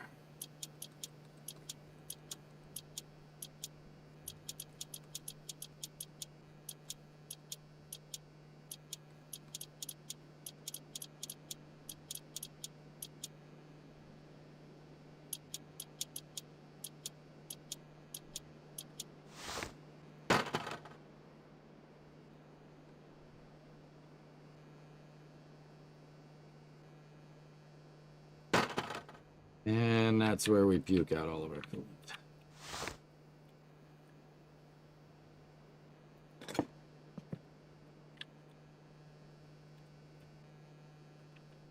Grease pits are still forbidden. This place is a prison.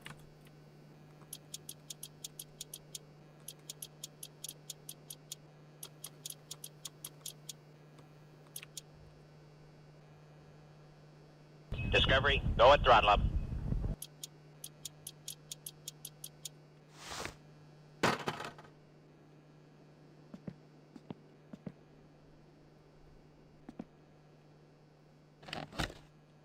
Oh, yeah. Brand new Wasserpumpen. Yeah, very good. Wasserpumpenschaft. Very nice. Yummy, yummy. Hey, so what's up? You want some of this coolant? That coolant belongs to that car. Ooh, they don't got to know about it. Could be our coolant. No coolant will ever be our coolant. Ooh, that wasn't very nice. How about you, chat? You want some Discovery, of this coolant? go at throttle up. What's up, Torlab? 102-month resub. Mason with the 93 in there. Completed fulcrum. The wet dress rehearsal is next Monday. Yep. No wet dress rehearsal until Monday at the earliest due to cold weather at the Cape.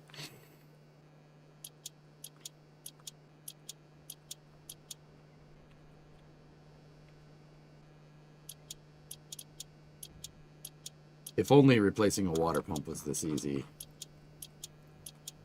That That would be quite nice. Okay. We need our bassa pump pulley.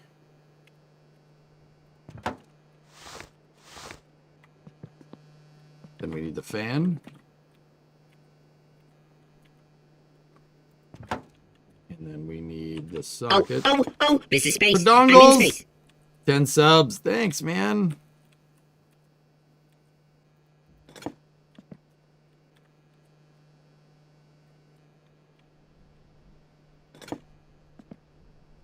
Happy Friday.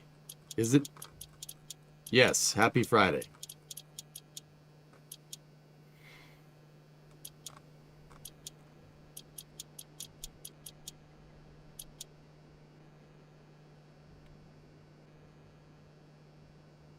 What is Friday? Oh, this is space. I'm in space. Jackal. Gifted 5. Thanks, man.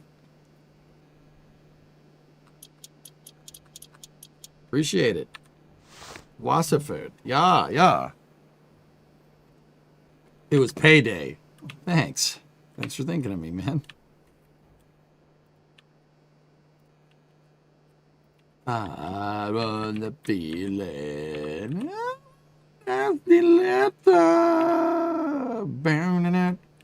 Bounding out. Down, and out. So that's the brand new belt. I'm going to put the brand new belt over here, okay? I'm going to put the old belt on. And we'll see if it throws it. Just out of curiosity. This is purely for troubleshooting purposes. Because this will prove pretty much that it was the water pump. Which is what our suspicion was, but we don't know for sure.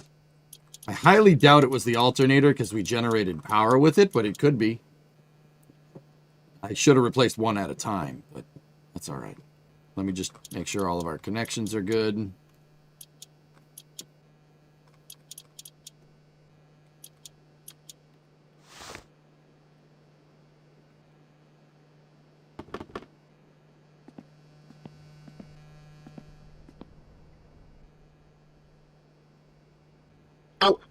Oh, this is space. I'm in space. What is that?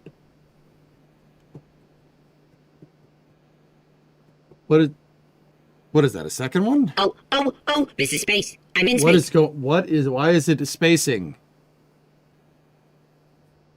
Timing cover? Oh, this is space. What is I'm the in space. alerter doing? It has a mind of its own. Stop it.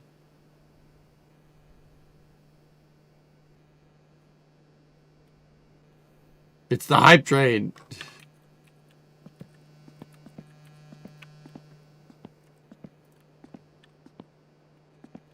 Don't worry about the drips.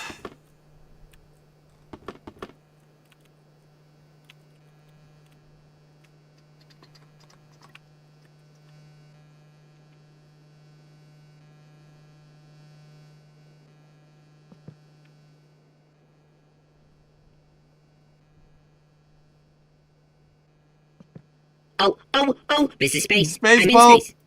Oh, crap. Gifted 5. Thank you. Thank you for contributing to nice hype train. We appreciate you.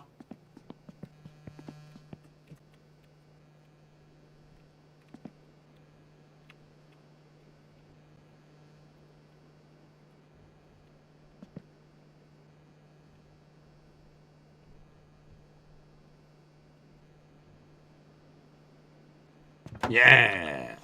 I'm on the feeling.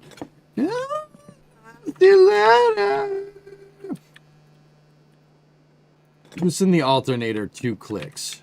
That's what I usually do, yeah. I usually don't tighten it fully because then it'll get mad. But Taylor, that wasn't the issue with us. It's a glitch. The leaky coolant is a glitch. That's confirmed. We know that. So 1, 2. Just take a little bit of slack out of it. Just a little bit. You don't want to tighten that belt too hard. There we go. I know the feeling. We have a nasty letter.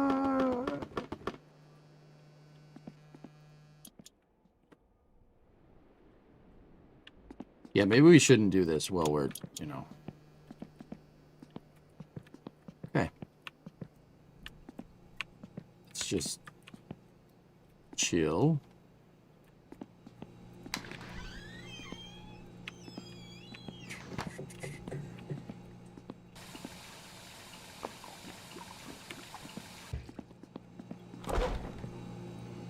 Oh, spoiled milk. Oh no.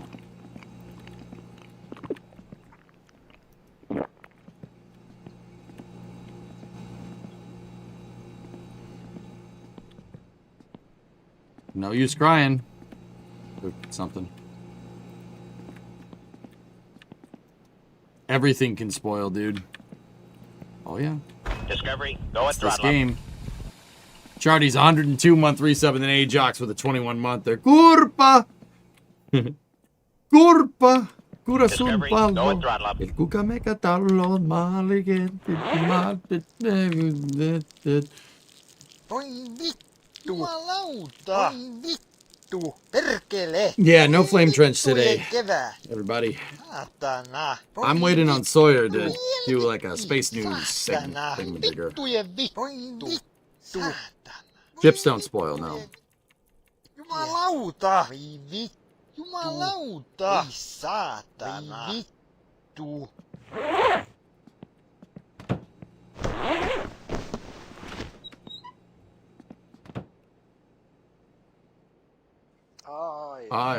Everybody's busy prepping for Artemis 2.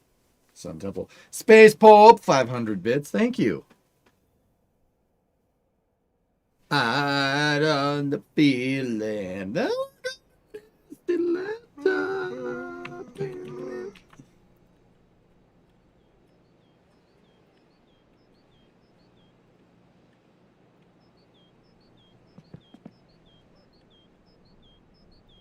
No, I got a couple of couches, but I sleep on the love seat. See, there's one over there.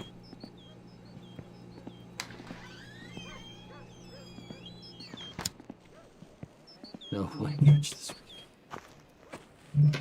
No, they're working on Artemis 2 stuff, Pooh. Yeah, Bob. Yes, exactly. All good, man.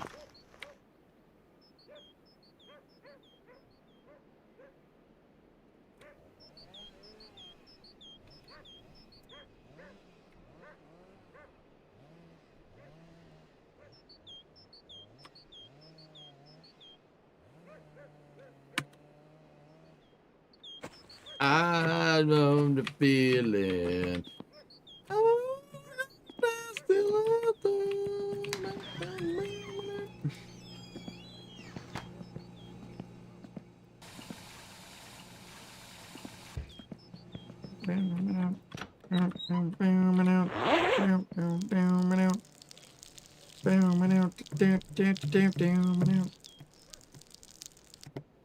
I got it stuck in my head. Like Curpa.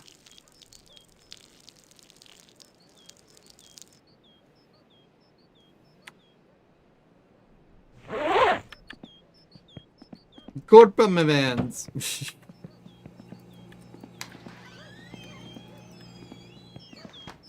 All right.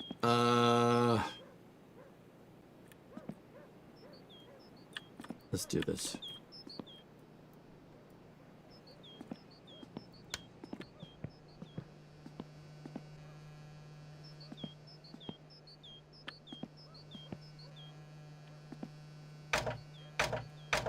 I am sad that that doesn't work. Oh yeah, we got to save the game to fix it.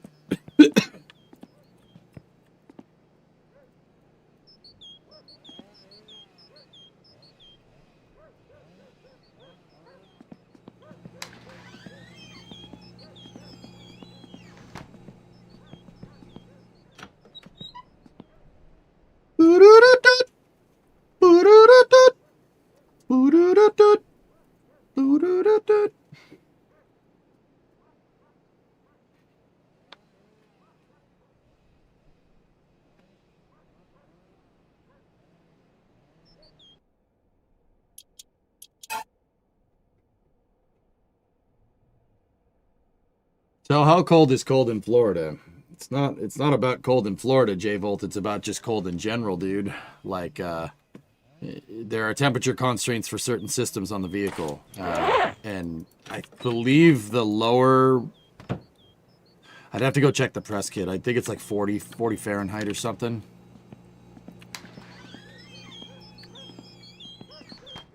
Which is not... That's pretty cold. That's pretty damn cold for Florida. Please tell me this works. Of course it's playing a DMCA song. Why wouldn't it? Alright. Why is it snowing more? Is it snowing outside? No. Okay.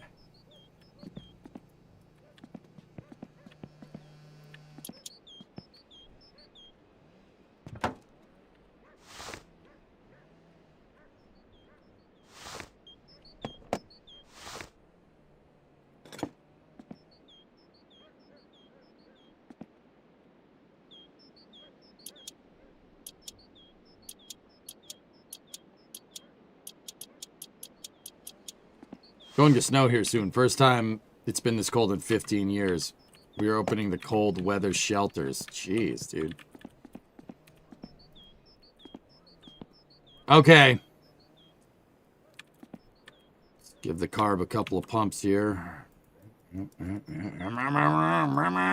we don't want to flood it.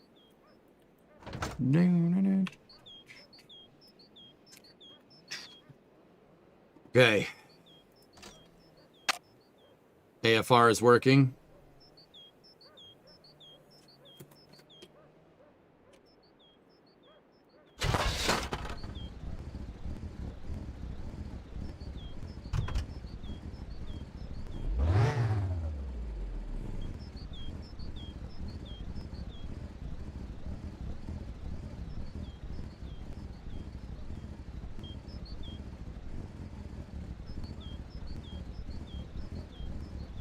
We had it tuned pretty good, but that's not exactly right. I mean, we're a little fuel rich, but, and also the belt threw right away, which, that was the old belt, right? That was the one that was thrown. Let's try the new one.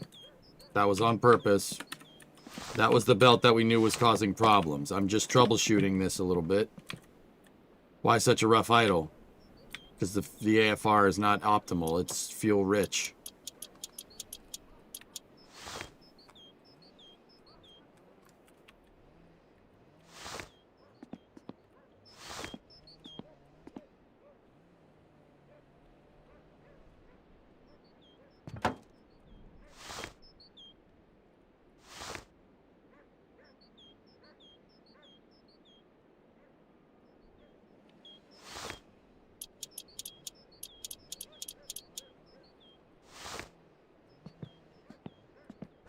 Yeah, let's try this again with the different belt.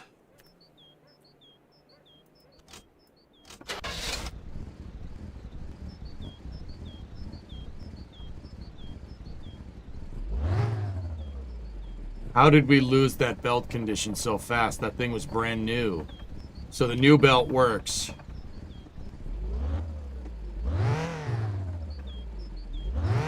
Whatever. It's working now.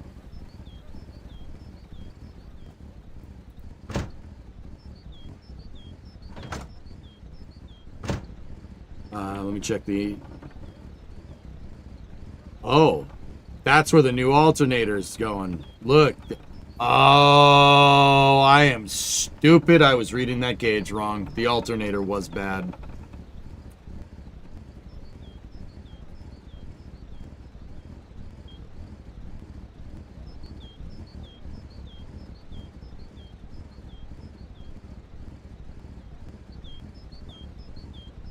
I thought that gauge being in the middle means it was generating the nominal amount, but look, we got the new alternator on there and it's not. It's not reading the nominal amount, it's to the right, which means that's plus or minus, which means it wasn't doing anything. Oh, that's why I don't like throwing the parts cannon at things, because, yeah, we wasted money, which means my other alternators are good.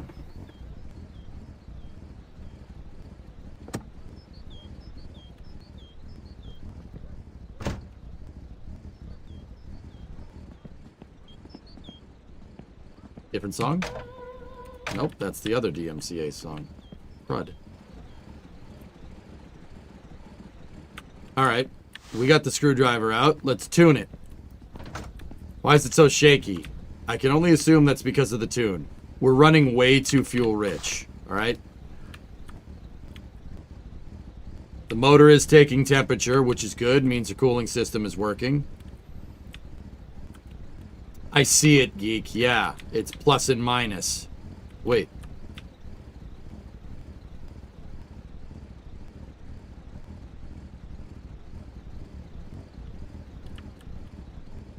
Well, when the engine's at an optimal temperature, it's fine.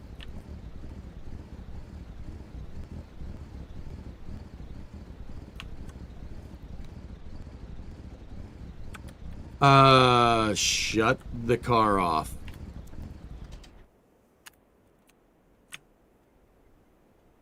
That's not good. Did the oil pump go too?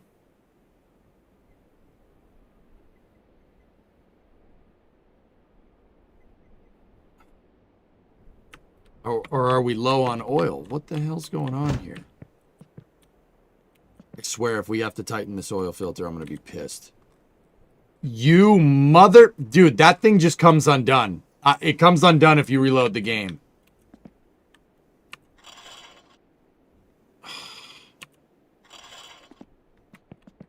I did not touch that. That's... Yeah, I'm thinking that's a glitch. We'd have to test it for sure, but that's... dude, that sucks. Just wasting money.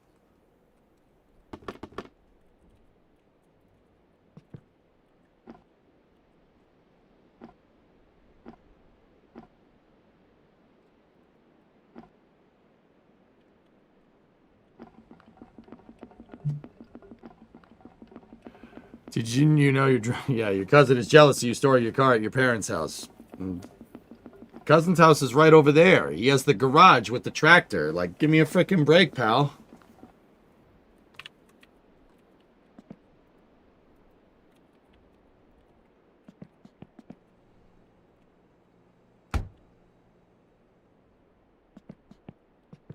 Thing is a money pit. Well, welcome to Project Cars, dude.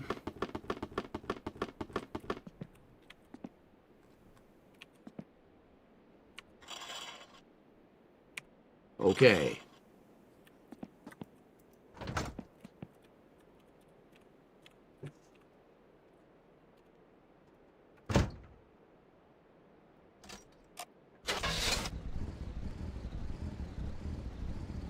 £30 oil pressure. Alternators in the positive. Clock is right. Oil temperature's increasing. We have good gas, and there is temp going into the engine. This is right. Everything here is correct. Now, what we have to do is tune it. We This is space. I'm in space. We really want to get that meter at idle to be reading about 14. You can see it's running a little fuel rich. Space Post gifted us up to J-Volt.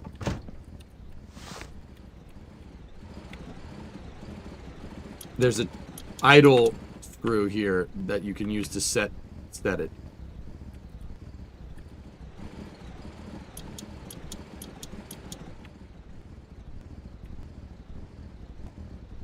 Okay. We need to go... That was 4 clicks forward, so... 4, 5, 6, 7, 8.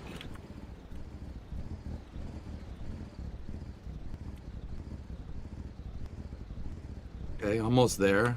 Probably another 8 clicks. There is no timing light, no.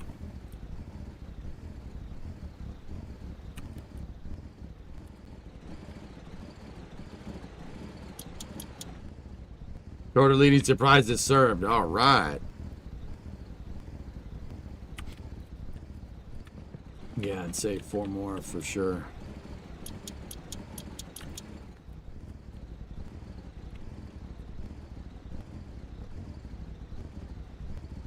That's fine.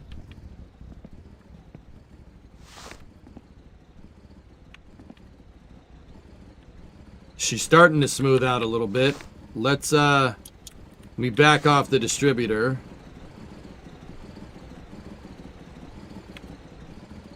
See if we can advance or retard the timing.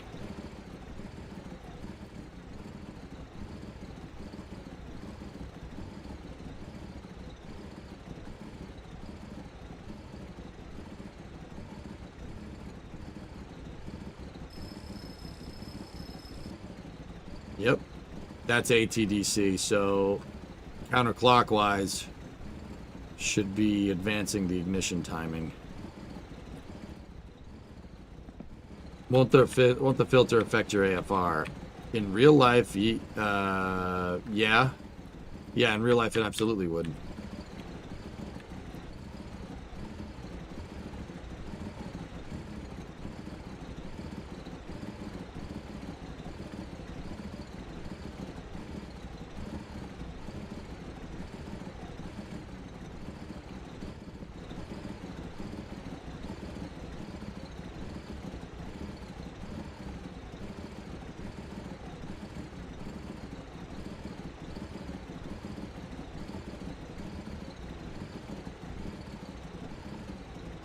Right there should be fine.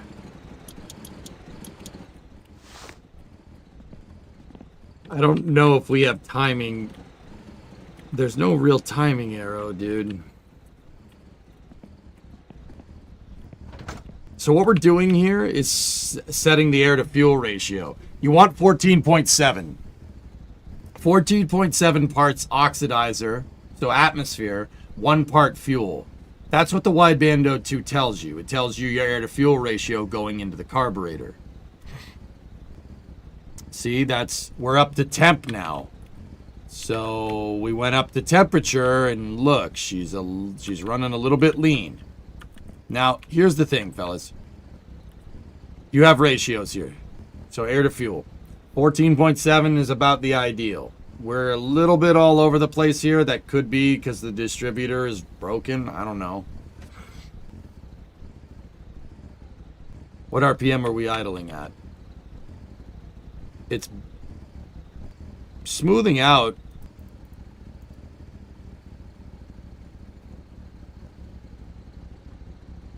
Yeah, that smoothed it out a little bit. But here's the thing. So there's 2 ways you can go with this. You can go fuel rich, which is 8, 10, 12, and 14 on that gauge. If you go fuel rich, the motor will run cold because the fuel will absorb a lot of the heat, but it's also very inefficient. You're wasting fuel. You're gonna flood the engine. Well, not flood the engine. You're gonna drench your spark plugs. It's just gonna be too much fuel in the system. Now, like I said, the plus side to that is that it cools itself, but you're wasting it. Unburnt gas is coming out the back. You don't want that. Now, simultaneously, the green, 16, 17, 18, that's too much oxidizer. Remember how I said just a second ago that fuel is good at absorbing heat? Oxygen is not. Oxygen and nitrogen are very bad at absorbing heat. They're not the best heat conductors around. Think about it like, if you know electrical, like a copper cable would be better than a steel cable. Will a steel cable work? Sure. Of course, it's not the best conductor of electricity. Oxygen is not a good conductor of heat. It's actually really bad at it. It can, but it's not great. Think steel wire, not the best. Because of this, the motor will get way too hot. If you lean out, you run it. It's very efficient because you're burning all the fuel, but you're also putting a lot of oxygen through the motor, and it gets it really, really hot. Because oxygen won't be able to take some of that heat out of there, right? It won't be able to take all the heat out of it. And because of this, motors blow up because they get too hot when you go lean. This is why, guys, honestly, everybody that's new to winter car or if you've never played these games, get the wideband. If you lean out, your motor's going to explode. You'll shoot a piston out the side. That is true in real life. That is true in this game. Now, that being said, yeah, that's too lean.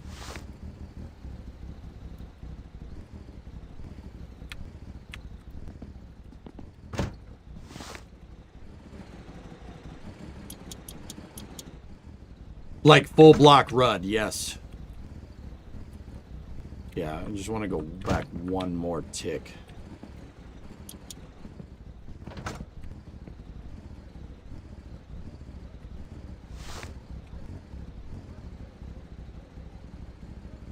It's smoothing out if we go lean. So that tells me that the air filter, guys, you were talking about, oh, put the air filter on, put the air filter on.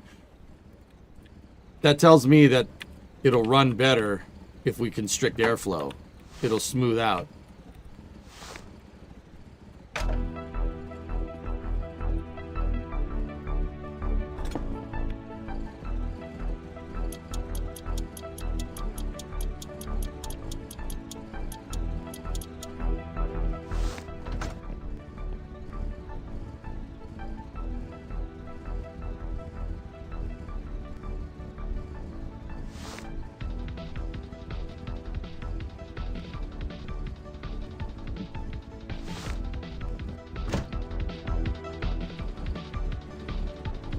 See the fan stop there? No.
Okay. What's that? Oh, it's just light. I thought that was a rocker on the ground. I was like, no, no, no, no.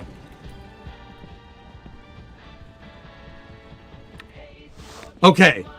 So finally, we could start screwing around with this clutch.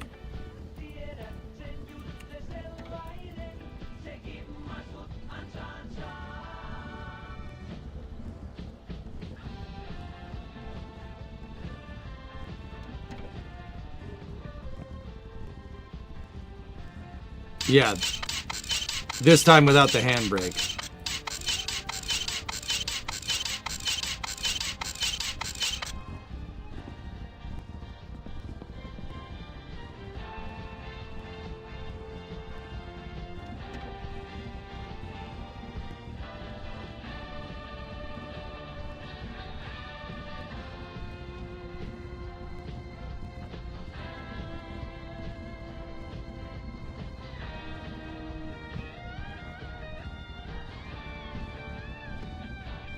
So here's what we're gonna do.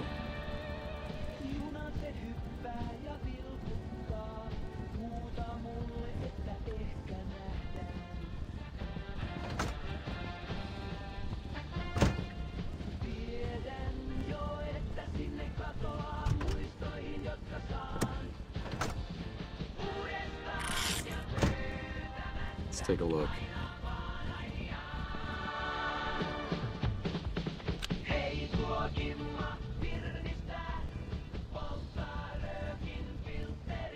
Ready?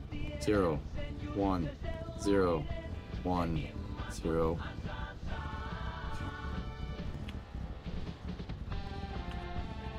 Interesting. Oh, we're not at 1,000 RPM. Hold on.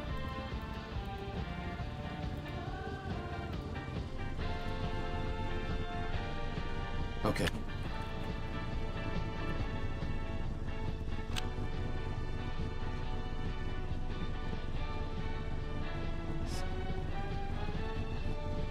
Two RPMs a second, or 2 revolutions per second.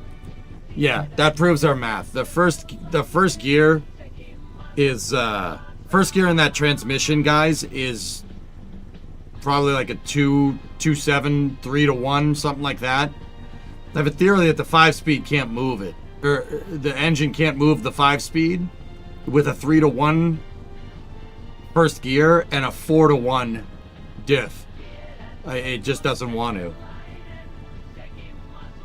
Yeah, so Ponesister, exactly. So here's my rationale. We talked about this a little bit earlier. I just wanted to make sure it was right.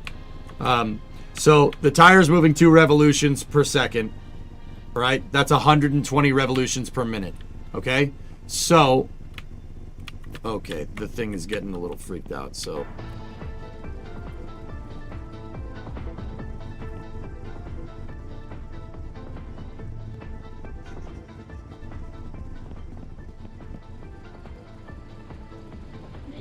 So we know for a fact that we have a 411 gear. This is a 411 diff. This is an NB diff, okay? So we have 411 final drive. So if we have 120 RPMs, right? And the diff is a 411, right? 120 RPMs at the tires times 4.11 means that the drive shaft is spinning at about 500 RPM, okay? 493. All right.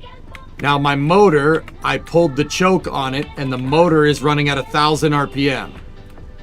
So that means that actually, yeah, first gear on this transmission is almost perfect 2-to-1.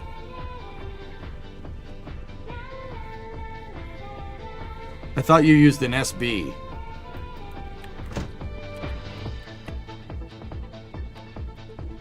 What is an SB?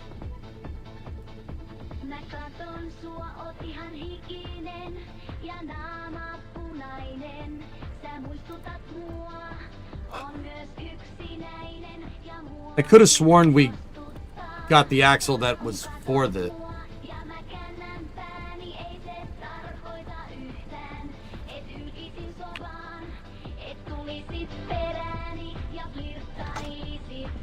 Interesting.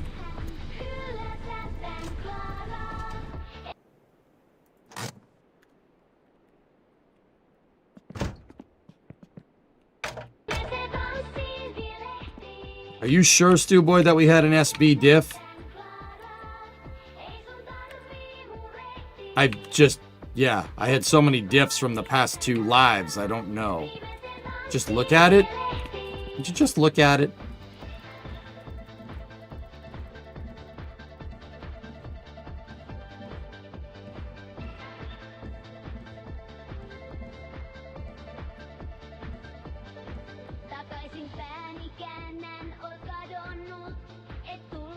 Nyt.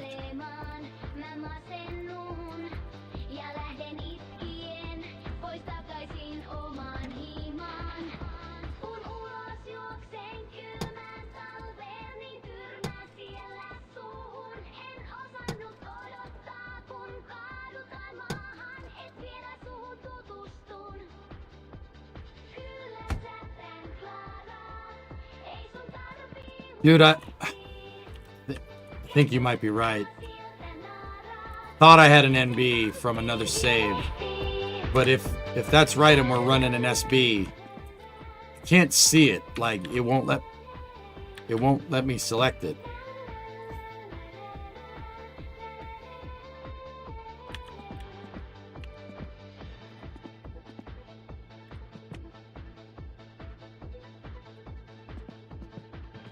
Oh, that's the other thing. I forgot. We have to tighten the bolts for the damn back seat. Do you have an SB on the floor? It's a CB and a BB.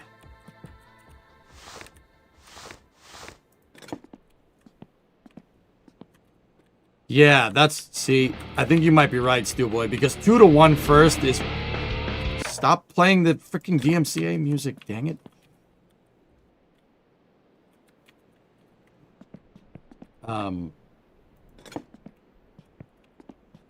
No, it's manual.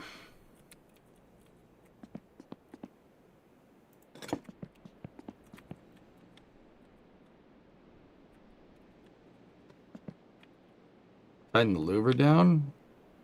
There's no bolts for it. It just clips on.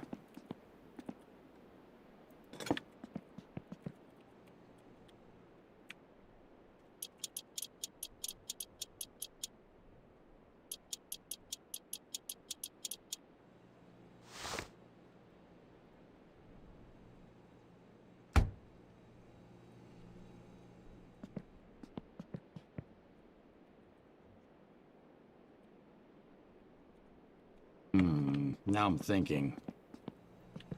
So if we put an SB in there.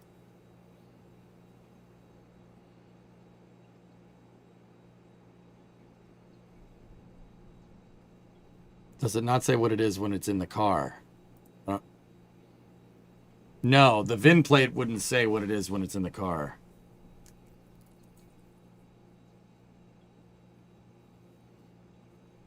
I gotta look. I gotta be sure.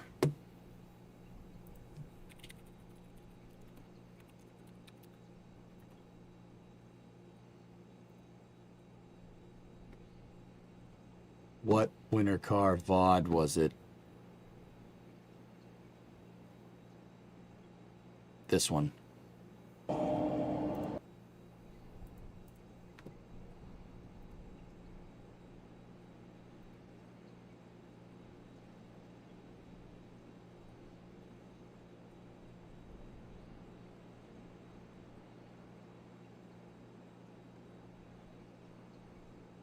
I hate watching myself. Truck. I remember that. And then there was the engine test.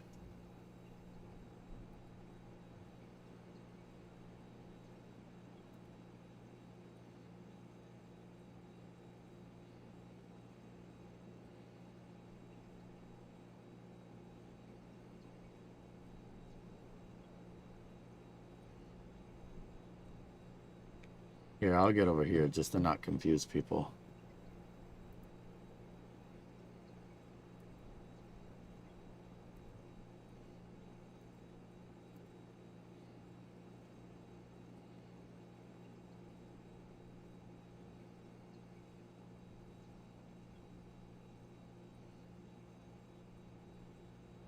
Okay, the 3 rear ends are over there still.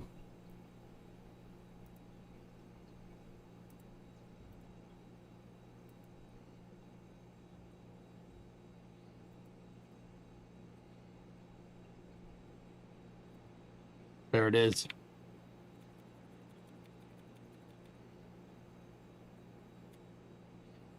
Yep, Stu Boy, that's right. So we weren't running a 411. We have a 344.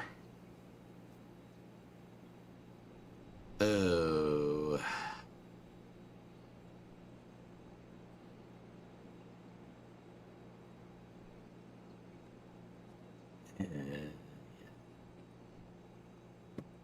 The car be struggling to move due to a damaged transmission. Yeah, maybe. So it is an SB. All right, well, let's do the math out. 3.44. Okay, so the wheels at 1,000 RPMs of the motor, the wheels are doing 120 RPMs. So 120 times 3.44, 412, which means 1,000 divided by 412 gives me a 2.4 to 1 ratio on the first gear.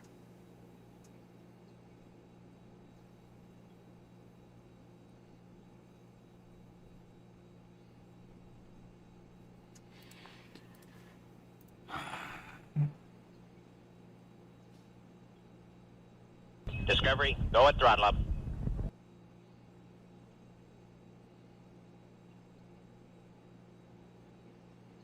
So now we have a problem in the opposite direction.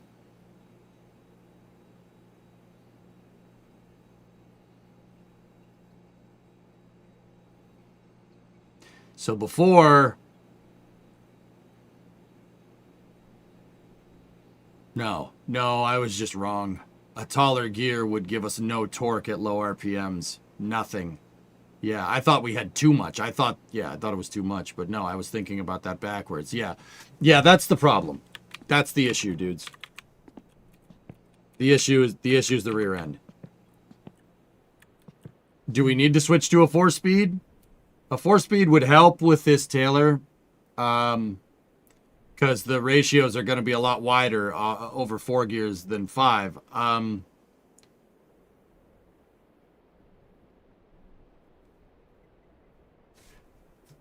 Here, let's check something. Hyvä, hyvä. Nyt tulee hyppy. Noin se hyppäs sieltä ja nyt taas kultusta. Joo. Tosi hyvin So mennään. that... Nyt taas Let's try to see if she moves in second gear. If I get the clutch going in second gear, yeah, starts to move. Yeah, first gear is just out of our wheelhouse, that's all. It won't do it in reverse, because reverse is going to be... Oh, hello.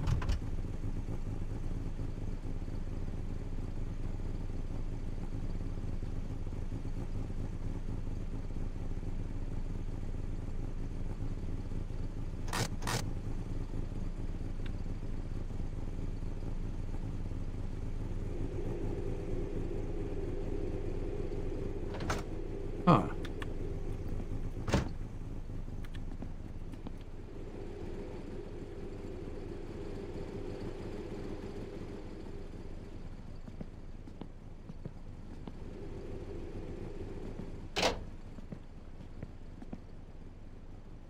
Huh. We might have overcame this with just making sure the engine is, you know, wasn't running on 3 cylinders. No, it's moving a lot better. Shy. She's moving way better than it was before. If that's the case, we should be okay. An engine tune would engine tuning and getting the proper AFR would definitely fix this problem. Voi vittujen kevätä. Jumalauta. Vittujen vittu. Voi saatana. Tänä. Ei saatana. And screwing around with the ignition timing a little bit would definitely fix this too. Jumalauta. Vittujen kevää. Vittujen kevää. Saatana. Jumalauta. Jumalauta. Vittujen vittu. I need to drive it again, dudes. We gotta drive it. We gotta drive this sucker. What time is it? Okay, a little bit late in the day, but we'll be alright.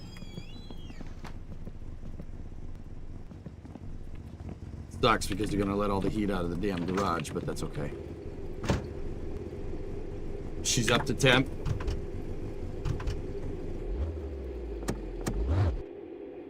Oh, don't do this.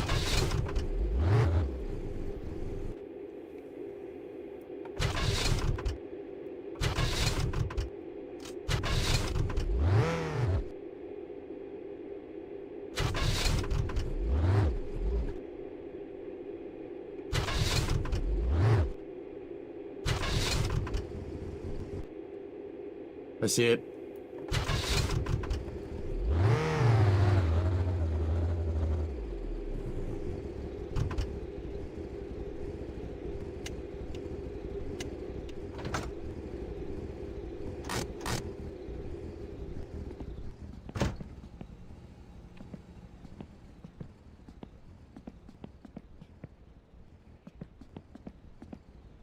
Okay. Didn't get all the heat out of there, which is good. That's a good thing for us.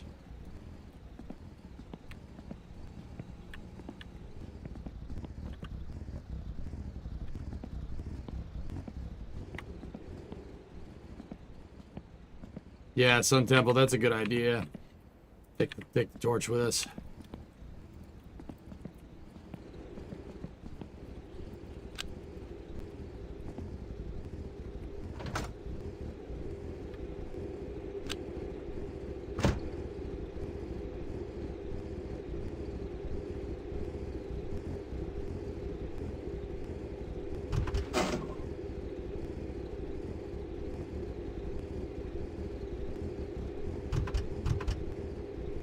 Please.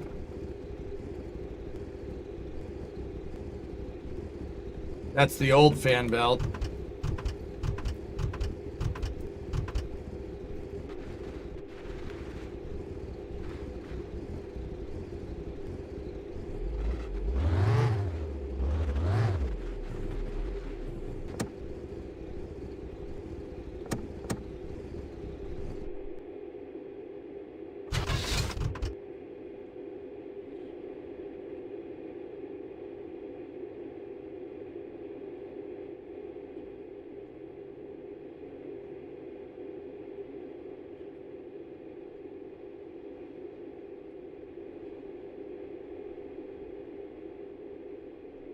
don't want to remove my god dang coverall. Come on. We should do this during the day.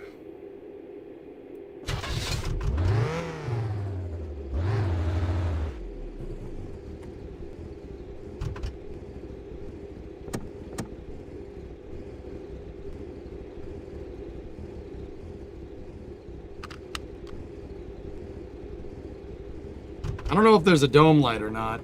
I don't see one.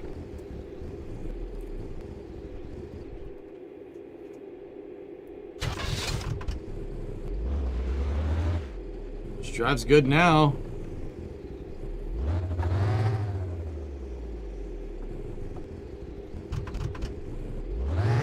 Oh, nice. Way better. My alignment's off, though.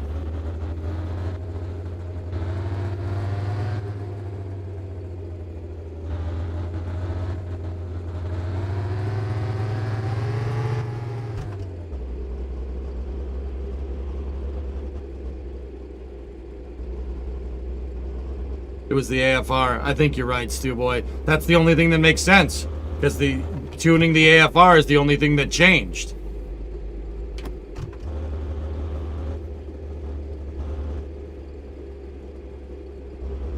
We should go find an NB axle, though.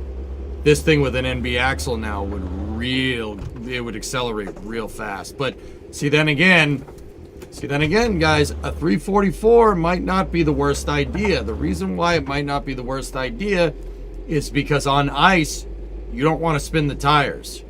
This, I mean, we're not... See it?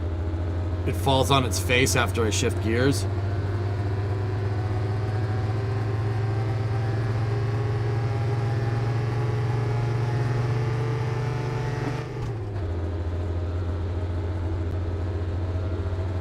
Yeah, we should probably get a better rear axle.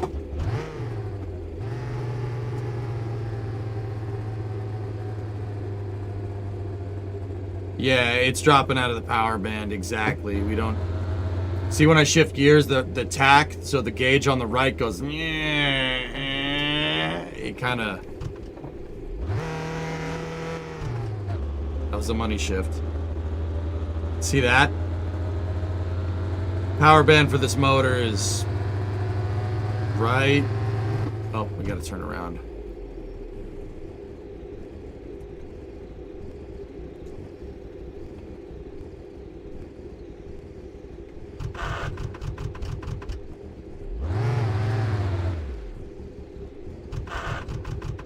What is that? Oh, the ski slopes. The ski slopes are lit up. That's cool.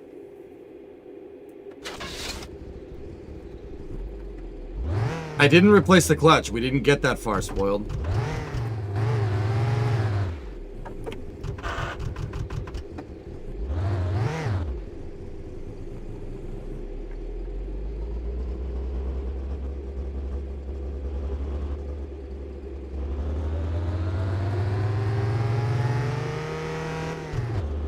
Yeah, see how it's...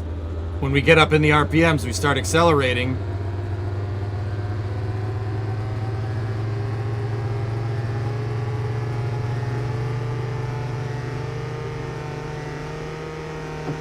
And then we switch to third, and it goes back to 4,000 RPMs, and it doesn't like it.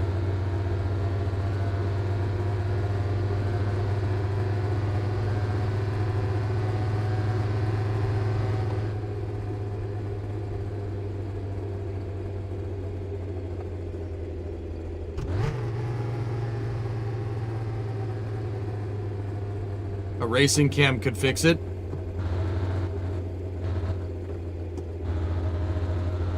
Oh, the other thing, look at that, we're leaning out.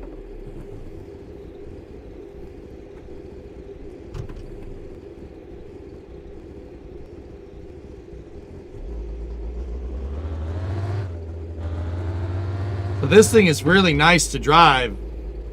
Right now, it's really easy to drive, but the problem is it's really easy to drive because it doesn't go fast.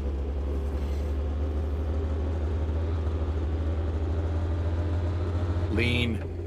We went into 15s. We're dipping lean. We gotta richen it out. We gotta fatten up the fuel mix a little bit. Watch that AFR. See, 14. It goes to. I'm seeing shades of 15 there.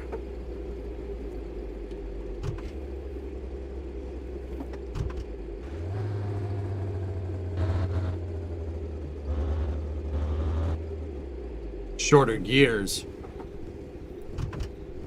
The problem, dude, with the shorter gear is, I mean, I don't know if there's 5-speed transmission with different ratios. How's the clutch feel now? It feels fine. Yeah, we just needed a good tune for the motor, and I honestly think, Coltec, we were running on 3. In fact, I'm pretty sure it was running on 3 cylinders.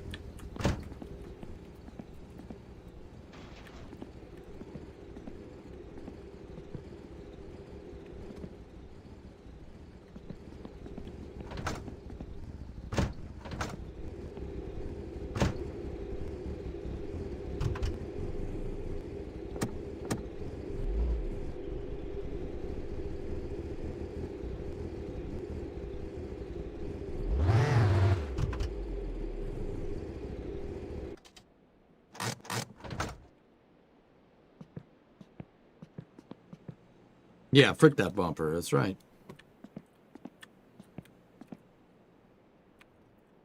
SpaceX got 10 more Amazon Leo launches? No way.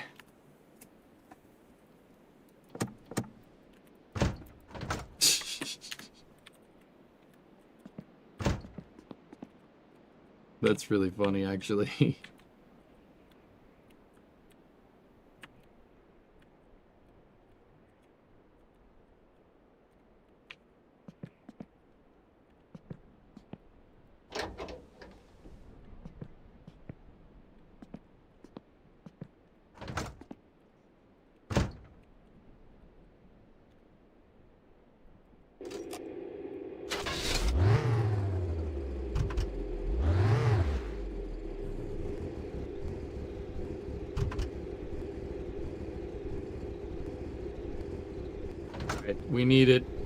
We need her to be a little bit fatter. I don't think we have a vacuum advance either. I don't think this is a vacuum advance car, which we have to fatten up the fuel mix. No, that's too much.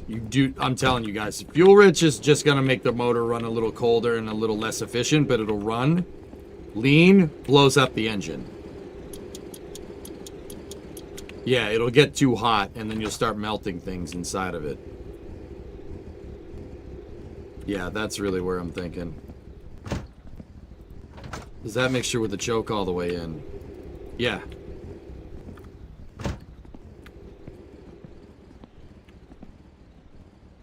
Next space flight doesn't say anything, but if I wonder why, what's going on with Vulcan? I don't know. Something funky. I think they're having trouble scaling. And I'm not exactly sure why. Oh, crap. No.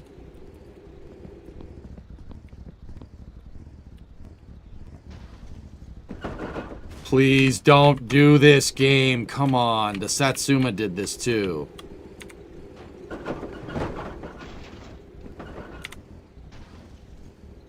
Well, it did it.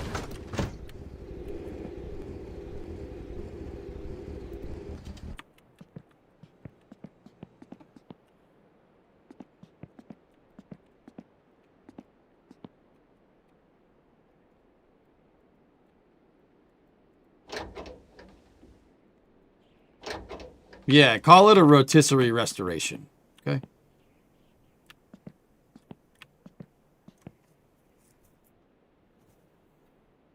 You can't park? What do you mean I can't park here? It's my garage.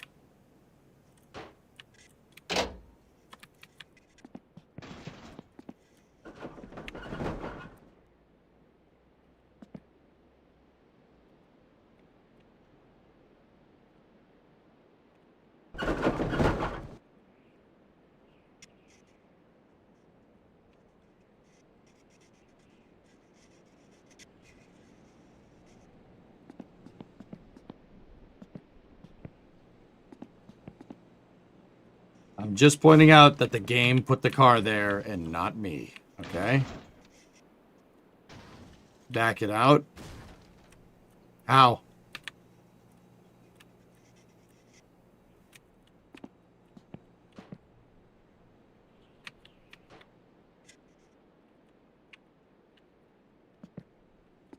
We could tow it, yeah. I don't want to.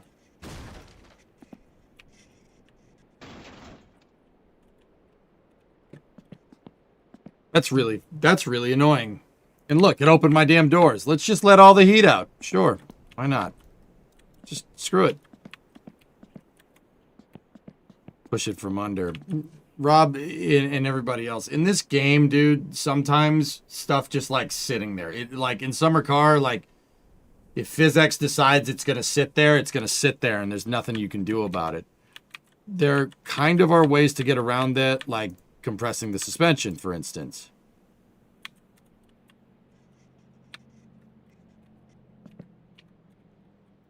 This is a shame because it's denting up my nice car, which I'm a little pissed off about, but hey, whatever.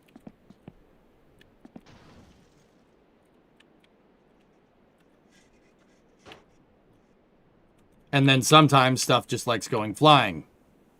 Like that.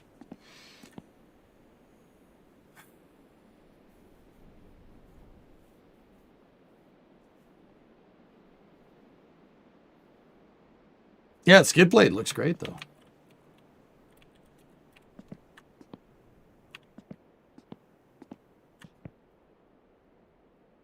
What did I come back to? The suspension glitched on the lip of the pit and sent the car flying. Don't underestimate my strength. Yeah, I know, right?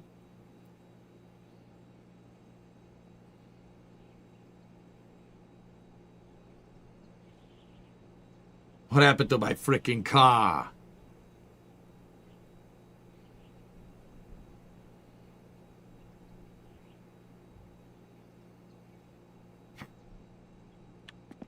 That sucks.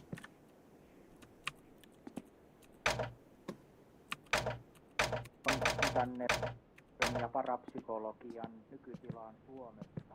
Saattaa tänä päivänä tavallisen tavaratalonkin... What rear axles do we have over here? We have a C. We have CB and BB. So we have a 389 limited slip. The 389 is going to be better for this with the 5-speed.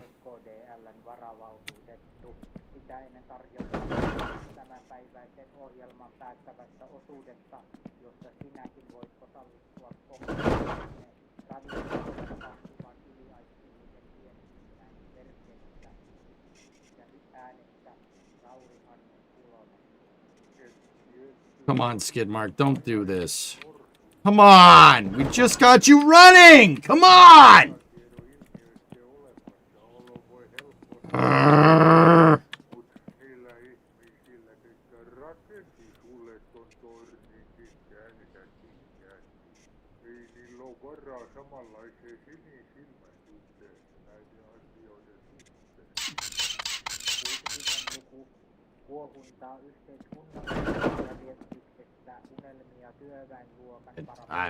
I'm really kind of over it. I'm not going to lie to you. I'm over it, dude. We just got that stupid goddamn thing running. That's such bullshit. I'm kind of over it. You can fuck off. You can just sit there. Like, yeah, I'm kind of over it. I don't care.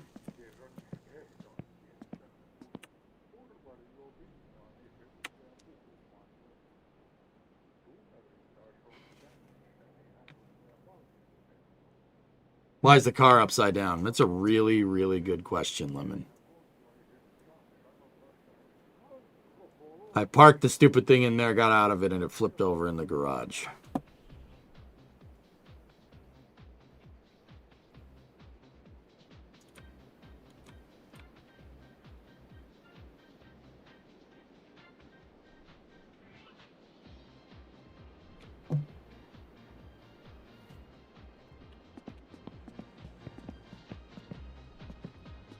Yeah, I don't know what to do.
liiku pässiin.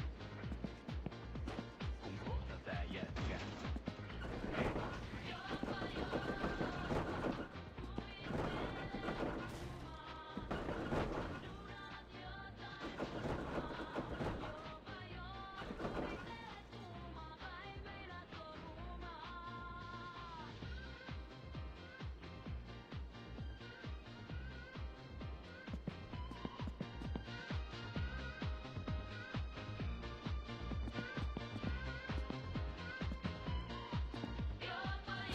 No, no, no, no.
Hey iPhone, thanks for the super chat.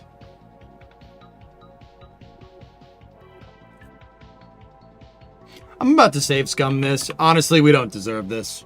I just got that stupid thing running. I'm alt F4ing. It's very, very, very rare that you're gonna see me do that, but I'm not taking that crap. They can get that car physics can get fucking bent, dude, and I'm not doing that. Yeah. It's very rare that I do that, but I'm not doing that. We'll just reload the game.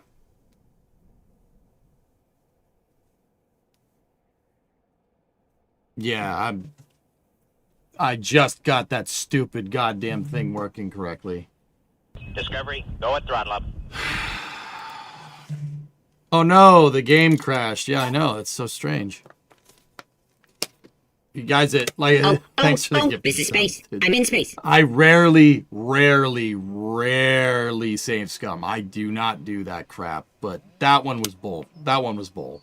If I drove the car in there into the pit and then it glitched and flipped over, then I'd have a problem with it. But I drove it in there. I got out of the car and getting out of the car pushed it into the pit and then flipped it. Like, yeah, no. No. How about no?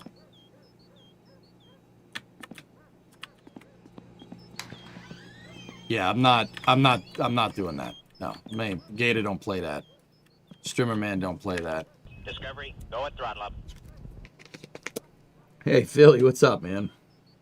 Philly Cheese. Welcome to Mission Control. You go at throttle up. Space Herb with the 46-month resub. Discovery, I just got throttle curbled so bad, dude. Maybe it had something to do with the jacks. Maybe it didn't like it. I don't know. But I have no idea where we were at when we last reloaded this save.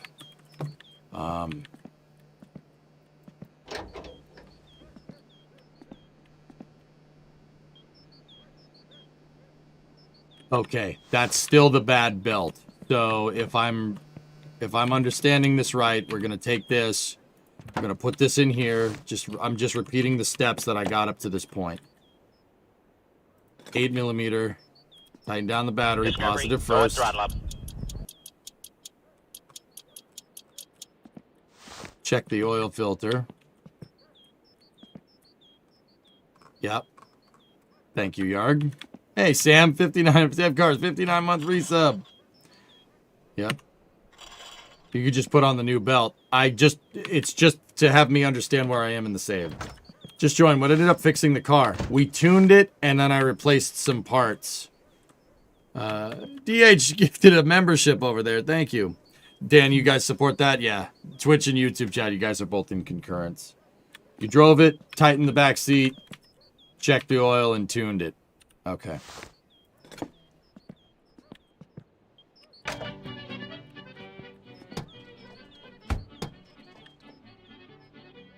Yeah, like I said, if I caused that glitch, then it would be a different story. But the freaking I got out of the car and it fell in the pit, which is ridiculous.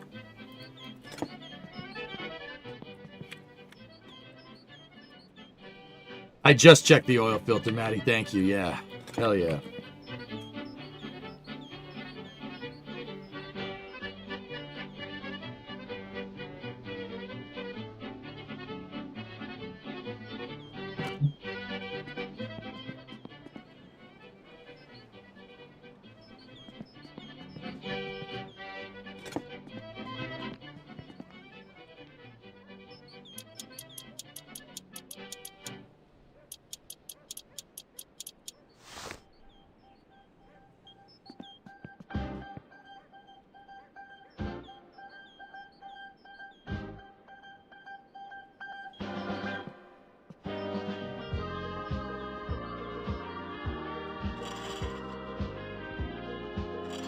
Cyberbob, can you do me a favor?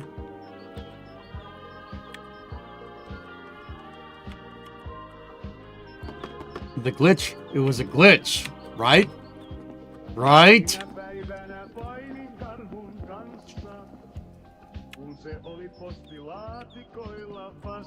It's a glitch, man. Right? And then the game crashed right after it.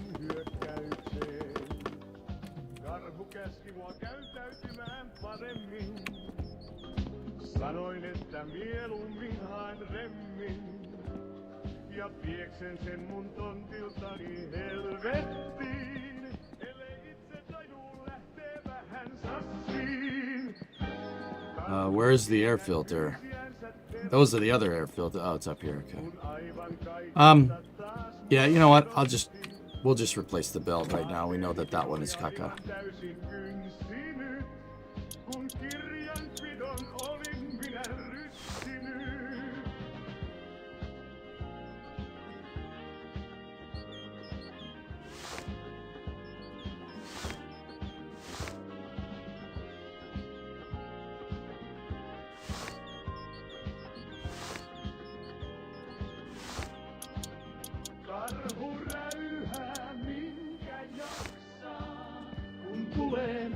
Well, it looks like it doesn't want me to take the glitched. I think that belt is glitched, dudes, because watch, it's going to break right off. Ready?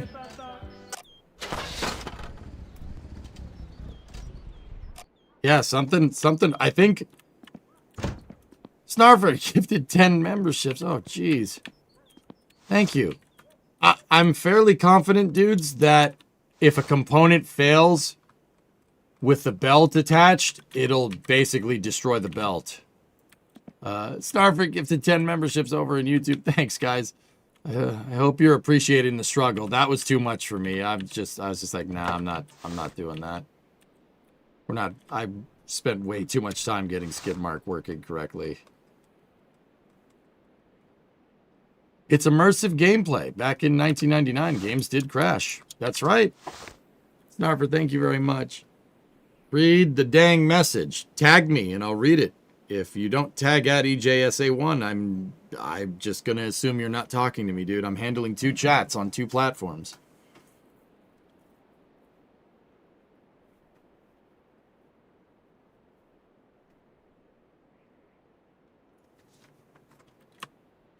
Gotta bear with me, man.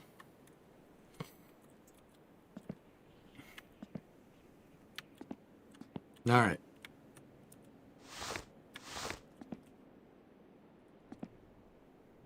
You saw nothing. Yeah. Yeah, that's the other problem we gotta solve. The damn brake fluid. Look, we have a leak somewhere.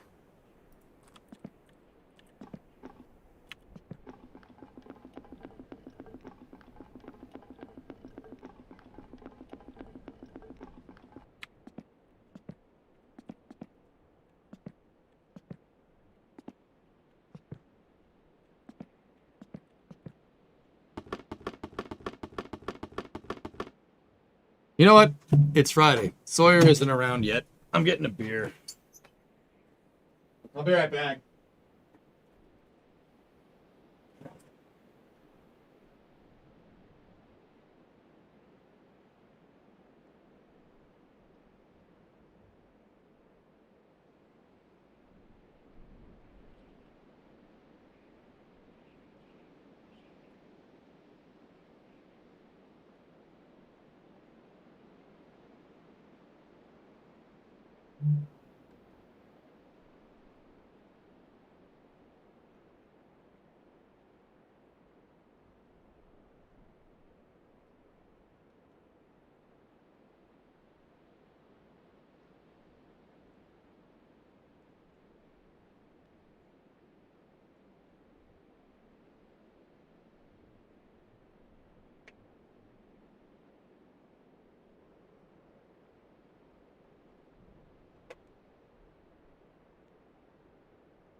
What time is it?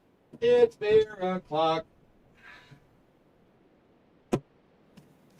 Ah.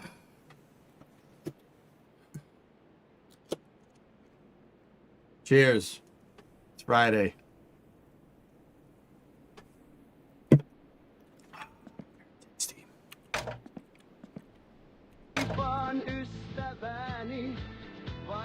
Well, it's the weekend, Smirks. The heck did I come back to?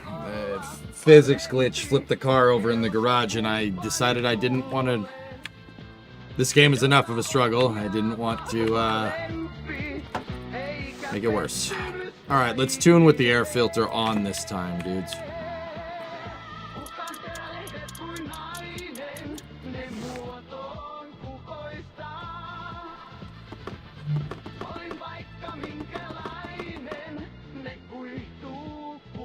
Oh, you don't judge. Yeah,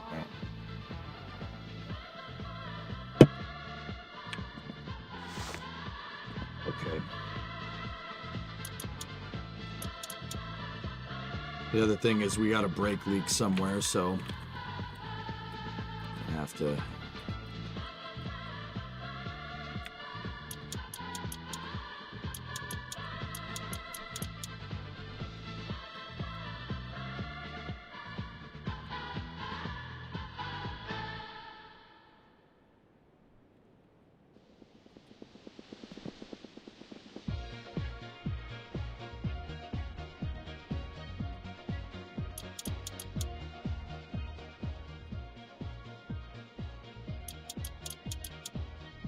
Huh. Okay.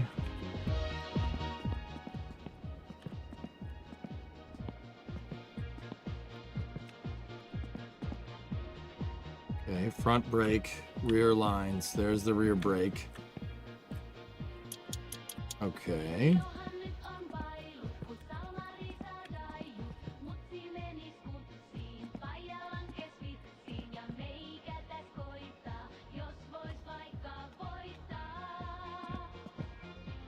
I don't know where we're leaking.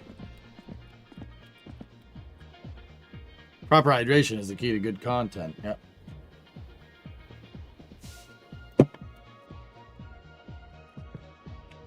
It's possible the master cylinder could be bad.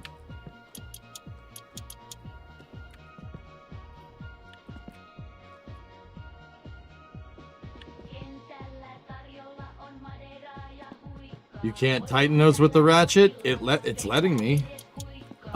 But you know what? We'll get the wrench just to be absolutely sure. Is a beer refreshing? No, I'm drinking it because it tastes like piss. That's actually my favorite thing in the world.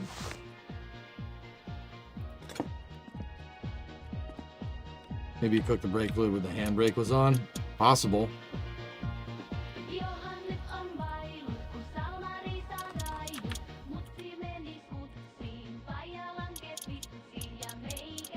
You got me. Sorry. The car flipping over, it just pisses me off, dude. I'm not even kidding. The car flipping over is just freaking infuriating, dude.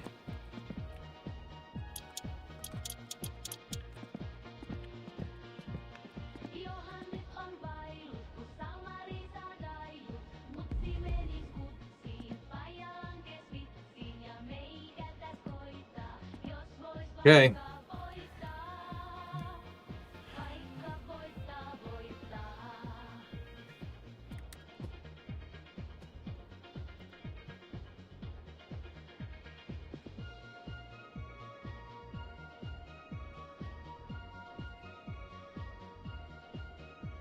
EJ, don't work on the car when... Okay, so...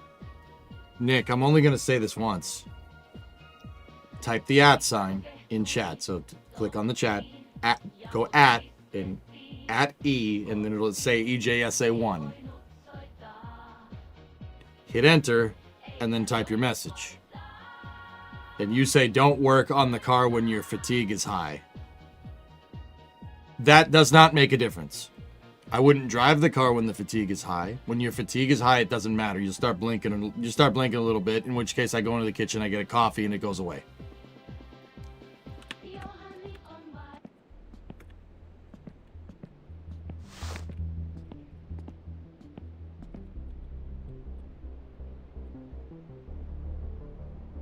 Do you bleed the brakes in this game? I don't actually know, Space Herb.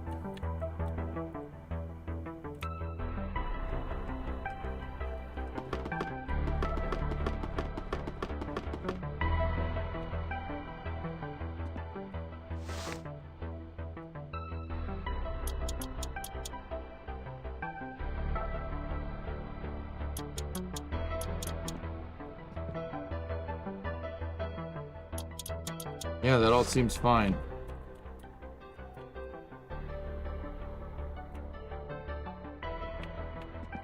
All right. Okay, so we put the new belt on. Let's tune it.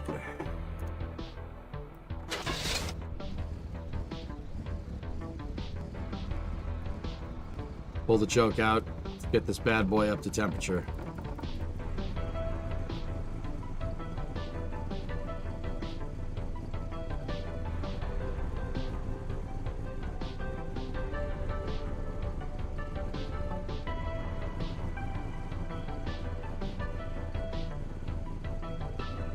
Really, Bob?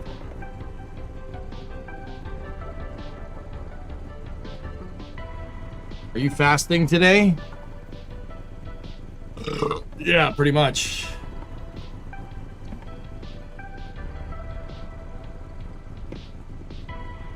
Now.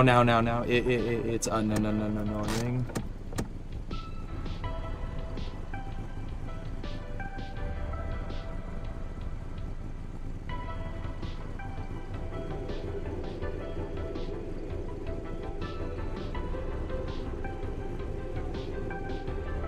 $23,796 Ks. The car that this came out of had a really low mileage. But then again, it could have rolled over. It could be 123.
We gotta wait till it gets up to temp.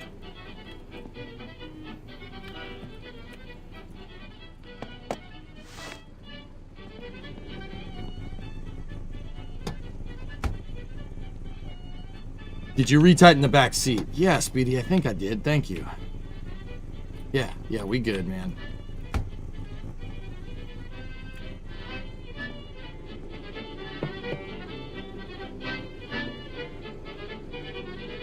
Let's go look at the car in the center console in a second. See how it moves the car? How does it do that? When you get into it, You know what? No, I ain't making that same mistake twice. I'll just back it up.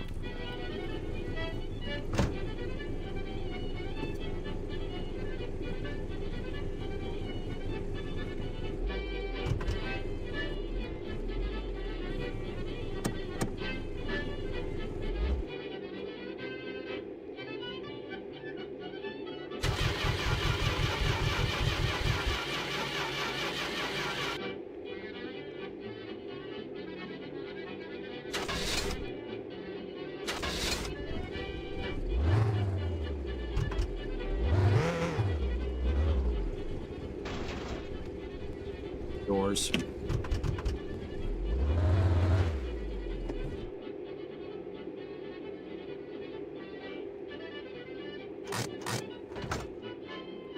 Now, what could possibly be going on here? Oh, yeah. Yeah, this one's on me.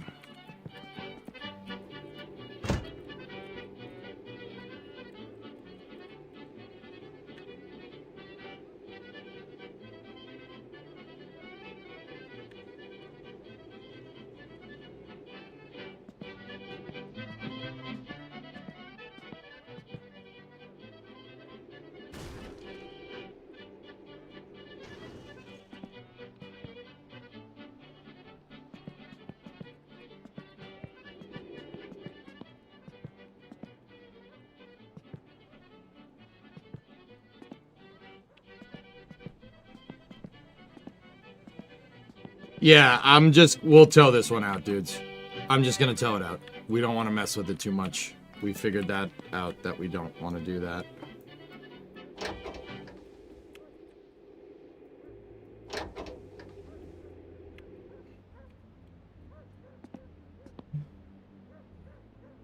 Skid mark, skid mark, skid mark. Nah, it happened. That time it happened because I got in the stupid car and it moved it. I'm gonna go ahead and say that get in the car slow from now on. Open the doors and push it out.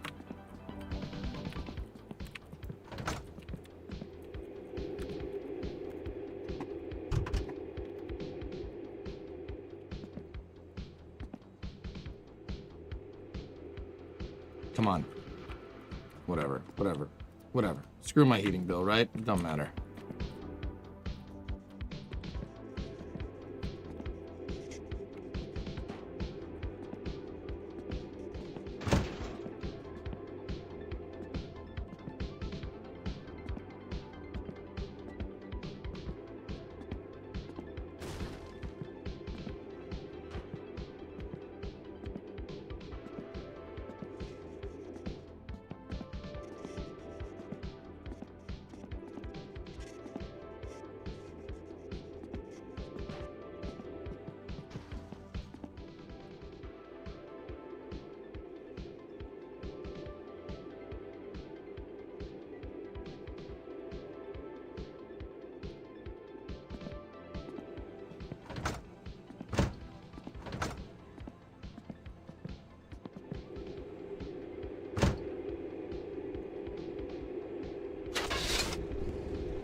It's hugging the damn thing, dude.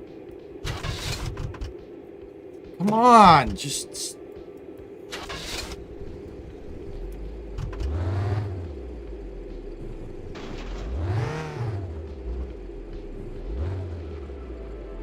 There we go. Perfectly centered. Now that I've wasted a ton of marks and let all the heat out, let's tune it. It is extremely cold in here now. Lovely.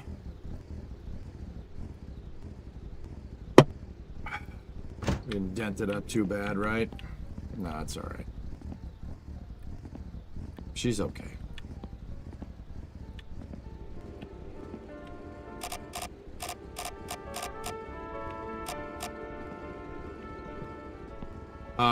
Alright, tune the wideband.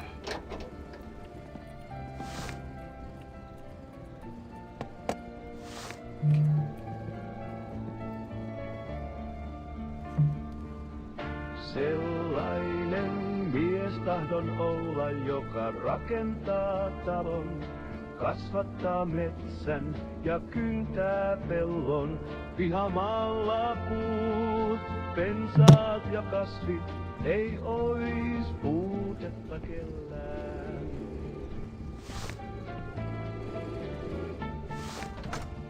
All right, let's make sure, well, we got to get this thing up to temp, so pull the choke out. See previous. Put the trench covers on. Trench covers? What is the trench cover?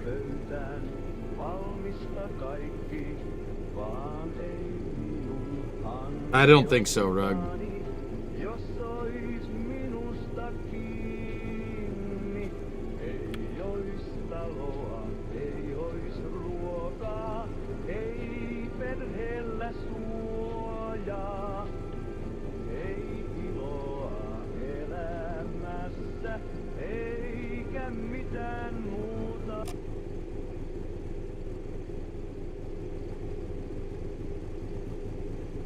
Pit covers would be great, but yeah.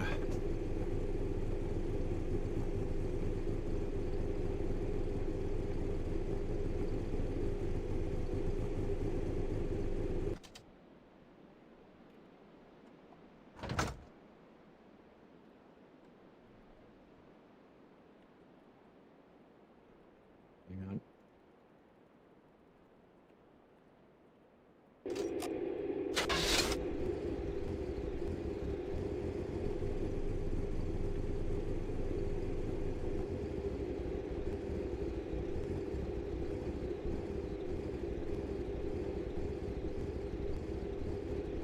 Yeah, we went too lean and the motor actually cooled off, which is stupid, but whatever.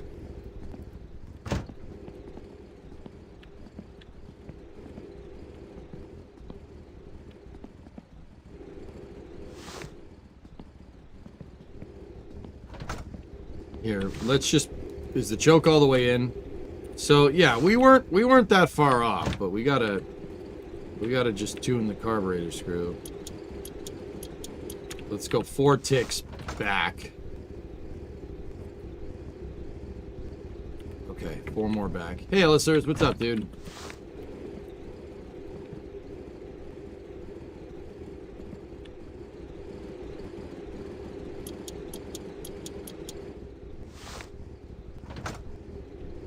One more. I'm gonna go 2 forward. Not much, I've been. I'm alright. Car's being a little finicky right now. It's alright. Okay. Good.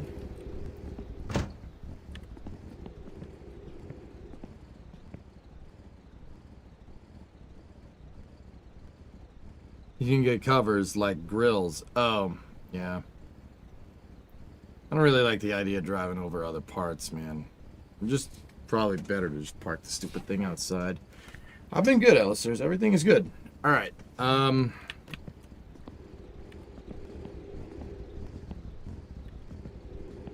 Cool.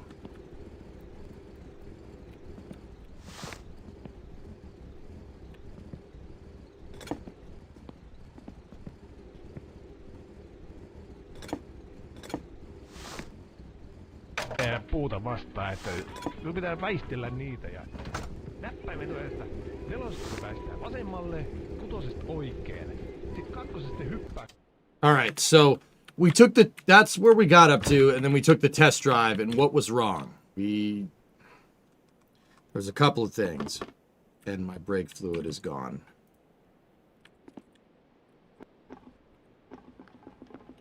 I honestly don't know what's draining that brake fluid. All of my lines are tight. You could put an Ellis in this thing. You got plenty of space, dude. An Ellis would fit in here great, actually. Imagine this car with 400 horsepower. That would be nuts.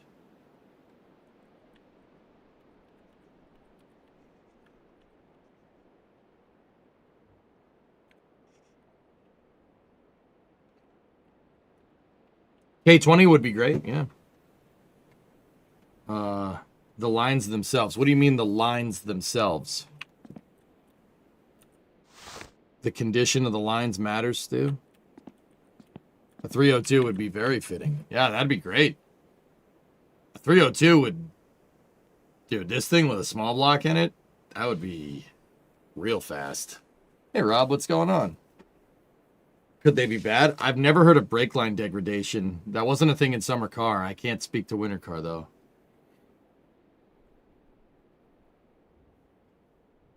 You're drunk, Rob? Oh, jeez. What's up, man?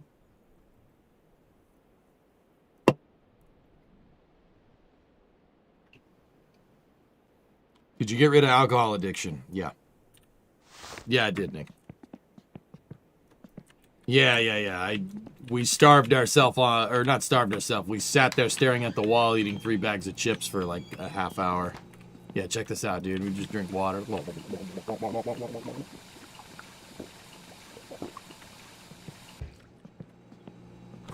What, Miff?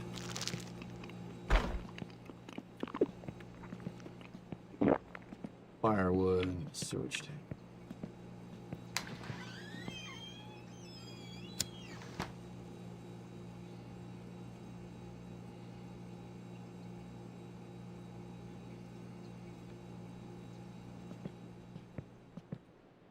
You have to drive your broken car to the grocery store? No, I can take the tractor, dude. Just got leaked. Might be Bezos if the rumors are true. Ugh. No flame trench. I'm waiting on Sawyer to do a space news, but it's getting a little late, dude.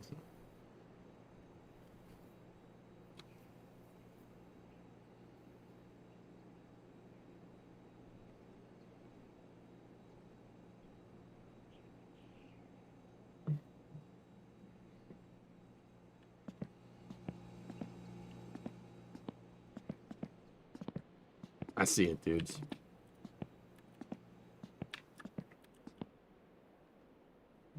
Maybe message him. I have been. Shoot him another one.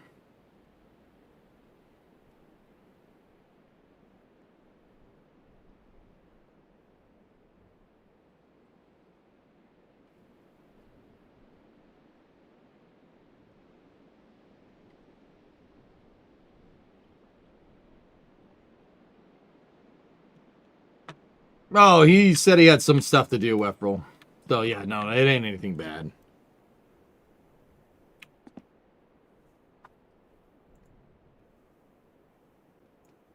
We good, so...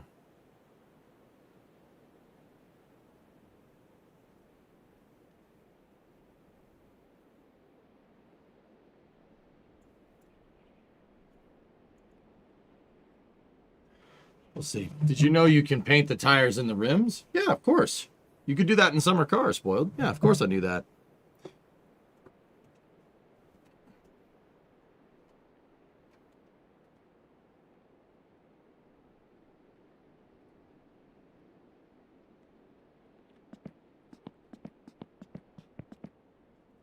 Yeah, we got some studded steelies here. Those might be good in the snow, but the SLX rims look real nice.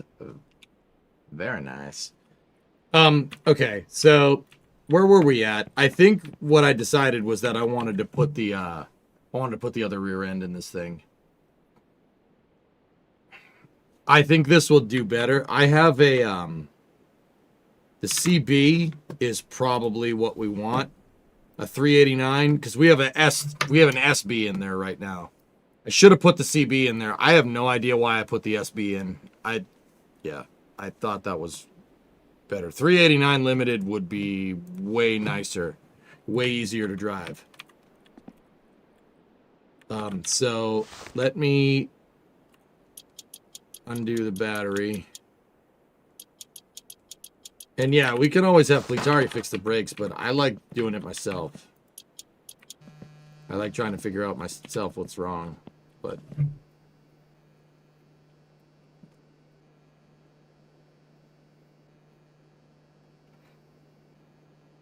Why specifically would it be nicer to drive? More torque. 389 to give him more torque on the low end. Right now, Hellfish, this thing, I got it to work. We tuned the engine up and I got it to drive around. And it works okay. Dude, when you're going through the gears, it falls flat on his face at every shift. You get up to the power band, you get up to 6,000, you get up to redline, you shift the gear, right? And you go into the next gear, and the ratios, it's close. It's not exact, it's close. It's close to being right.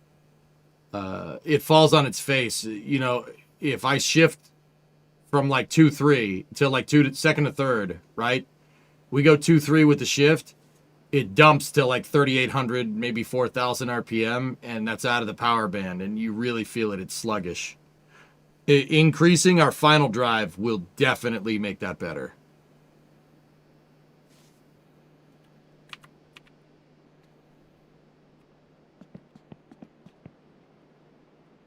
So, what time is it in game? Okay, we got time.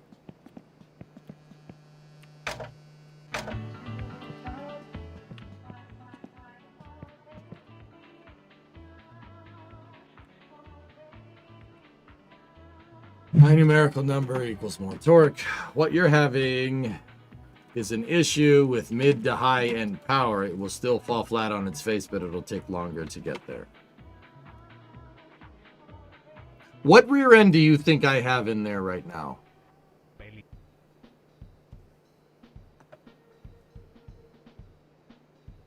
Oh, hey, there he is.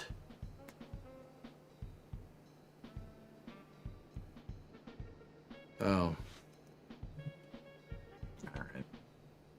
I got your message, Sawyer. I see it. All right. So I was wrong. It's not a 411. 411 is the axle that came in the car. We have a 344 limited slip diff in there, Hellfish. That's why it's falling on its face. I thought it was a 411. It's not a 411. It's 344s. So it's in the opposite direction of where it was, dude. That's why I asked. I didn't think you were here for that when we tested it earlier. I went back and looked at the VOD. I might even have it still up. No, I don't.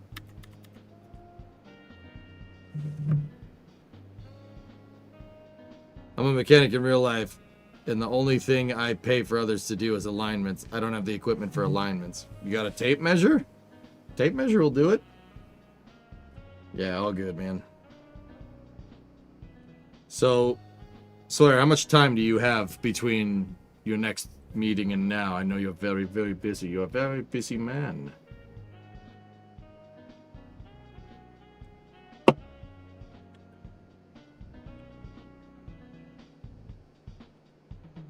But yeah, Brandon, I get what you're saying. It's better. It's easier to take it just to an alignment shop. It's not, alignments aren't that expensive. You prefer the machine to do it? Totally fair. I aligned a 91 Camaro one time with a tape measure. That was a good time. I think I did that on stream. I forget. Not so much a meeting, just want to be able to eat dinner.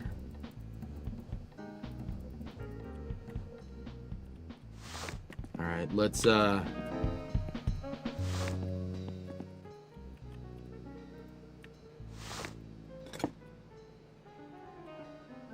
Let's get these things off.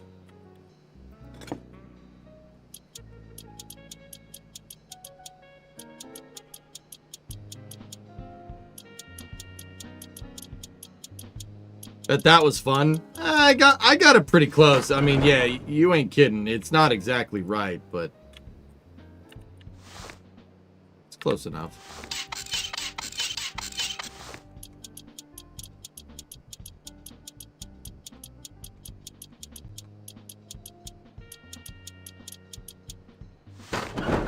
Oh god, I hate that it does that. I hate that it flips around like that.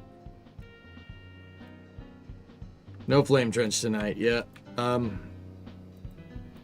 Sawyer, how much time do you have? Like, just out of curiosity here.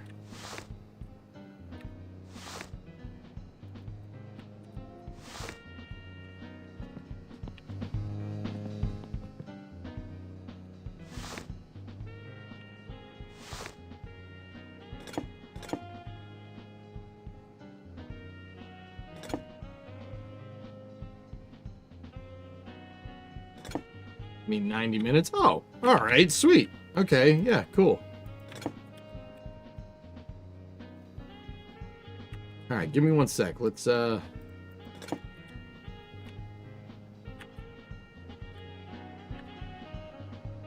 why can't I pull the shock off?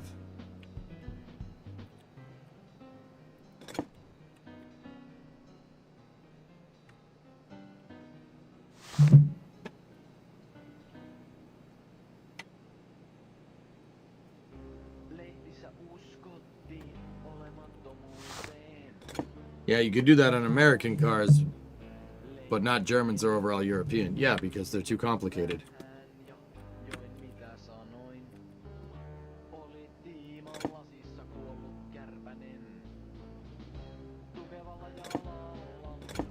Eight millimeter.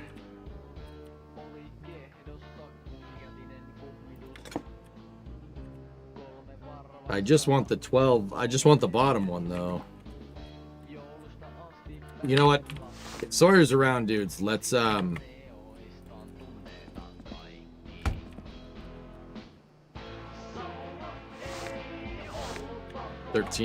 for the bottom.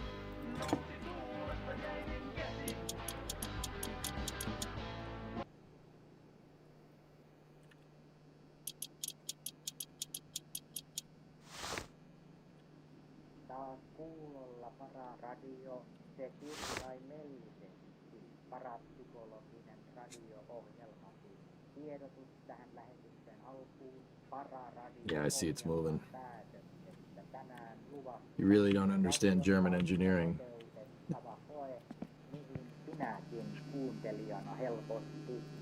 You know nothing about me, Nick. You just got here. How do you know that I don't know nothing about it just from one statement when I was trying to bust your balls? That's funny. You know nothing about me. You don't know who I am. You don't know what I've done. I could be an ASC certified mechanic. You have no idea.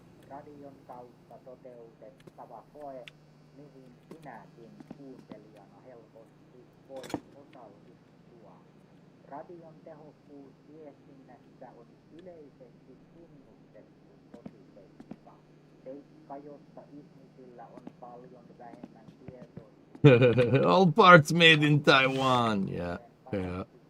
Not you. Oh, I was gonna say, man. I was like, what the hell, dude? What did I do? You know nothing about me. All right. We gotta get the bolts. We can't pull the. Second, let's pull those.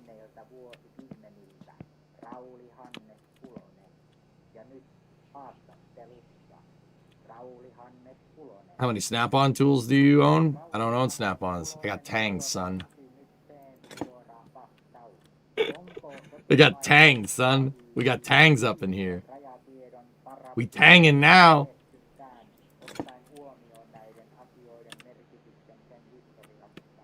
All right.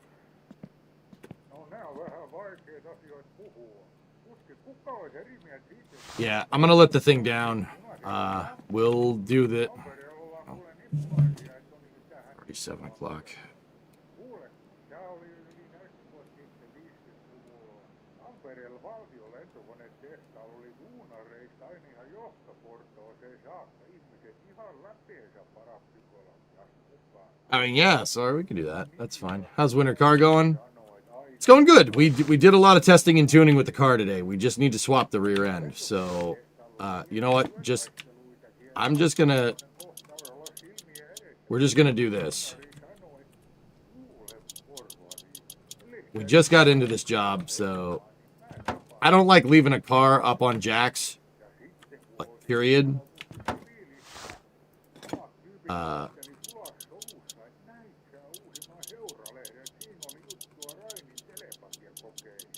So we're gonna let it down. And what we really got to do, guys, is we need a slightly shorter gear. So I have that CB rear axle over here. This thing. It's a BB. What's 375? No. We need that 389. This is what we're putting in.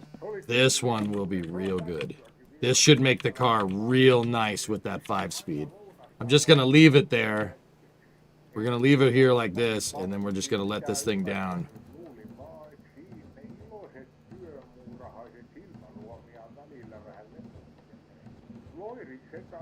It depends on how the wet dress rehearsal goes, Max.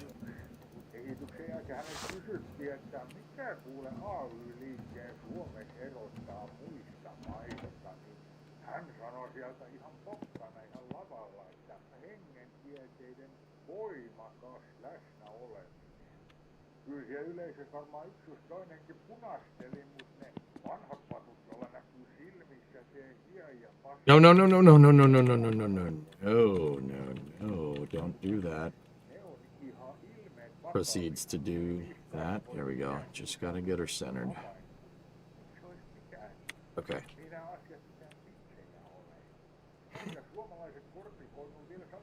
You know what? To do that rear end swap, I'm probably going to do it out on the pavement out there so we don't have to worry about this thing ever falling in the pit.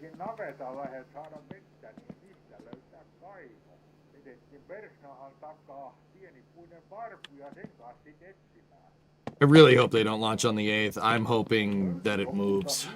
The Super Bowl's on the 8th. All right, so, guys, we're going to do our Space News segment now. I'll have Sawyer on with me in lieu of No Flame Trench, and we will get back to this on the other side of that. Step, bro. Oh my goodness. All right.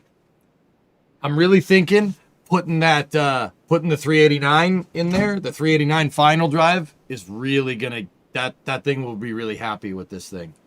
So what we'll do is on the other side of Space News, we will on the other side of Space News, we'll... Why is my brain stopping? Stop it. I need more beer. Give me 1 second. On the other side of Space News, we'll do that.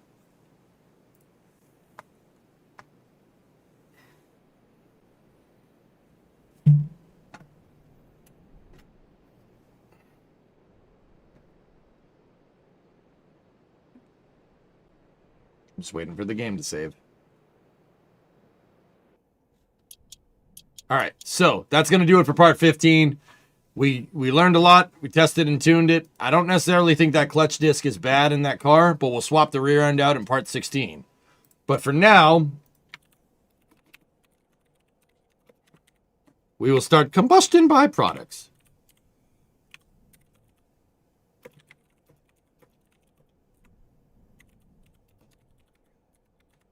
Which is basically Space News with me and Sawyer. It's kind of like Flame Trench Light. We're going to do that.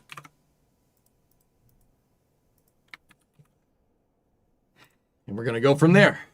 All right, so I'm going to jog the YouTube VOD. No breaks. I just got to get a second to get grouped up with Sawyer here. And yeah, I will be right back. Stand by for loss of signal on YouTube as expected. That was part 15 for my winter car. Part 16 will be where we swap the rear end, and then we drive the piss out of that car, because everything else seems to be working right. I think I'll have Fleetari fix the brakes. I'm not exactly sure what's wrong with those things. So I'll probably have him do it. Have him do the brakes and the alignment.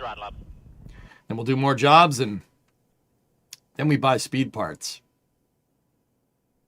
We like speed parts, don't we? Yes. All right, I'll be back in a second. Grumpy Fisherman. Welcome to Mission Control. Your go at throttle up. I'll be back in a moment.